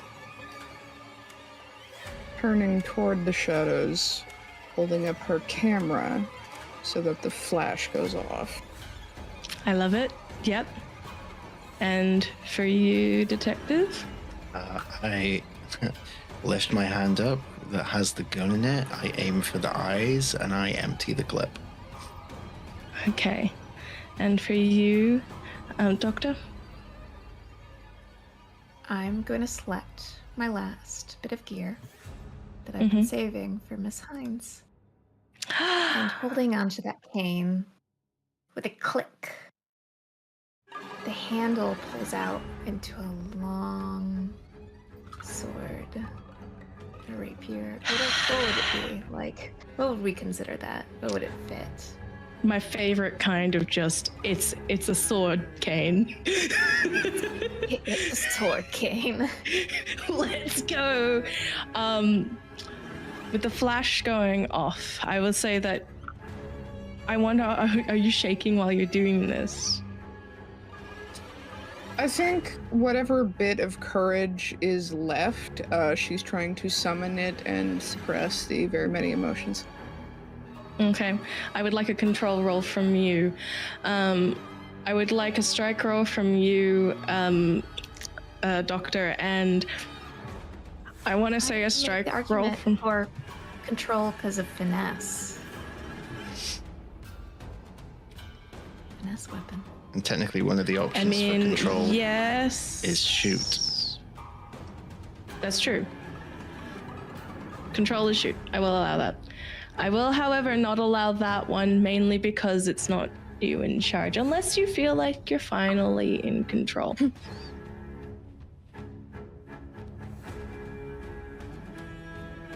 There's a melding between the two right now.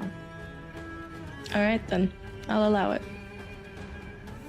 All right. 2. 2. And 4.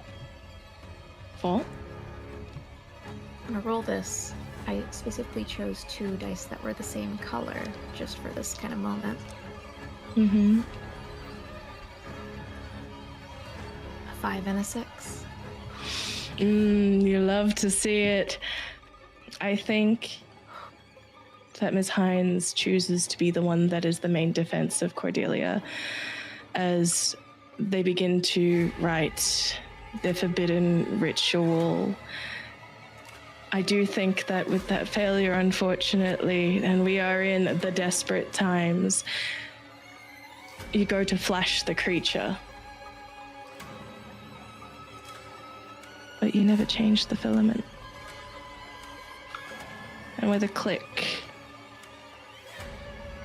you just hear that oddly hyena, oddly chittering, all of the voices, so many voices, as they reach in and take your eye. It's this sudden movement. For a second there, you don't even realize it's happened, but there is a tendril in your skull. You feel it reaching, gripping, pulling, and you feel yourself hissing out, "This is not the wrong one!" As your body is thrown against a glass wall, and you take you take 2 marks in body. Are you scarred? Well, that would put me at 4. And you're knocked out for the scene, unfortunately.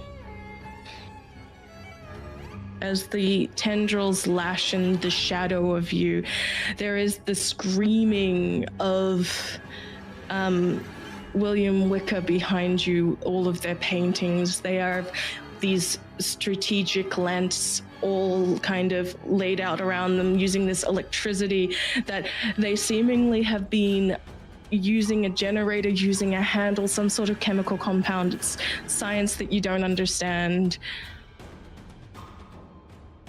But as you empty your clip into the creature, you manage to defend. How does this look as you watch Philomena get thrown into the wall, eye now missing?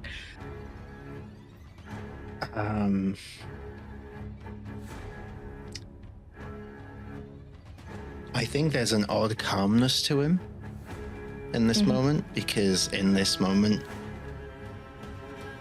he has decided that he's probably not walking out of this. Which means that if it does come to that, then at the very least, he'll see Celine and Maria again, hopefully. He hopes. So he just stumbles forward with his bust-up leg, limping forward, and just starts screaming as he keeps pulling the trigger and pulling the trigger, and he still keeps pulling the trigger even when the clip is empty. He just keeps pushing forward.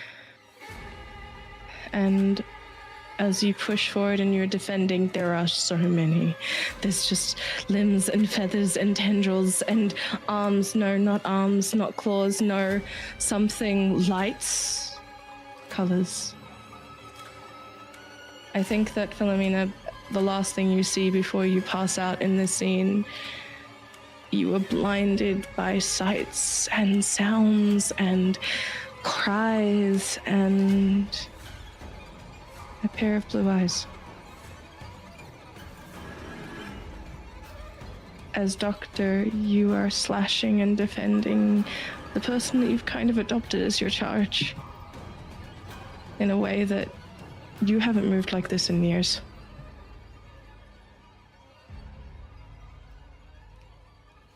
It's an odd combination of both painful, working muscles that haven't been worked, but at the same time, an exhilaration. Such a great feeling, the adrenaline.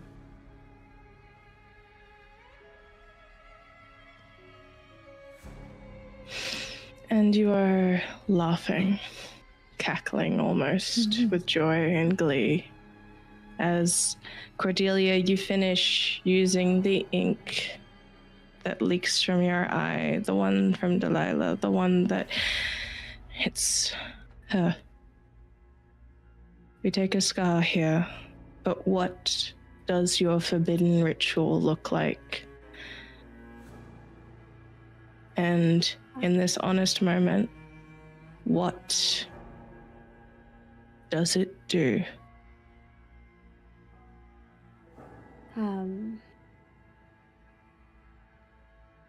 In this moment, my ritual, as she's drawing everywhere she can with the ink, it's very much finger paintings of runes. And she's remembering that night with her sister, where her sister changed a bunch of girls with her help. And so she is molding the very environment to knit and be whole again, trapping everybody inside of this house with this fucking artist. And she curses in her head. She doesn't curse out loud. And her sister, unfortunately, I think, grows quiet. Quieter than you've ever heard. And her eyes can't close anymore. As you finish, there's a strange ripple in that hand. That hand that had the glove. The one that sought magic. The one that continues to seek magic. The last rune falls into place. We see the walls solidify into sheets of color, of glass, of light. And as this thing makes its way into the hallway, the lights, every single last one, go out.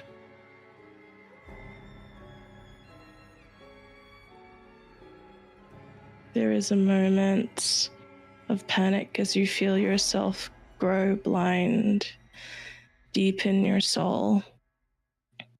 Detective, your clip empties, your head empties, you don't remember anything.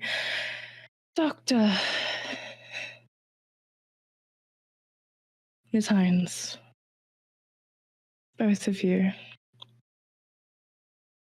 are filled with so much glee that when the lights fade and everything falls to quiet,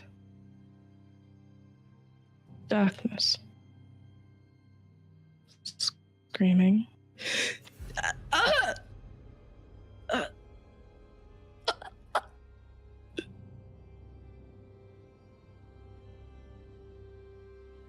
Cordelia, that's not the sound that a healthy person makes.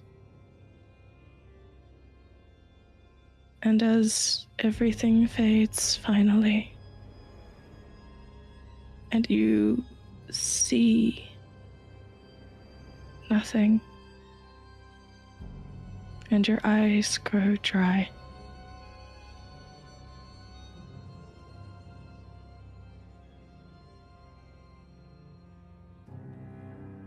it's the inspector and the doctor that wake.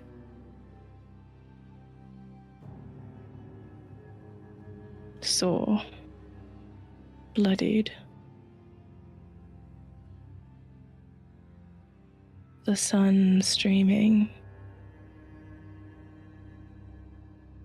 Evening sun.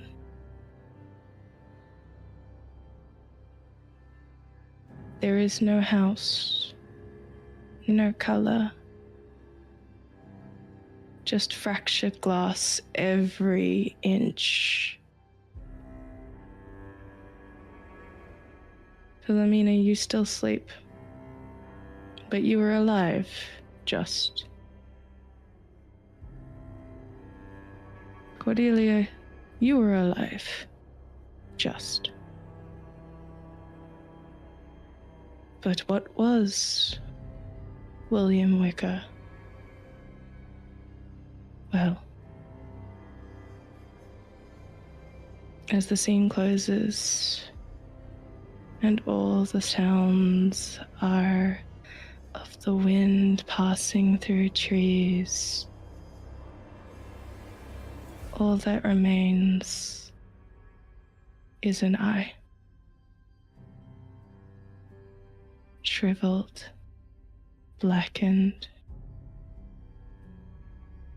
in sunlight for the first time in 7 years. And paintings, empty canvases, and nothing more.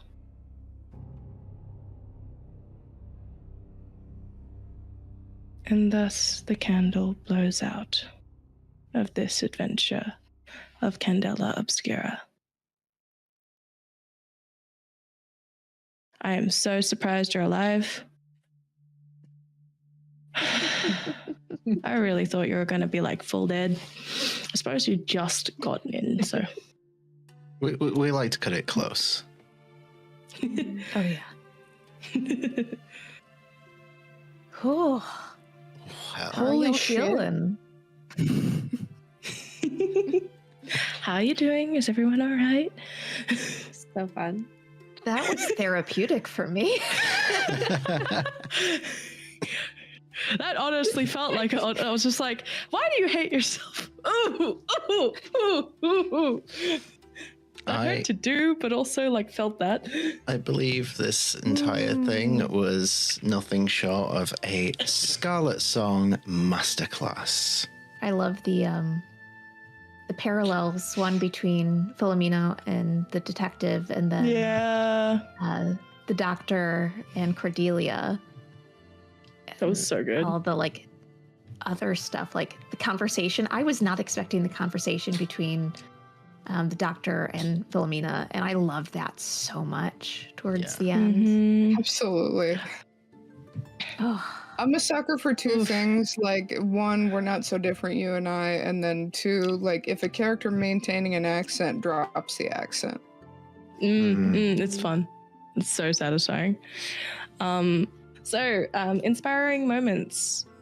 I know that you guys do your favorite bit, but for at least on the college, the way that we run it is what was the most inspiring moment of the session for you. This is a long one shot. I will allow two. You've stole mine, kind of, which made me, I was just like, man. I think that I really fucking love Cordelia. Just protect this creepy, creepy child. I really loved the parallels. I honestly loved just, and this is a lot of the reason why I like almost encouraged you guys going too long. I really loved the moments everyone had with their inner self to some degree, or like having that, like the mind palace, like that's your fam, or the like talk between all of the talks between Hines and Dr. Jenkins. I got a lot of emotional, like, oh yeah. Mm-hmm. They're the honest part that's too soon to actually say anything. It's great. But yes, no, that's, for me, those are those things. But what about you guys? What are your inspiring moments? Everyone afraid to go first. How can you pick just one, really? I kind of started. I mean, I really, really loved that talk on the train. And of course, selfishly, I have to say, like, I really, considering I wasn't expected, like, I was like, oh, I'm super nervous about this character I'm playing. And then I really got into it. Like, I don't know what you're talking about, man. You were like there, and I was like, okay, yeah, sure. Okay. Oh, so good. This is probably one of my favorite characters I've played in a while. Like, I got that immersed, so yay! Hell You have to play it again one day. Maybe. Especially since we survived. We I know. did. Shocking. There'll be other opportunities. I think for me, inspiring moments, just the whole opening narrative was masterfully done, and I instantly knew you were the right person for this, 100%. I already knew that, but that was confirmation there and then. And my second, just the ingenuity of when Scarlett was portraying Delilah, and Sky was mirroring Delilah's movements right down to the point, was so perfect. I loved it. It gave me the heebie-jeebies. I didn't see it because I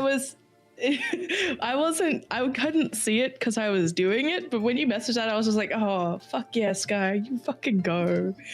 I don't get creeped out easily, but that shit gave me the heebie-jeebies. Lovely. It's tough because, yeah, really, how can you choose a favorite? But, okay, I have two. I mean, obviously, we're all like roleplay inclined people, and the roleplay was absolutely top notch, start to finish. I loved the development, the things realized, the mysteries kind of unfolding themselves. That was amazing, but also, like, Scarlett, I just want you to know I've never gotten a tattoo in my life. I am seriously considering tattooing. What color is it somewhere on my body?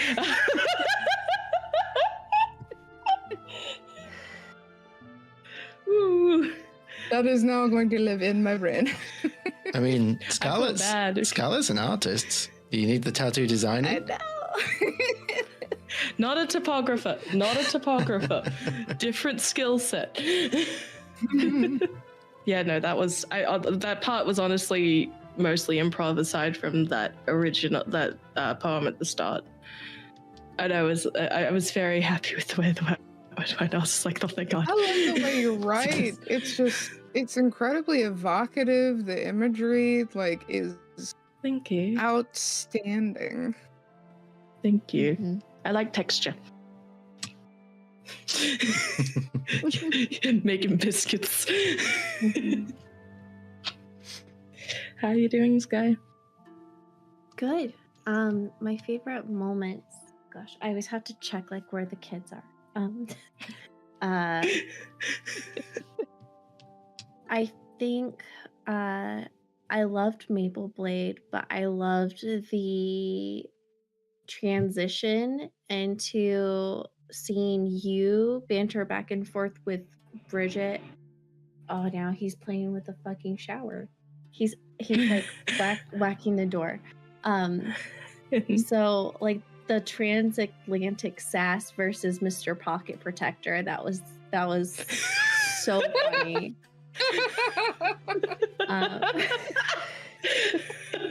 That was honestly, I wasn't expecting you to pay a poor nerd today, but I already am one, so Might as well.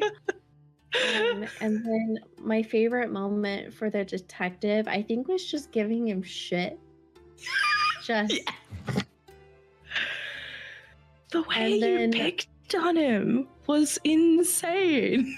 Listen, I'm a teenager. I know, it's great. And he's a dad. It's goddamn dad. Gen Zers. I mean, as far as you know. And then the doctor, like, we had something in common, and my inner dialogue, it was a healthier version of what they could achieve. Yeah, no, that was so good. I really loved that. Like, oh man, we already brought it up, but like that scene on the train where like your sister is essentially being like, what's the deal, dude? Like, it's chill. We're good. Why can't you be like us? We clearly have it the right way. What's wrong with you, doctor? I thought you're supposed to fix stuff. Is that why you're trying to fix everyone else? Was like, ooh. Felt bad. I felt like I was calling out a little too hard, but I didn't mean to. But I also totally did. But yeah. Oh my gosh. I don't know what. I'm gonna have to come on. I'm running the Astral Sea game tomorrow. Are you gonna be okay?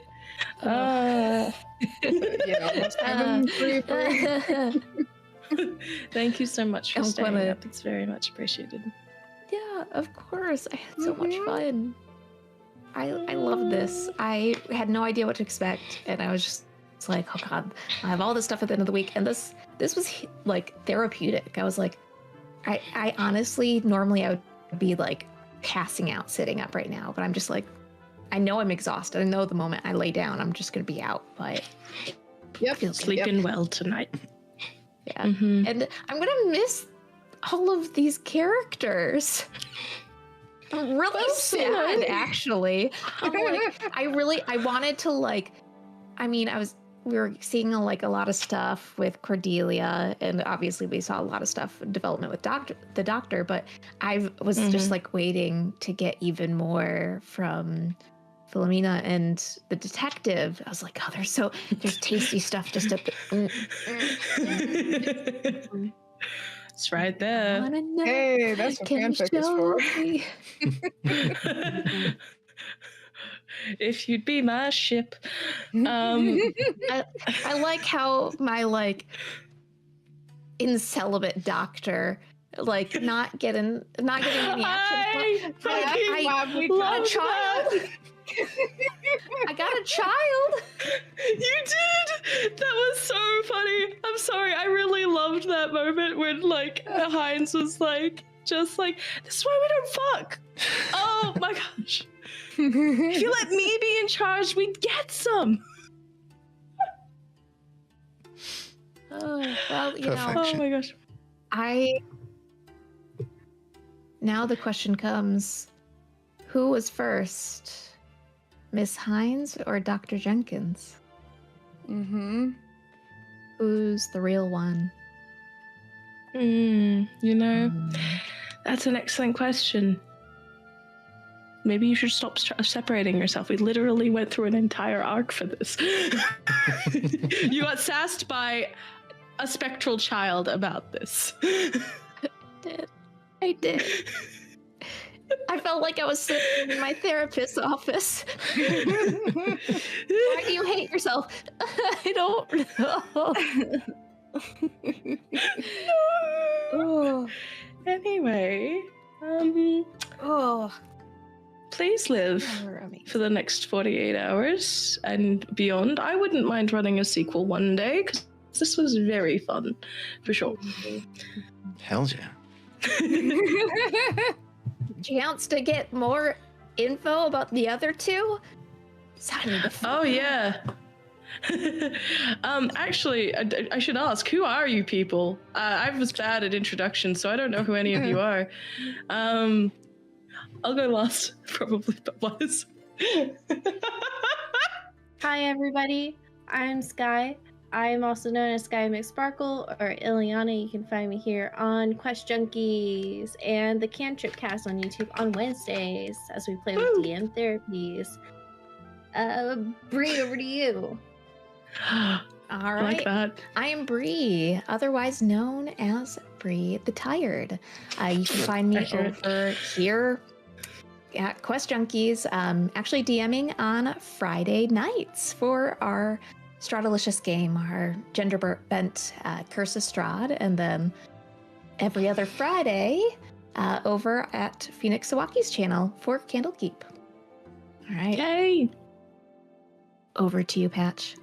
That's me. I'm Patch, the ever humble Dungeon Master, right here at Quest Junkies on Mondays and Wednesdays, and the occasional player of the gothy yet mommy Linnell on Stradelicious Fridays.